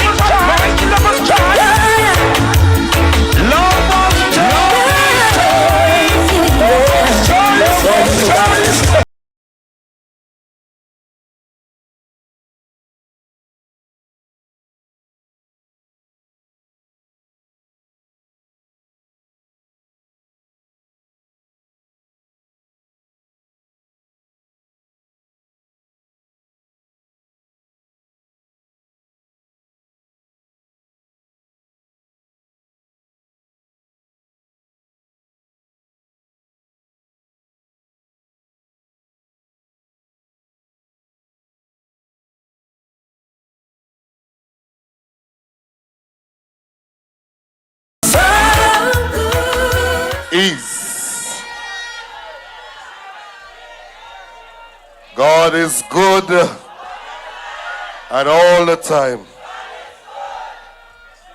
They should know that we are God-fearing people, you know. Let me say greetings to our incoming Prime Minister.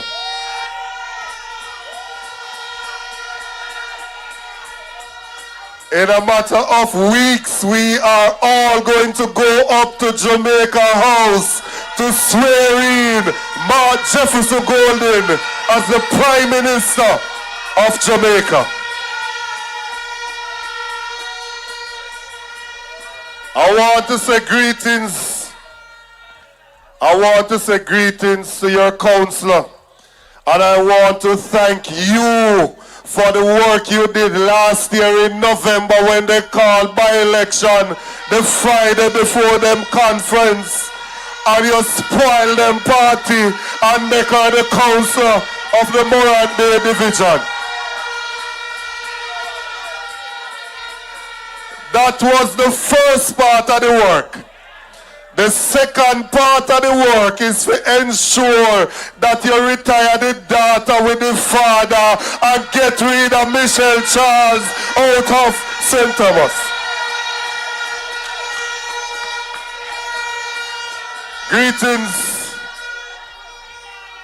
Greetings to the warrior from out of the western end. And all whatever go on with over west, God Pitney still a prosper.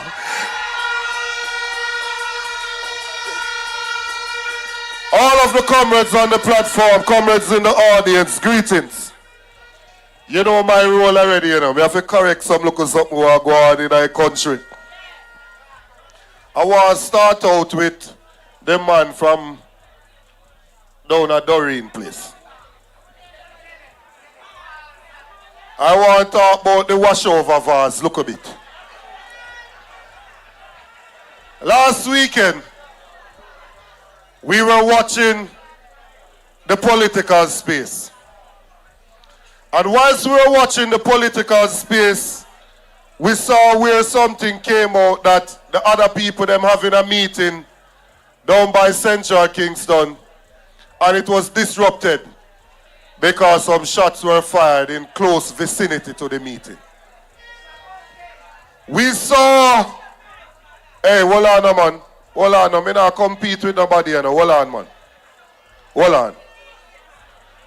Once we were watching what is taking place,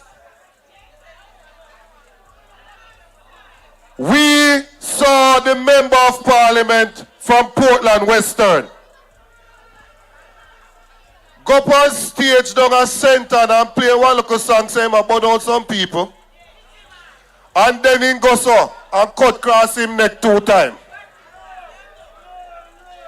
He went to Central Kingston and he accused the People's National Party of causing shots to be fired to disrupt their meeting. The police, the body that has the responsibility and the resources to investigate these things, investigated the matter and said there is no politics involved in the matter. The ombudsman office where them put in at the electoral office where comrade leader go take out and put it back on its own and give it back its independence. Also said they check and there is no political tension in Central Kingston. Then why this man get up and accuse the People's National Party when the police and the ombudsman say it not political? And then he is going to say he refuses to apologize. I walk around in a look a bad mind shirt where him say him have on. But I have a message here tonight. I want the Ombudsman office to deal with that matter because we cannot have a minister of government going around with these inflammatory and divisive remarks. I want members of the private sector organization of Jamaica, I know it might be your friend, but I want you to talk up against it because We do not want any political violence in the country. I want members from NIA and JAMP and civil society to talk up against it. The police have said it is not political. The ombudsman says it's not political. So I want the civil society members to speak out against it. But Mr. Vaz, don't worry yourself. You know what? Apologize, don't worry yourself. We have some people down at West Portland tell me say them finger out like this. Just a wait for your prime minister to call the date because them have our ex to put beside the head and send you guy your yard.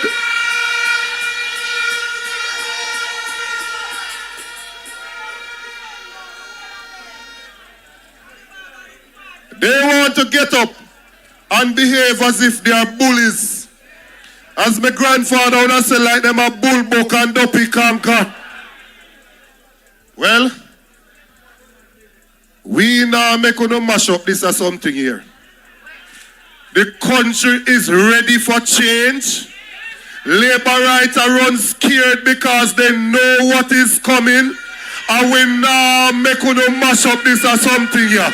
All when we do tear down flag and tear down billboard, we still as a PNP, we still as a time come, we still as a Marky G, we still as a get rid of them. Turn up the thing, turn up the thing, turn up the thing, turn up, turn up, turn up, turn up. We come in peace. This is the party of the people. We're not supporting any violent act against any other Jamaican. We come in peace. The word has been, still remains, and will forever be love. We come to build this country, not break it down. We come to look out for the people, not look out for ourselves. So Labour Party, get out of the way and let the PNP return to government and progress to the people of this country.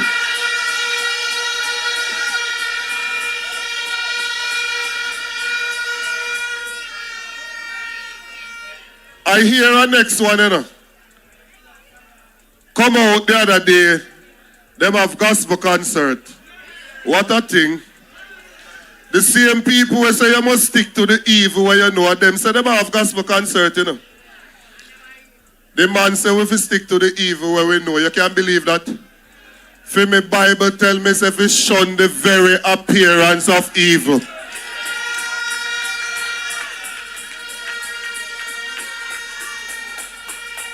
But I hear one of them go down to the gospel concert, the one that our former mayor, Brother Ryan, is going to get rid of.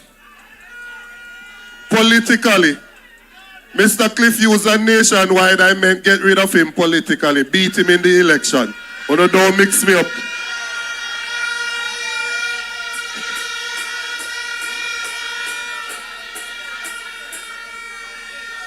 And him say, him nah this and him nah that, and him a call up a leader of the party name.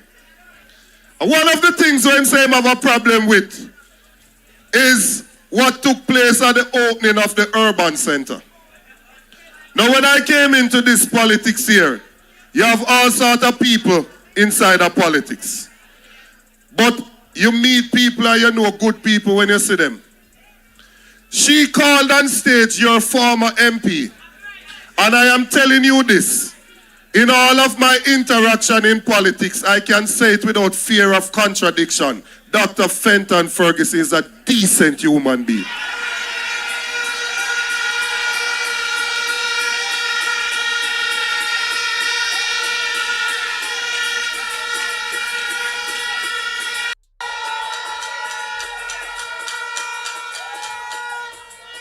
She called him on stage and she's trying to style him. Now she couldn't do that to me, you know. But me not have the level of salvation there yet. Jesus is still working on me. But that just take it easy. The leader of the party said that it was a classless act. And I agree. It was a classless act that she committed. The man said that is somehow disrespectful and that him want him go apologize for that. I want to ask the member of parliament from Western St. Thomas. You know, see what Miami Herald write about you, sir?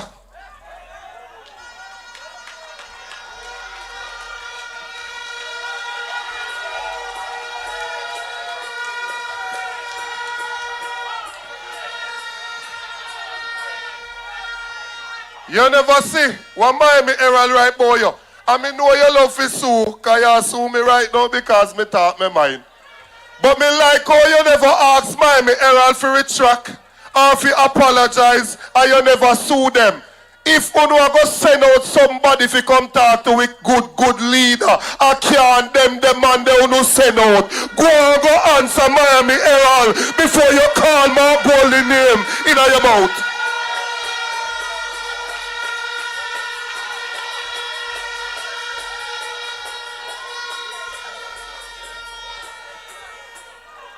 No.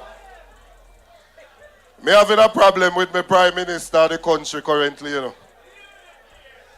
Because the Prime Minister don't love the truth. And the Prime Minister don't love the progress of the people. Last year when we were campaigning in local government, the Prime Minister got down at Trelawney and say him I go turn Clarkstown. Clarkstown him say? Say I'm going to turn Clarkstown into a city. The budget come March, not in the for Clarkstown 2024. The budget come March 2025, not in the for Clarkstown.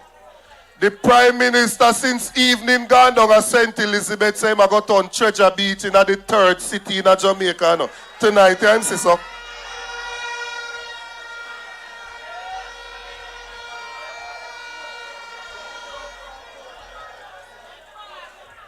If you're not careful, you know, the Prime Minister give away everything, all we pity them with the body, and him go give away, you know. Because him promise everything.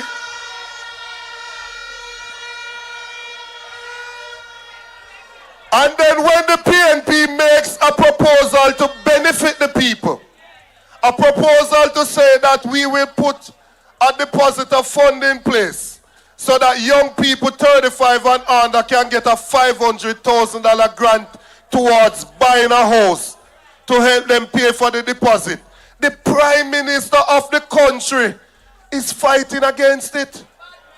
How can young people support a Prime Minister who is fighting against you getting $500,000 towards the payment of your deposit?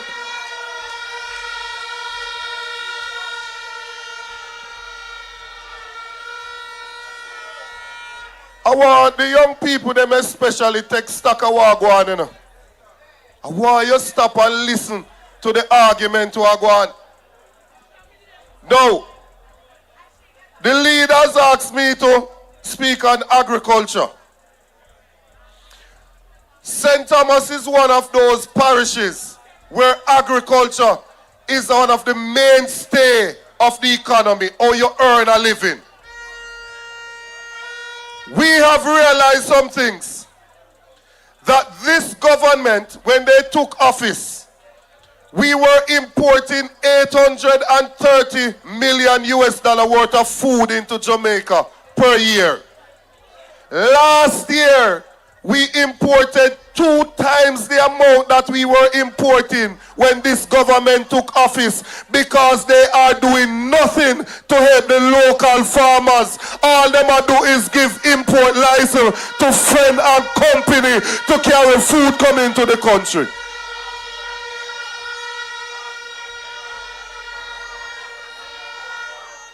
I mean, I tell you if you ask somebody about it, but I can't bother go back a quote again, you know. I can't bother with it. We have proposed, and I'm just going to take 2 of them.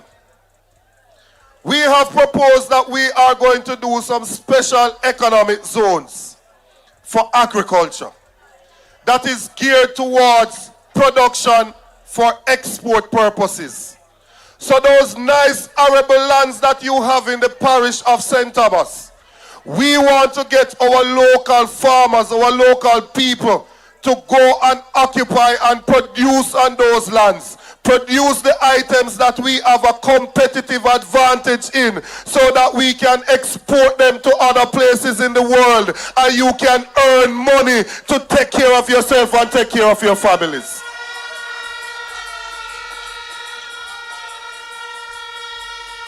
And the second thing, we have several institutions that were built by the People's National Party. You know, PB, you see some young people ask you some question. You hear them with the argument say PNP no do nothing in 18 years. In the 18 years, PNP do a whole heap of something. UDC, NHF, RADA, JUTC, Tourism Enhancement Fund, National Health Fund, Jug for the Elderly Program, Chase Fund, the PAD Program. They claim that they are the best government. In the last 10 years, ask them to name one. Nobody got two. Ask them to name one institution that they have built in this country.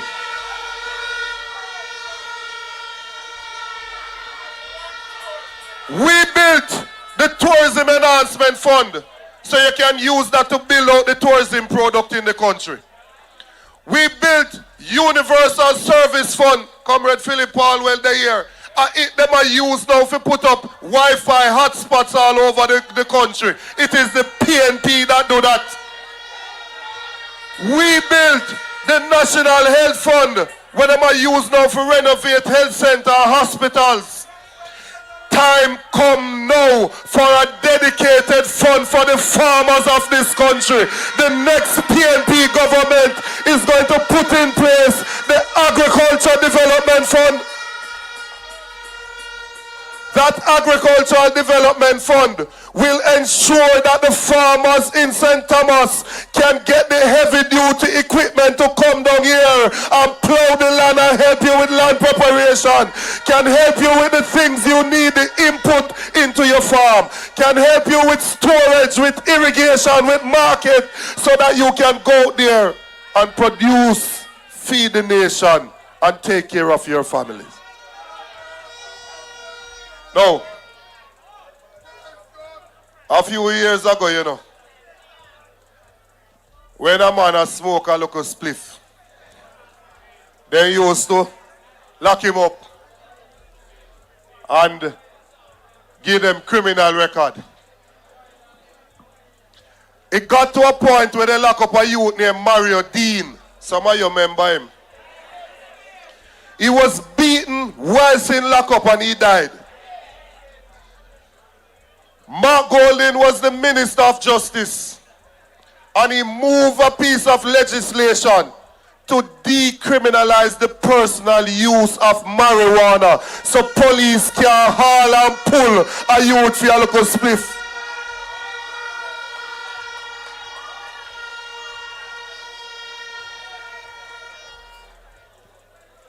It didn't stop there. He expunged the record, meaning that the criminal record that you got before because of the spliff, you can get it taken off your record. And when you had that, you couldn't go on farm work. You couldn't work for government. It is Mark Jefferson Golding that ensured that we moved that piece of legislation so poor people are no longer disadvantaged by the system. In his 4 years in office, he passed over 120 pieces of legislation. Remember when you have vote for an MP, say the primary role you have vote for them to do is to go to Parliament, go make new law, go amend law where they there and repeal law when need to come off of the book. That's the primary function that you're voting for people. During his term as Minister of Justice, he passed over 120 pieces of legislation in just 4 years.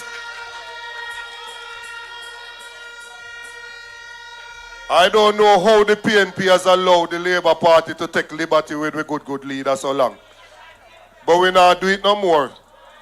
Arms House we used to go on, Butcher Barry Banton would have say, can't go on no more.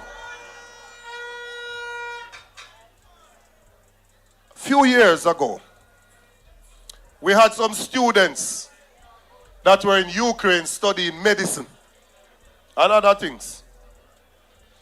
Russia and Ukraine started a war, and Russia dropped bomb over Ukraine. The students reach out because now their life is in danger. They reach out to ask for help to come home.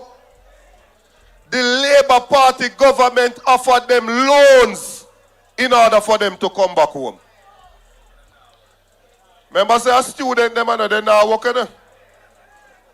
Loans them offer them to leave a country where bombs are dropped and come back at their yard.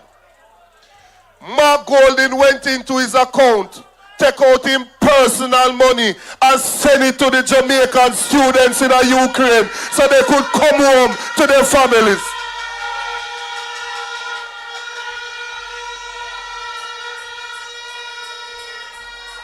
It's a caring leader we're talking about, you know. The Prime Minister of the country went to Parliament, said that he has information that criminals selling lands over Portmore and that he can't continue and them are going to go over there, go deal with the situation. The next day they went over there with bulldozers and lit down poor people's house. Look a bit after that, they went down in St. Catherine and people that were occupying lands given to them by Michael Joshua Manley, them served them notice that them have to come off fight. Mark Golding got lawyers and took the government to court to get an injunction so them couldn't throw people off of the land where them live on for over a generation and more.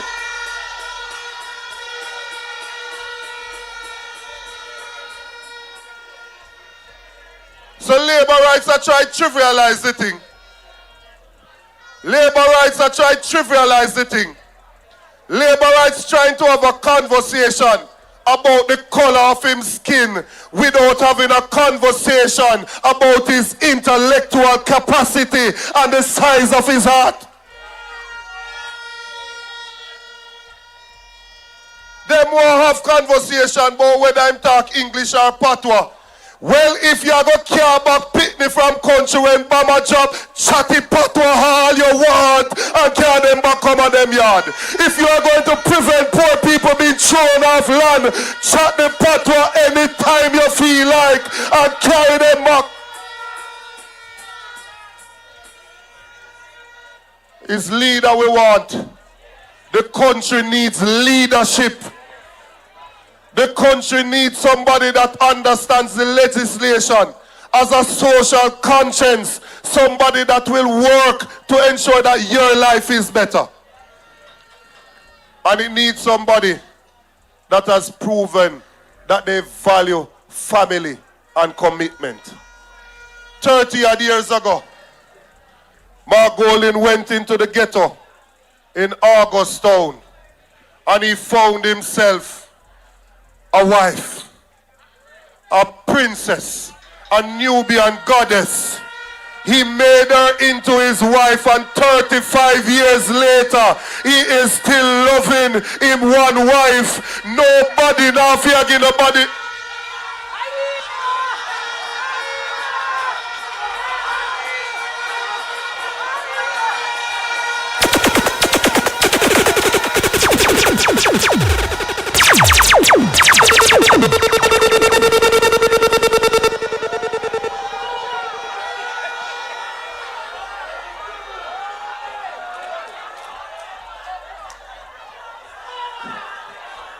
You see how to stay? You see how to stay? You see how to stay? But comrades, I am looking forward to Jamaica having a leader who is here to serve, who has the competence to serve, the intellectual capacity, who is caring and committed and patriotic with all the options that he had.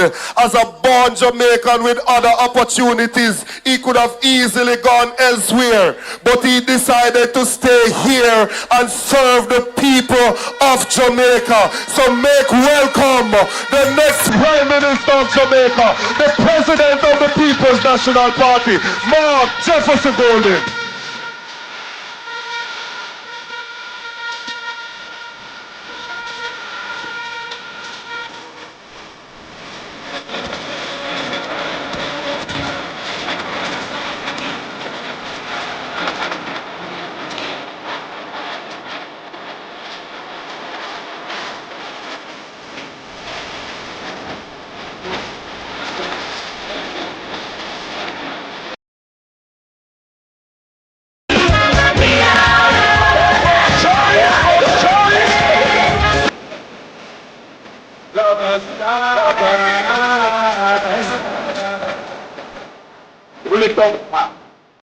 Couple of us choice. Oh my gosh.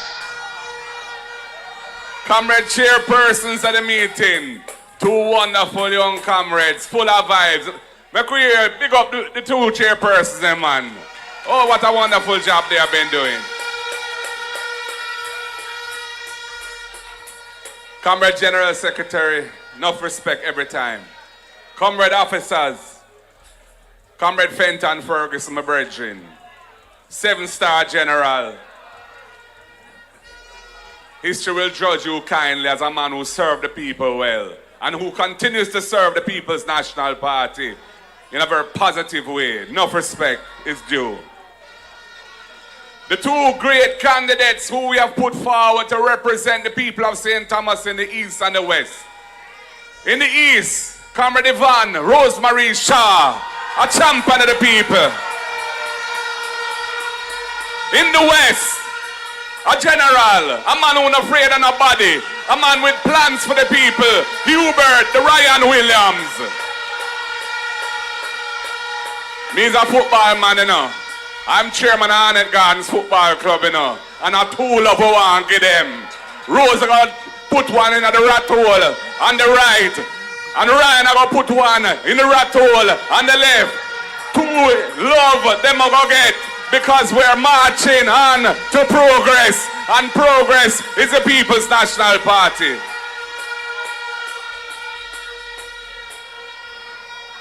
I wanted us to big up all who are here tonight, the workers and warriors, foot soldiers, supporters of the People's National Party here in St. Thomas, and all who have come from far to be part of the meeting.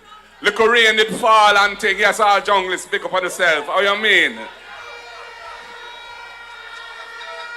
Look, rain fall earlier, and none never leave and run well left it. And the meeting nice, don't the meeting nice. Everybody feel nice, energy nice. I want to pay enough respect to those watching us online, all over Jamaica and in the diaspora and beyond. Thank you for the time, thank you for listening to us. You know, I want you to hear what we have to say, because we have a serious message of hope for the people of this country. So good evening, Jamaica. Everywhere I go, I hear the frustrations of the people, the despair of the people, the feeling that they were promised prosperity, but have been left standing in the same place where they were 10 years ago. Some of them are worse off than they were 10 years ago. But I also see something else. I see the determination of the people. I see their love for their country. I see people who have not given up hope. And I want you to know that I haven't given up hope either, because this is a great country and we're going to make it great for our children and the future generations. This election, it is a turning point in the history of the country. It is a moment for us to decide what kind of country we want to live in and what kind of leadership we want our country to have. Because Jamaica, time come for honesty. Time come for decency. Time come for leadership that cares, that listens, and will deliver for the people of this country. For too long now, our people have been governed by a crew more focused on public relations and gimmicks than serving the people who elected them. Billions of dollars missing from the public purse. Missing and gone. Hospitals unfinished. Schools overcrowded. People struggling to buy food, struggling to pay bills, while government ministers enrich themselves and get richer and more arrogant every day. That is not leadership, people. That is exploitation of the people. But I believe in something different. I believe in good government. A government that works for the people. Service over self. That is the motto I uphold. I believe that every family, all people in Jamaica, should have access to affordable housing, clean water in the tap, in your pipe at home, health care that you can access that doesn't leave you in poverty. I believe in a strong and growing economy. Not talk, but action backed up by real investments in young people, in agriculture, and in small business to drive growth and to drive wealth creation in this country. I believe in Jamaica, a Jamaica where children can have access to the best education, no matter what their address and where they live. I believe in a Jamaica where women, children, our elders, persons with disabilities are heard, are protected, are not used or ignored or abused. This is not a wish list, my people. This is our mission, because dignity should never be a privilege. Dignity is the right of every Jamaican.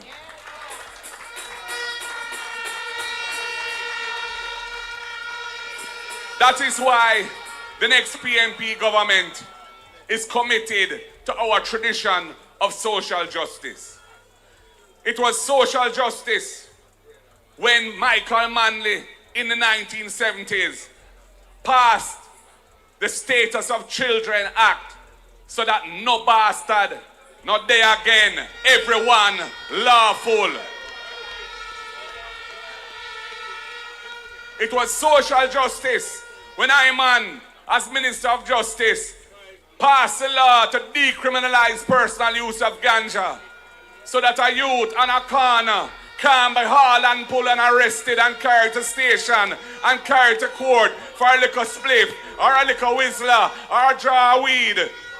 And a Rasta man can't be hauled and pulled and locked up for a chalice or a chillum pipe neither. And there's more work to be done, because under this government, the ganja industry for medical and therapeutic ganja has lost its way.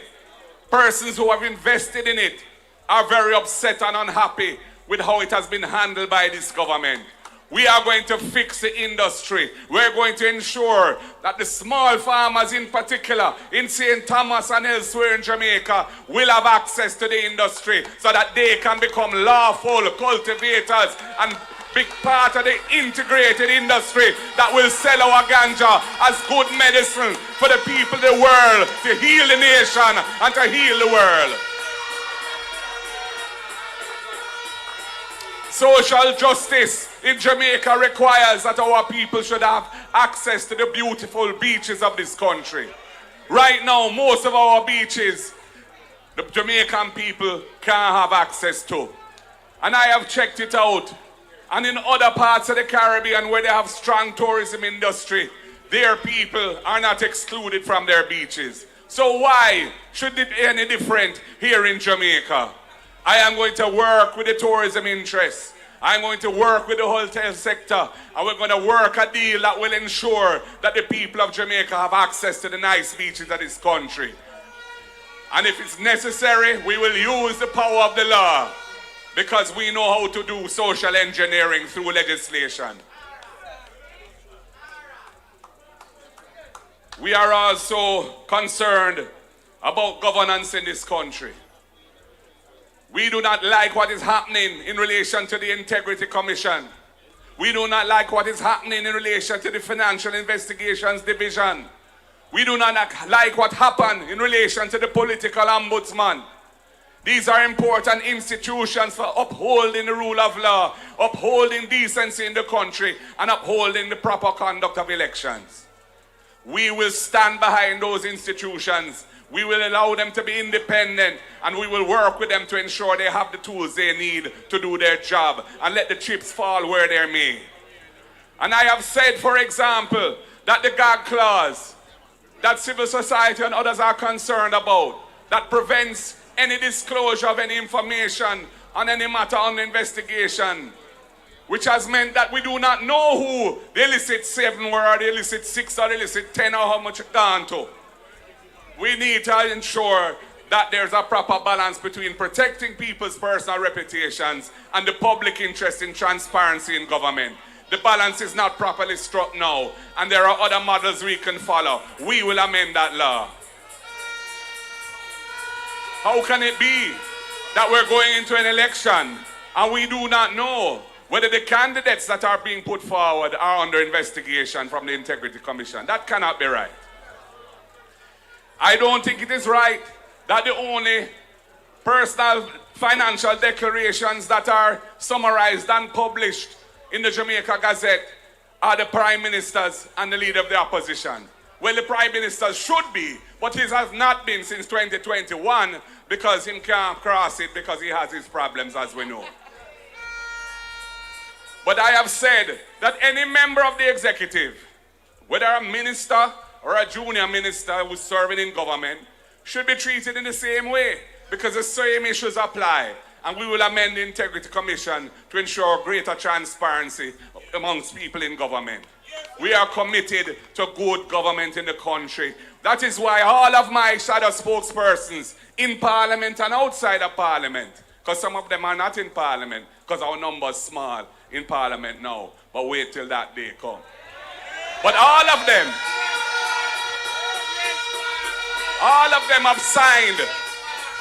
have signed the Leadership Code of Conduct initiated by the Integrity Commission, embodying 7 principles of good and honest government. Every one of my spokespersons have signed that. Not one Labourite has signed it. What can go so?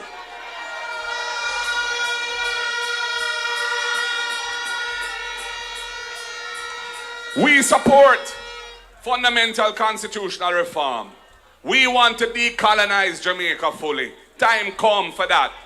But the piecemeal way in which this government has been approaching it can't work. And we won't let them hoodwink us on the issue of sovereignty for the Jamaican people. Yes, we must get rid of the monarch, the overseas foreign monarch, and have a local Jamaican as our head of state. But we must also have our final court being an accessible court that the people of St. Thomas and the people of Jamaica generally can access if they need to find justice through the final court. And right now you are denied that because the current arrangement is fundamentally inaccessible. You have to be a multi-millionaire to take that case to London, and you need a visa to go there, and many of us can't get it. So that is the wrong system, and we must get rid of that because that is a practical issue, not just a symbolic issue. Access to justice is fundamental, and we need to ensure that both aspects of our sovereignty are repatriated to Jamaica when we go forward. And we will look at things like fixed election dates. Because we can see the way the Prime Minister has been going on and all the uncertainty and frustration it is causing across Jamaica, where everybody is just anxious to get it over with and change the government out and move on. Fixed election dates would solve that problem. And if the people of Jamaica support it, the next PNP government will pursue it.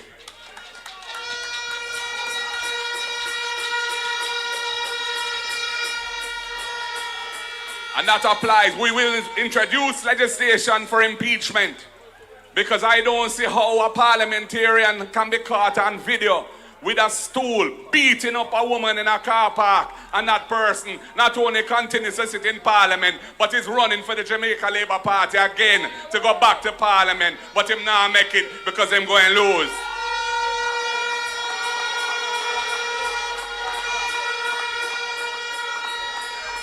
And for those delinquent members of parliament that abandon their responsibilities and have their people suffering, we will introduce a system of recall so that the people of whichever area they represent, whether it be constituency or local, can get rid of them if they need to during the term of office where they're not doing their job and they're letting the people down.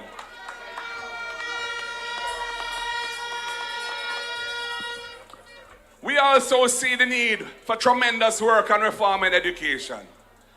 We recognize so many bright young people do the right thing, study hard, keep themselves out of trouble, make their parents proud of them. But when it comes to the tertiary institution, university or college, them can't cross it. Them can't manage the financial aspect of it.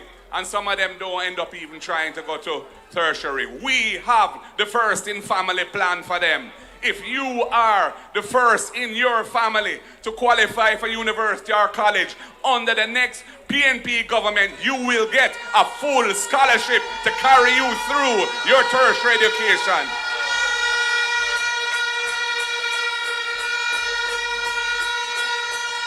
And that is not just for you. That is for your family's benefit, your brothers and sisters and other family members, because we know that when you get that leg up and you become a fully educated person with your degree, you will help your siblings move forward as well, because we want to stop intergenerational poverty in this country. Time come for the Jamaican people to be lifted out of poverty once and for all.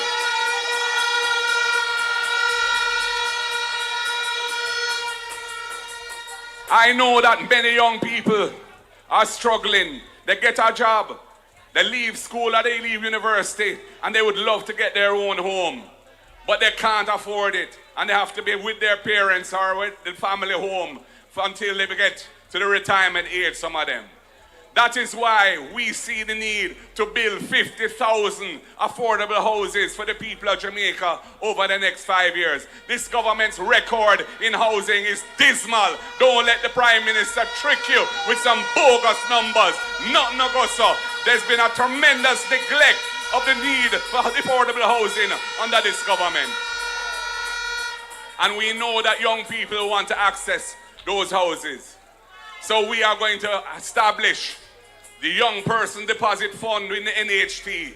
$1 billion topped up every year, where if you are up on 35 or under, and you have joined the NHT for at least 2 years, and you want to buy a house, you will get a grant, non-repayable grant, that is free money for you to buy your house, to pay down on your house, so that you can become an owner in the ownership society that the People's National Party wants to build for the people of Jamaica.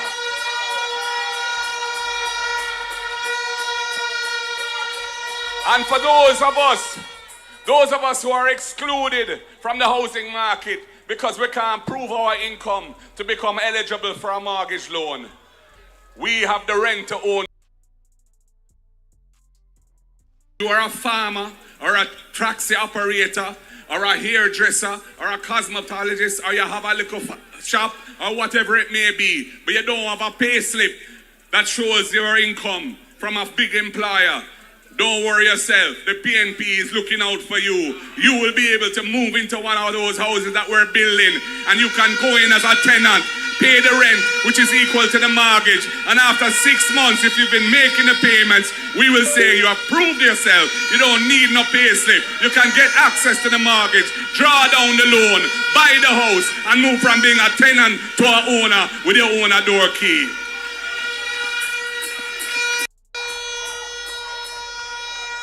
When it comes to healthcare, we have a shocking situation now. Cornwall Regional Hospital still not operating properly. $20 billion spent, no accountability for it. Nobody, the buck doesn't stop with anybody in the Andrew Holness government. And then if you go to any public health facility, in fact, in this country, and you're sick, chances are you're going to have long waits, possibly overnighting or several days sitting on a bench or in a chair because there's no bed or there's no this or there's no that and this not working and that not working. Pure Arms House going on in Jamaica. Time come for better government, a caring government that looks about the healthcare system for the people.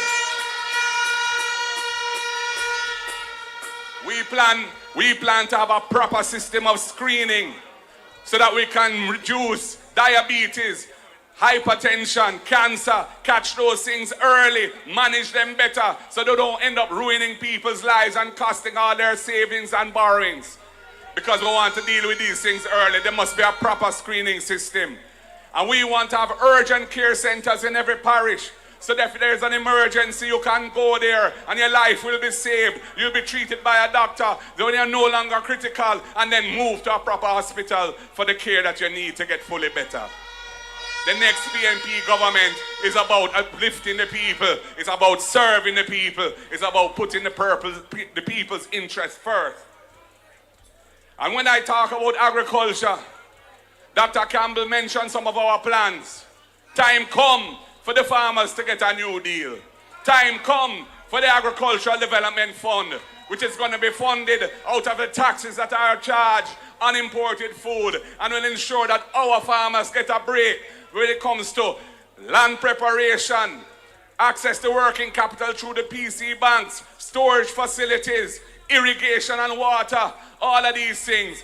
Our farmers are the backbone of the country's economy, but we need to increase their productivity, increase food production, reduce food insecurity, make Jamaica strong and resilient, and also we can ship out food to the rest of the Caribbean that isn't blessed like we are with the best this and the best that, because we know that Jamaica has the best food when it comes to everything, from ginger to cassava to yam to cocoa to Sea Island cotton to the good ganja, which we are known all around the world because we produce the best.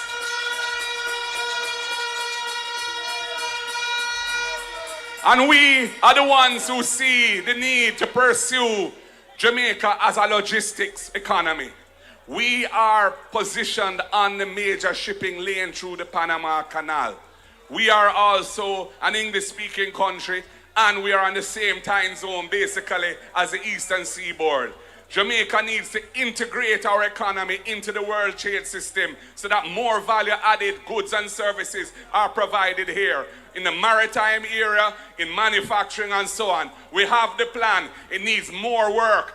There needs to be a proper ecosystem of laws and procedures that can support it, because that is how we're going to help to transform Jamaica from 7,000 a year US per person GDP to the 20,000 where we should be and more, which is where many other Caribbean islands are. And all of that requires an energy to be produced at an affordable price. And that's why we have Philip Paulwell in the energy ministry, the man who broke the monopoly in telecoms and ensured that Jamaicans benefited from multiple players. He is the man who is going to ensure that the energy system gets the investment it needs to transform from being fossil fuel reliant to the good renewable energy from the sun that the God has given us, so that we can have affordable energy and we can also use it to help those who are currently not accessing lawful electricity, but we can empower them to become lawful through our plan, including solarizing their homes. And we need a proper, efficient government. The bureaucracy of the country is too inefficient and unfriendly for people who have to use it. We have problems when it comes to how long it takes to do things, how expensive it is, the frustrations that people have to suffer to get their business done. It turns off investors. It slows up the economy. Well, I am on Market G. Me are the guinea gog for that. I am going to take charge of that issue when I become Prime Minister and make sure that we get some work done so that the efficient bureaucracy that the economy needs and the society needs can be achieved. So, comrades and friends, I don't come here to you with ego.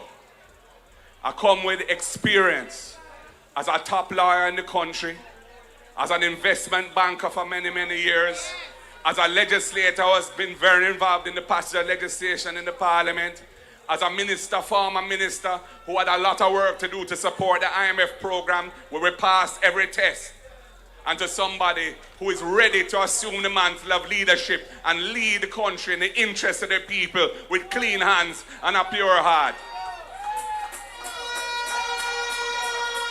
I come with a team. I come with a team of quality individuals who are ready to serve. A mix of experience and youth, but brilliant youth with academic credentials and with experience in their own right in other walks of life. And I come with a purpose to build a better life for you and for your families and for every Jamaican. So I ask you, don't just vote for the PNP. Vote for yourselves. Vote for your fear. Vote for your families. Vote for fairness. Vote for hope. Vote for leadership that puts people first. Leadership with integrity. The moment will soon be with us. And that moment will be your moment, Jamaica. Time come for a better life. Let's go forward together and build a better Jamaica. One love, comrades. God bless you all. The word is love. Santa.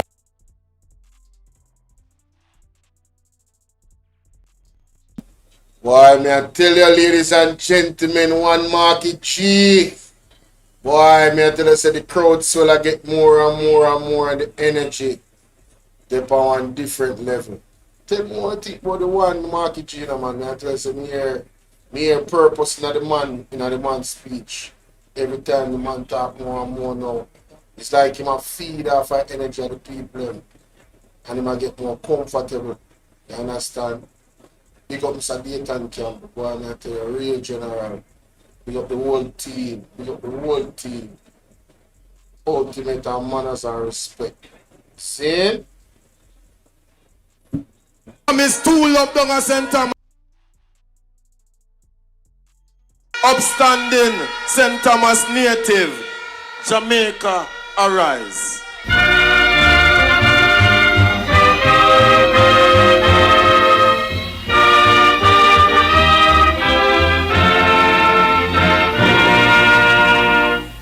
The trumpet has sounded, my countrymen all, so awake from your slumber and answer the call. The torch has been lighted, the dawn is at hand. Who joins in the fight for his own native land? Land of my birth, I pledge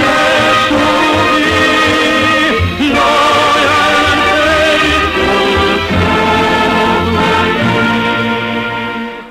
Power! Power! Power!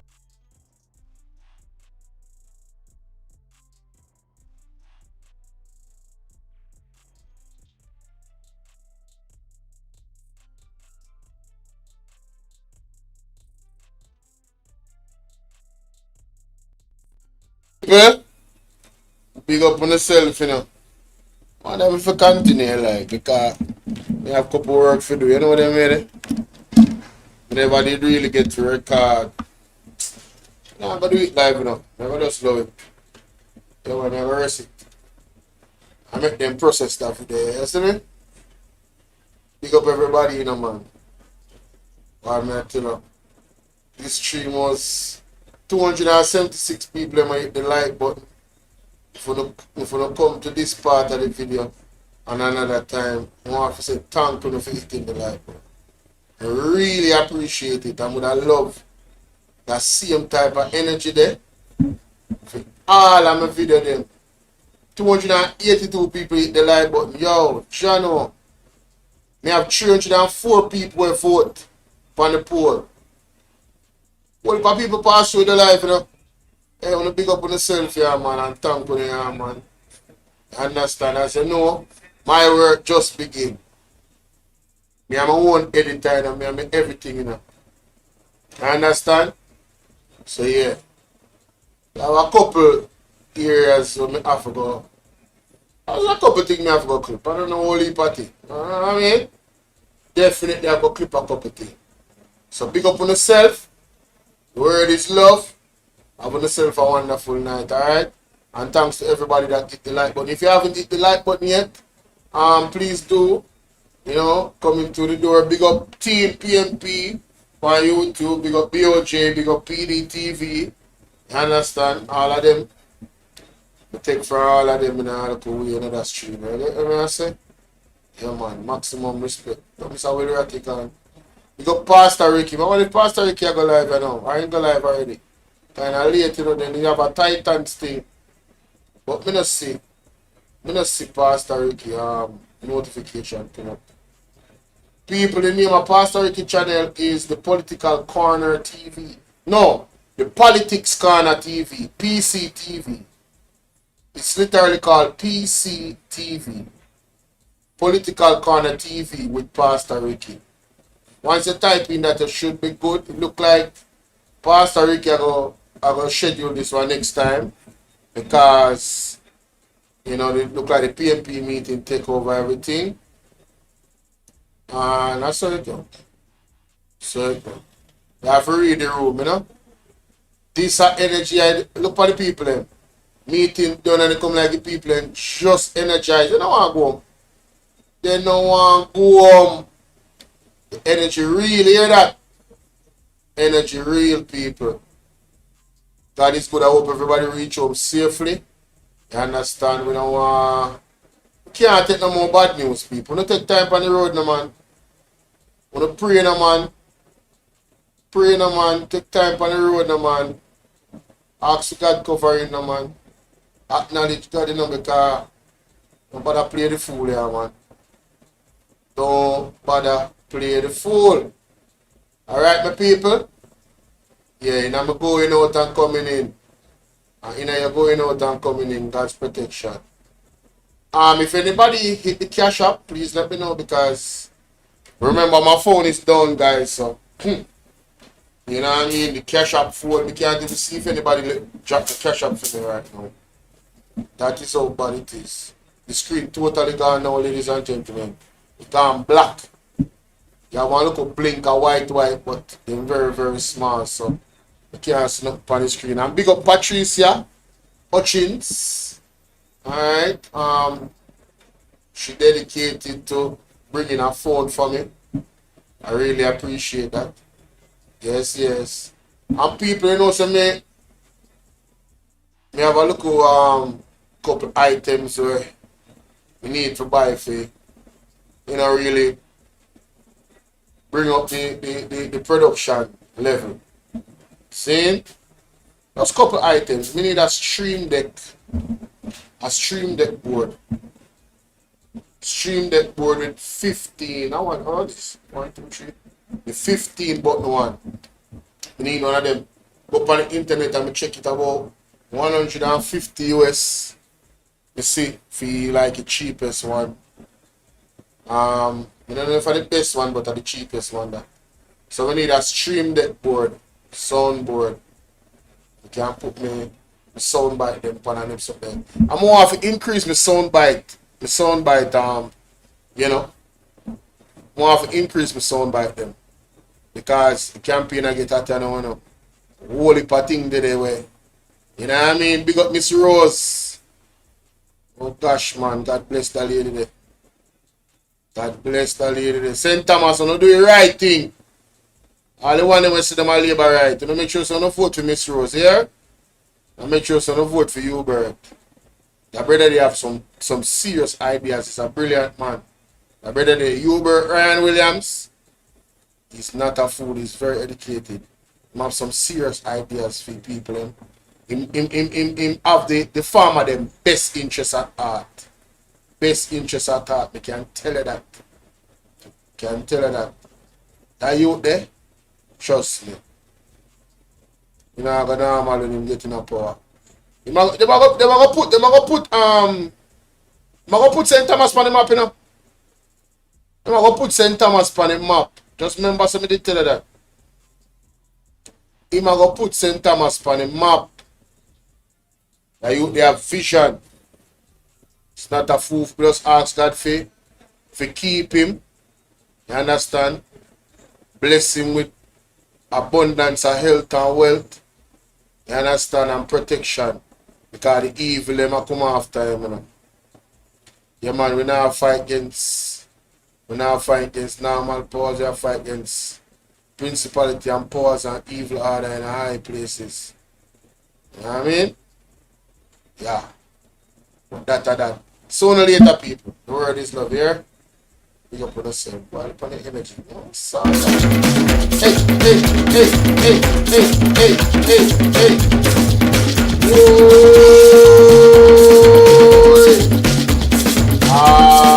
Alright. Jumps.